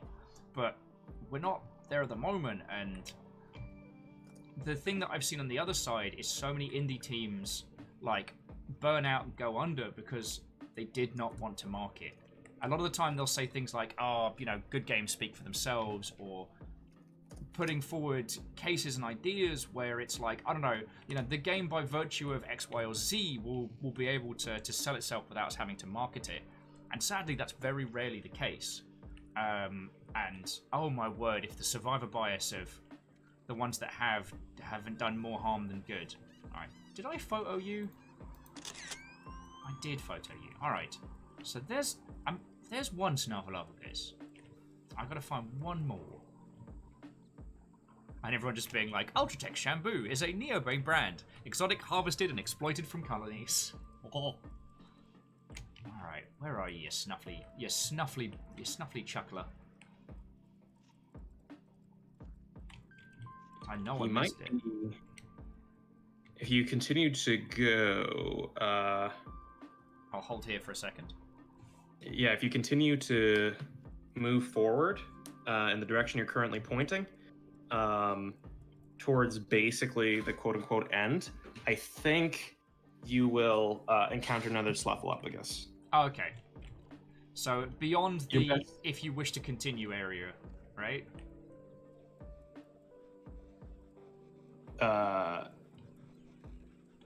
Maybe? I've missed one. Because I think that one. I found the one down in the ice caves with the giant mouths. Hell of a sentence. Yeah, you're welcome. I mean, you made it. Why am I thanking you? Why am I saying thank you? Oh, I don't know how to... Boss Driver! What, ho, friend? How are you doing? How do you fancy some alien planet Pokemon Snap with an existential dusting of corporate hellscape? Boss Driver, thank you for bringing your crew in. What, ho, friends? What were you up to? How are you doing? The disembodied voice that I'm talking to is Zalavir, one of the creators of this game, a wonderful human being. We're talking about indie games marketing, well, games marketing in general. Actually, you know what? I'm going to head back a little bit further, because at least that way I can show Boss Driver and people more of the landscape. Oh, Boss Driver was on Ocarina of Time Randomizer. Lovely. Well, Boss Driver, thank you for bringing your crew over. If you need to go for bomb-ass naps at any point, I completely understand. But for those of you that are staying around, I will endeavour to be vaguely entertaining. Vaguely. Okay, maybe I can't get back that way. So we were talking about teams that do not wish to market their games and the survivor bias of indie teams. That indie games that by pure dice roll luck end up selling a bunch because of right time, right place, and how that does tend to define a lot of people's discussions on it.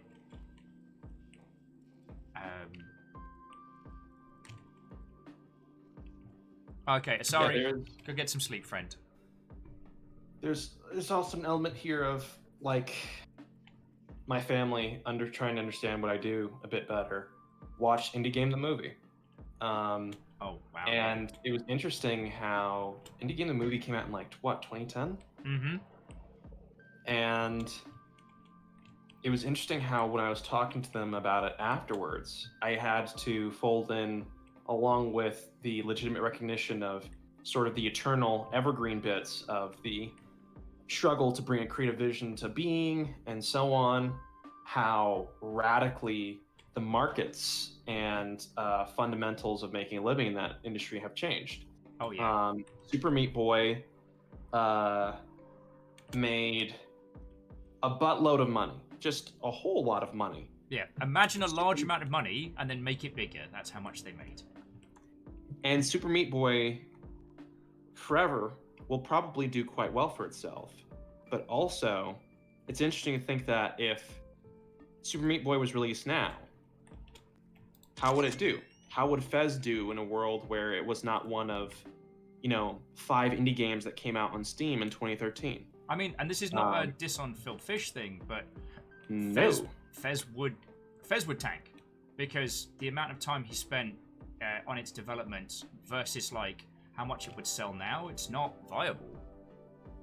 I like this touches on a greater thing that is something I rattle on about a lot, but I don't think game development that surpasses 2 to 3 years is not sustainable on a human level or on a economic level.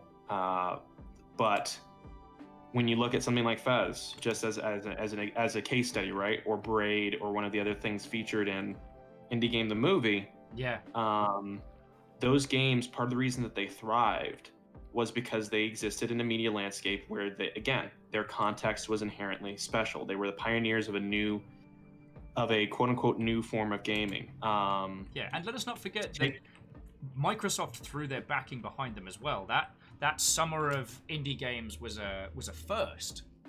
A perfect example. Second example of this is Cuphead. A lot of people are like, Cuphead, they took out 2 mortgages on their home and so on, but they forget that Microsoft threw their weight behind Cuphead for 4+ years. Yep.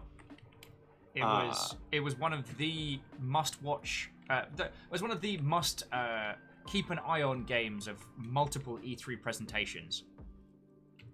Exactly. So when you have name brand recognition, there is an inherent there's a bit of safety there. So when we talk about indie games, when we talk about all these different things, regardless of quality of game, because as you know in marketing as well, quality isn't really the defining factor of whether or not something lives or dies. All right, friends, I'm at level with you. Some of the games that sell best are not the best made. I hate to be the one to say it. Sometimes games with very, very, very big marketing budgets aren't very good. Shocking, I know. Oh, and just very quickly, Iron Imp, Zalavir Nelson is our guest. One of the 2 creators of this game and creator of An Airport for Aliens, currently run by dogs. He also worked on Hypnospace Outlaw and is a wonderful gentleman to talk to. So if you have any thoughts, feelings, or questions, do ask, because you'll have to listen to my sorry ass all the time. Like, let's enjoy having not Will on the show. I mean, the Will show is a good time, in my opinion, but hey. The creator of some wildly excellent long-form pun threads on Twitter. Thank you for that deep cut. Yeah, I occasionally wish to hurt people through puns. That's why you get along with this lot something fine. Absolutely. So but yeah, like looking at the people from Indie Game the movie and thinking about, okay, they existed in a context in which their work was inherently valuable and new and covered as such. If they were in the modern landscape, what would happen? How would they do? It's a sobering thought because it does force because I see a lot of people, they base I do a lot of mentorship and speaking to students and so on these days. Is this the Snuffleupagus we missed? No, because we got the one by the pond, we got this one, and then we got the one. We got the one in the cave.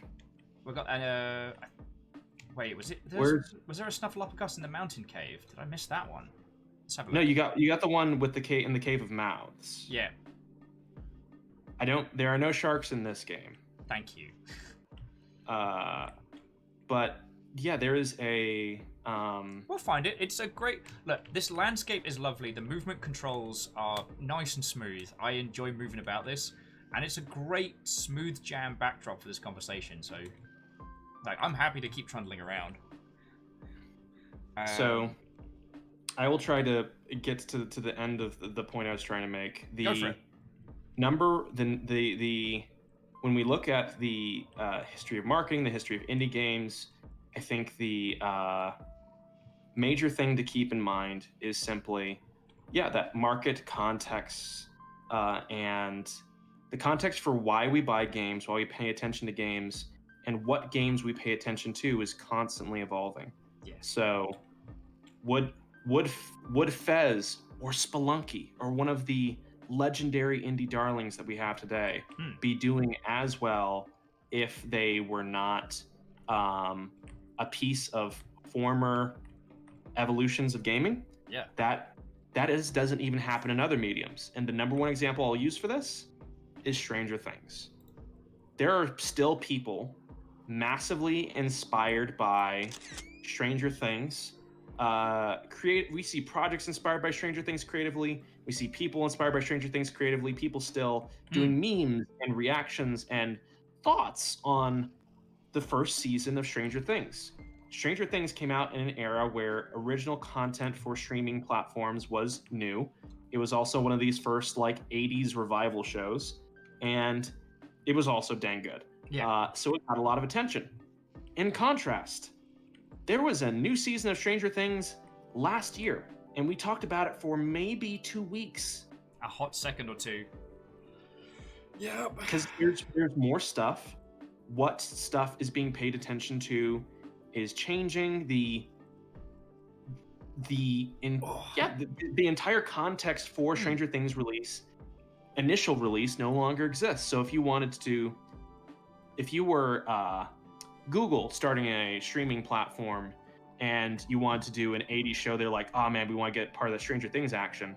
That would be an awful choice. Not because 80s themed shows should not be made, because gosh, I love them no matter how many exist. Yeah. It is that the world has changed. And in a similar way, if indie games are not reactive to the environment in which their games are going to be seen and sold, then they aren't. You are not giving people the chance to see the wonderful art you've made, and you deserve better, and your players deserve better. Hard agree. Touching on some of the points people are making. So AR was mentioning expensive games that don't do well. Anthem. Thing is, Anthem sold. Mm-hmm. It was the most anticipated release that year. Yeah.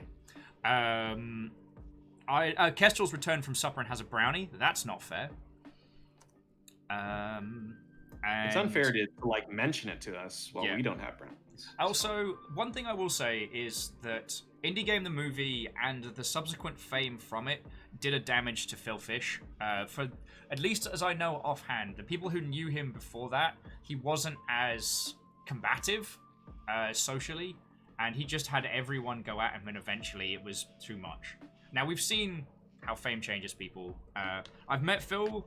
He was indifferent to my existence, but that's another kettle of monkeys. He wasn't always an ass. Do you know what I mean? But I do think of, thinking back on that sphere of the indie game, the movie darlings. It's interesting which ones would and wouldn't. Spelunky would still sell, but Spelunky wouldn't have sold millions of copies initially. Spelunky would be one of those games that came out like June, and for just some reason just kept selling copies day after day until suddenly it's that roguelike that everyone's played, and you're like, huh, like an Infinite Long Tail kind of game, you know?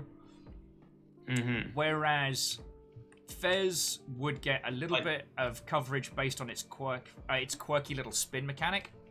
That would be lucky if it shifted 45,000 units. You know what I mean?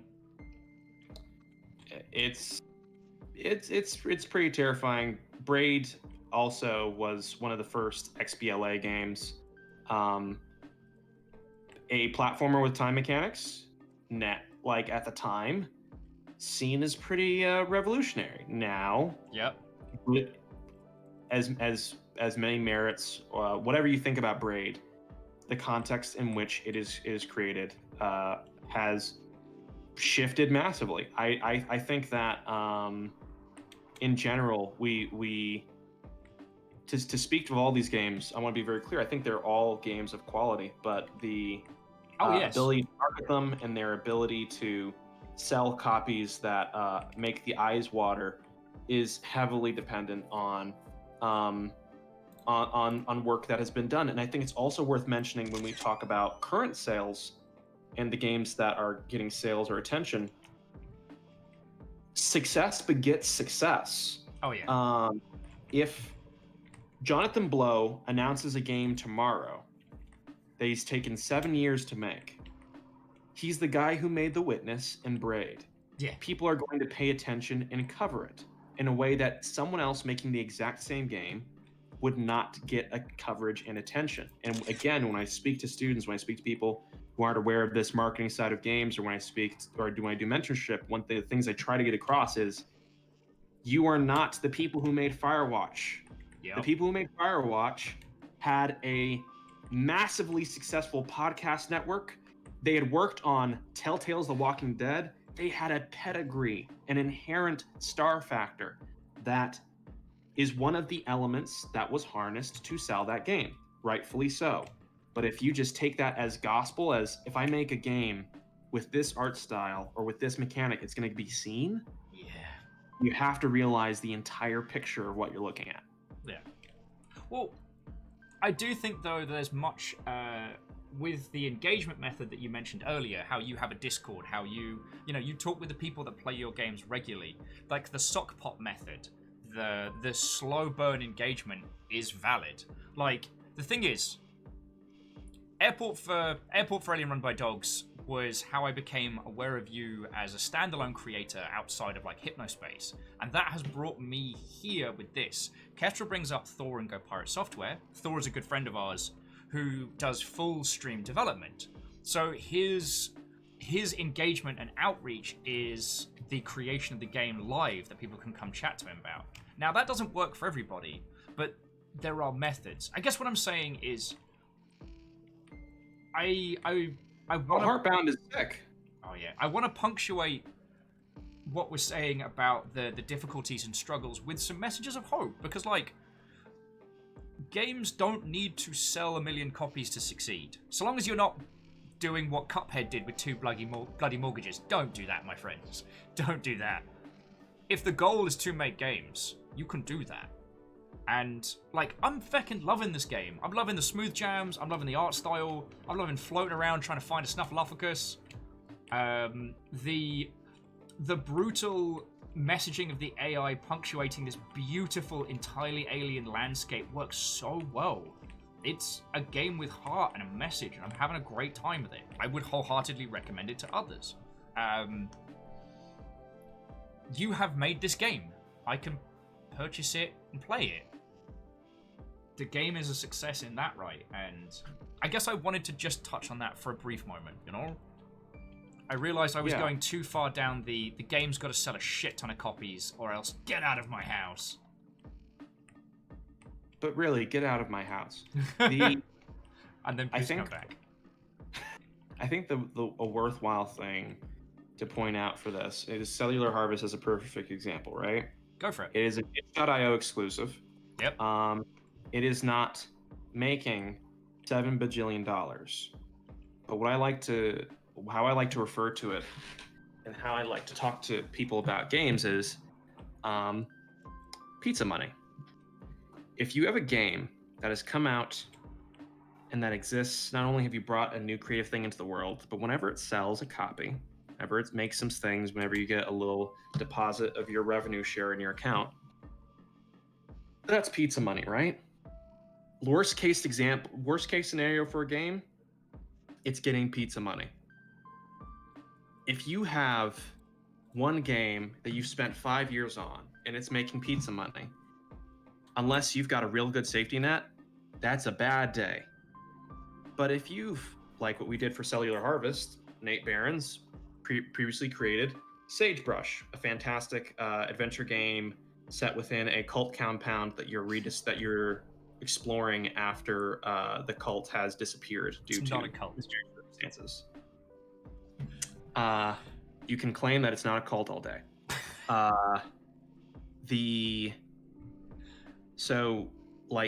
He has a day job. My day job is making games, so I did the writing and narrative stuff for Cellular Harvest around that. Yeah. We both worked on it for a few months. We released it into the world. It's doing better than pizza money. And the thing is, if you've got 7 of those, pizza money becomes brownie money. And then if you got 12 of those, brownie money becomes, oh man, I can get a meal at Taco Bell. Like, if you have the big thing I talk about, one of the reasons I'm banging the drum for projects with not short games necessarily, but shorter timelines and smaller budgets, is not only does it make it easier for you to get your money back, not only does it make it easier for you to make games sustainably, to be losing less when you bring something into the world, especially when we talk about losing a house. But it means that, like with any industry, every other industry that has stable creative careers for someone, you can have the revenue trickles that allow you to, if you get laid off of your job, you can survive another week, another month later than you would be able to. Hell yeah. If you have trickles that are strong enough, if you've got little rivers, maybe you can leave your job entirely. Music has sampling and people get paid for that. If you're a songwriter and it gets used in a commercial, you get paid for that. They have backlogs and portfolios. Film studios work on a bunch of different things at once, many of which never see the light of day, and the things that do, they get brought into the world. Those form a portfolio that can be brought into deals and product placement and streaming. Literature, you have, the more books you have out, and especially if they've done really well, the better the other books do. Games existing as an independent creator, slaving at a computer for 8 years and releasing one thing into the world and hoping that their life changes, it goes against the logic of every other medium, and there's nothing that games deserves more for your voice to exist for as long as possible, contributing good to the communities and the creativity of your medium. Hells to the hell yes. Sorry, whilst you were doing that, you were like, at what point do we get to Girl Scout cookie money? You don't. Clank says brownies are more expensive than pizza? The good brownies. And Favor 6 was saying if you get 100 games up, you can afford one of those little cakes at Starbucks. Again, that's an ambitious goal, I would say. But joking aside, this is a business model that... Maybe. The thing is, the get lucky, sell a million copies thing is not a business model that scales. It's not a business model that works. Whereas everyone's always constantly amazed at, like, wait, Paradox has crap loads of money. It's like, yeah, they do.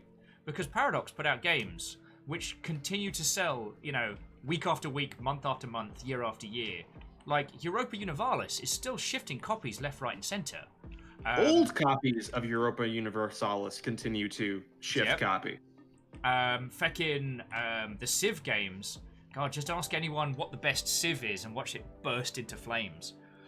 Lots of these studios putting out games that aren't Anthem-level budgets and continue to sell consistently. The team that makes those feckin' yearly train simulators, they make vomit-inducing amounts of money. Okay, that's another story. It's just that thing of slowly building what we call back catalog or back cap, slowly having those titles, and then what happens is as each one does ideally a little bit better than the last, people go, oh, well, I loved this game from this team, or this game from this person. Let's have a look at this other one. Oh, crap, this is awesome. I mean, Sock Pop turned it into an art. They have a Patreon. They release a game every 3 months. And they do them in, like, seasons. And each time someone finds the Sock Pop collection, they're like, oh, crap, there are more of these? I can play a game where I'm just a dog in a park? That's awesome. But I'm a big fan of Bamboo EP. So, as a small aside, Zalavir, I once got accused of being one of the developers of that game because I was drunk at GDC and raving about how good it was next to one of the booths at that party, back when that party used to be a thing to go to. Would you like to hear the final? Like, you found 3 Snuffleupaguses, right? Yeah. Just so you can see the cinematic ending, and I can see my family. Would you like to hear the final? Would you like to read out those things and hear the final log? Yes. Can I back up from where I'm here with the spheres do not align? The waves are not particles, and the waves are not waves, and not waves, and not waves. Or have I walked too far? You have entered the end game. Okay. Whoa, that's just a very good reason for any of these lovely Mother Hubbards to pick up the game. I haven't spoilt all of the corporate villainy. Oh, and 6 pairs of feet. The game I was talking about is called Bamboo EP, and it is Sock Pop Collective's. It's like a little mini game collection all tied together in a little bamboo world. And one of the games in it, Bamboo Heart, is one of my favorite games of all time. The text segments for the Finned Rezo, which is delightfully known by your community now as a Snuffleupagus, is... Okay, I managed to pull back so I can have a look. So it's organism acting as a breeding ground for organic material. Speed belates potential. It appears to intentionally slow or accelerate the death of its own cells. Dozens of micro-ecosystems. Biomod applications arrest aging of necessary personnel. Command bleed. And my favorite sentence there is necessary personnel. Yeah, it's not people, it's necessary personnel. It's feckin' sinister. Alright. You've entered the end game. You're starting to get some your AI is acting a bit weird, isn't it? A little bit. Capture sentence, applications military, applications engineering, applications architectural, applications biomods, applications medical.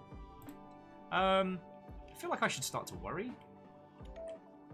Pulp harvest terminates. Shear bleed pulp terminate harvest. Shear bleed pulp. Come on. I'm sure it's fine. We pray our gods have faces like our own, so we can identify their fury. Might need to quickly defrag this one. Yeah, just oh god, do a Windows diagnostic. I actually haven't seen the final cutscene in the game. It's a nice face. If anything, you want to. Empathy exists for the familiar. Doppelganger, German word for... Oh, this is bad.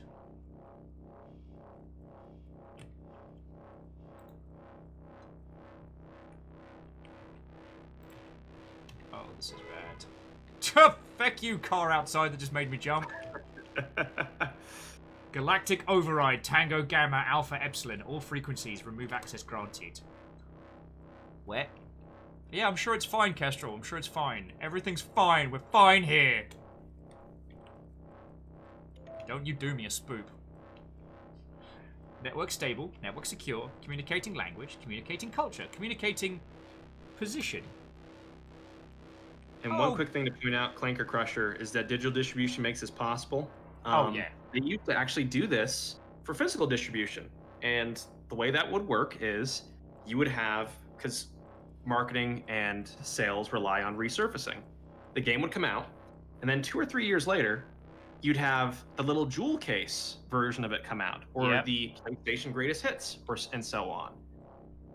Give people a slightly lower price point, and suddenly people are buying the game again. It worked real well, especially in the era of like big PC boxes, because those jewel cases took up very little space on a shelf and were easy to ship. companies would just do like quick repressings. Mirror protocol activated, failure. Doppelganger protocol activated, system closure. Titanomically protocol activated, shutdown. Oh, good. Titanomachy is the name for the war that Zeus and the other gods waged against the Titans before they destroyed them. Oh, good. What's that off in the distance? Up near the ship. What the feck? Master. Oh!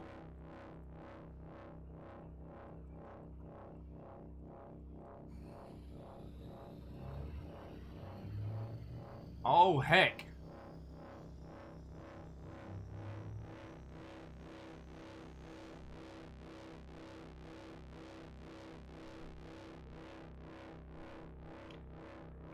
Oh, heck. They just took a photo of us. The mistake we made when we started to seed life on other planets is that we never thought that life would look like us.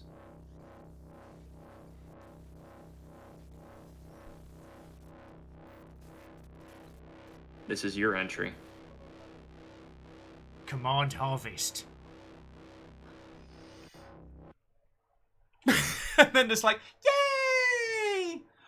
Feck! That was very, very good. That was very good. Cool, well, I'm gonna need to fucking lie down in a dark room after that one.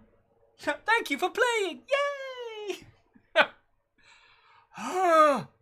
Thank you all for playing and hearing us yammer about the Texas quote-unquote War of Independence and biomods and marketing. I am going to use my powers to go over to your itch.io page, because there are a selection of other titles. You've all heard me talk about Can Androids Pray, and also you've got Screw You, Bear Dad. I don't know what that's about, but it contains puns, rampant drug use, and bears. That's a game I made a long time ago. That's back when I made Twine stuff. Those are different times. Different I'm talking times. with Zalavier. We just did his game. It was really cool, and probably going to give me an existential crisis later. But you know, good stuff. Oh, hang on. Let's move on back to the studio, because. So, friends, do you have any thoughts, feels, any questions for Zalavier before we bring this adventure, today's show, to a close? And Marshall, I'm glad you could be here too. Like, what a feckin' great game, am I right?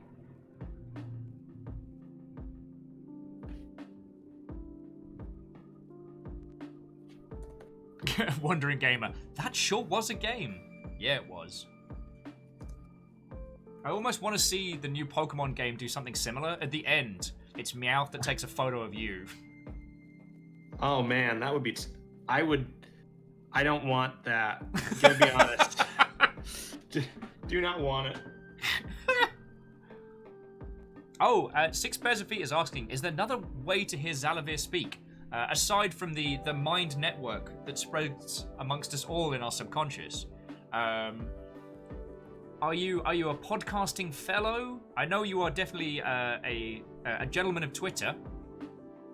Yeah, I'm on Twitter. I do guest on podcasts and streams quite a bit.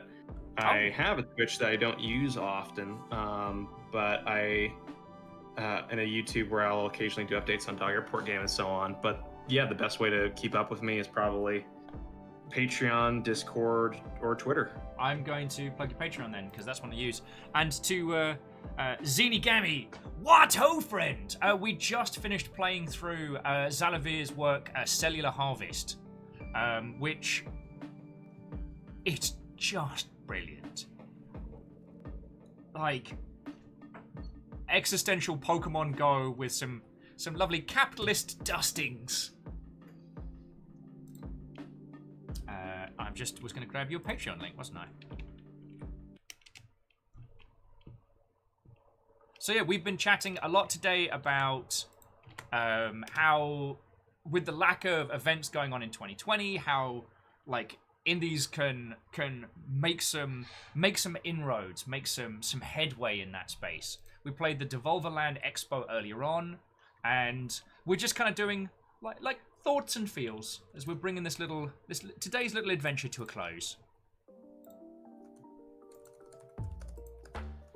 Oh, and yes, I've dropped the Strange Scaffold Patreon in chat if you all would like to have a look. And Favor 6, I don't know if I would do a Patreon thing. You lot support me. Like, you were literally helping me and Fiona stay in this place, feed a growing army of guinea pigs. And River, who is now famous. Immortalized. Yeah.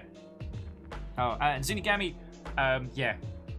An airport for aliens run by dogs is wonderful. Actually, River, Fiona's dog, and well, I guess my adopted dog child, is going to be in that particular game, and I'm very happy about it. I've got a cool picture of it and everything. Actually, I'm just going to show main screen on that one. Look at it. Look at her little face. River being a heckin' cute. Balderdash. I love it. Yeah. I'm really looking forward to for when Airport Game is done and dusted, because I'm going to spend a whole day just traversing and making best friends with every dag. Holiday 2020. Holiday 2020. When we're going to Jupiter. Oh.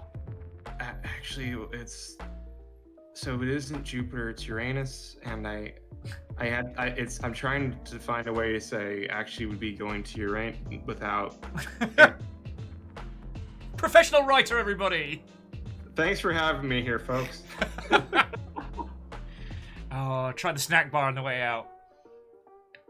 But we are going to be bringing today's adventures to a close. So I'm also going to link your Twitter as well, because it's my show and I'm allowed to do that. Thank you.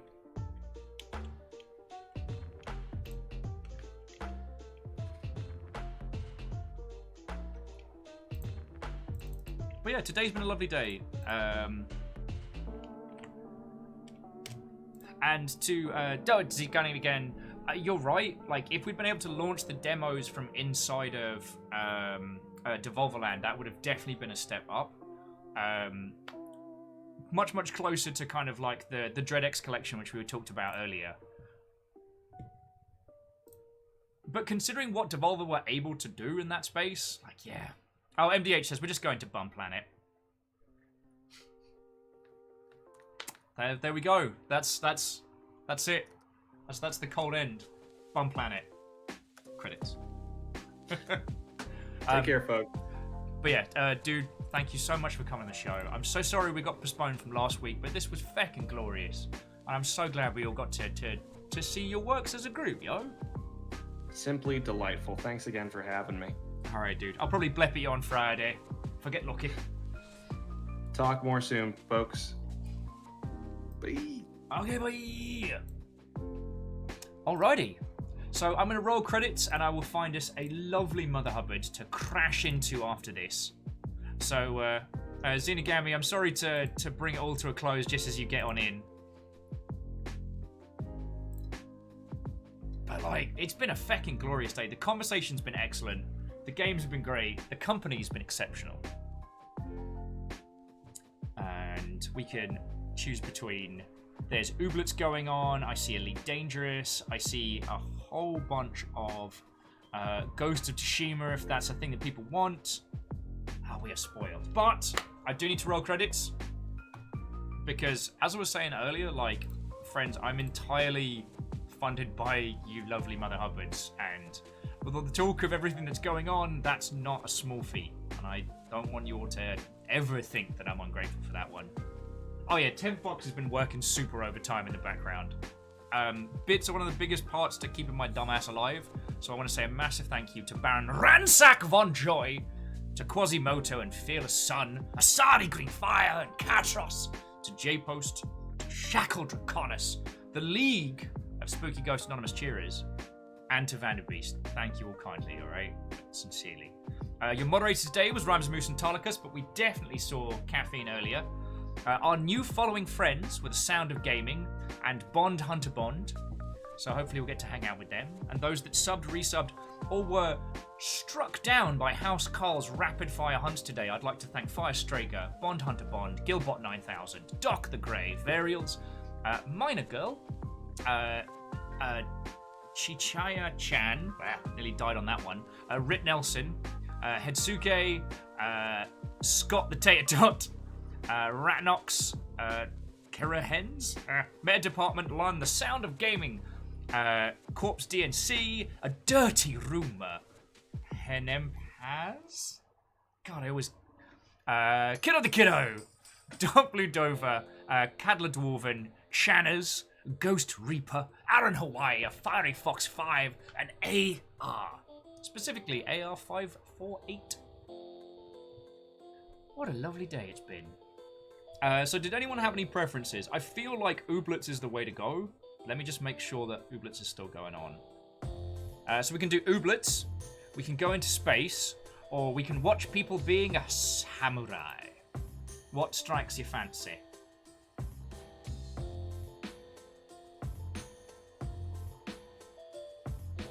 Oh, I don't... okay, Ooblets isn't still going on. Butts.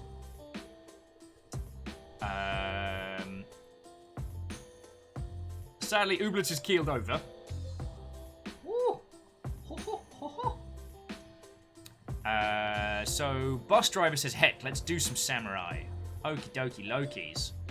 Well, it's Maximus who was popping in, who popped in yesterday to come hang out with us. And, so it's a time-traveling Spartan warrior playing a samurai game. Time travel's weird. Time travel is weird. But let's go hang out. Because I can live vicariously through others. Look, seriously though, friends, today's been lovely. And I know I always say that on the daily, but I think that's because it's always lovely for a different reason. Today, we got to go proper in-depth on the business of video games alongside the art of them. And I feckin' love talking about that. Like, games industry biz dev is my fantasy football. So the fact that I get to chat about all of you with that is feckin' rad. Like, I'm glad that those of you that hadn't gotten the chance to meet Zalavir before got to get an introduction because he's a wonderful person. And I highly recommend, like, if you have game dev or, like, indie biz dev questions, reach out. Dude has a super unique perspective, and having spoken to him at great length, I hold his opinion in high esteem. Oh yeah, and Bus Driver, you're right. It's Vikings. Viking raids a Spartan. Vikings raiding a time-traveling Spartan playing as a samurai. Time travel's weird. Yeah. And again, friends, if you need links or recommendations to any of Zalavir's work, please let me know. I'm more than happy to spam links to those games. Alright. You lovely Mother Hubbards. Tomorrow, we are playing Hover, which is Jet Set Radio Furries, so you're not going to want to miss that one. Right, I'll talk to you on Discord. To be continued, friends.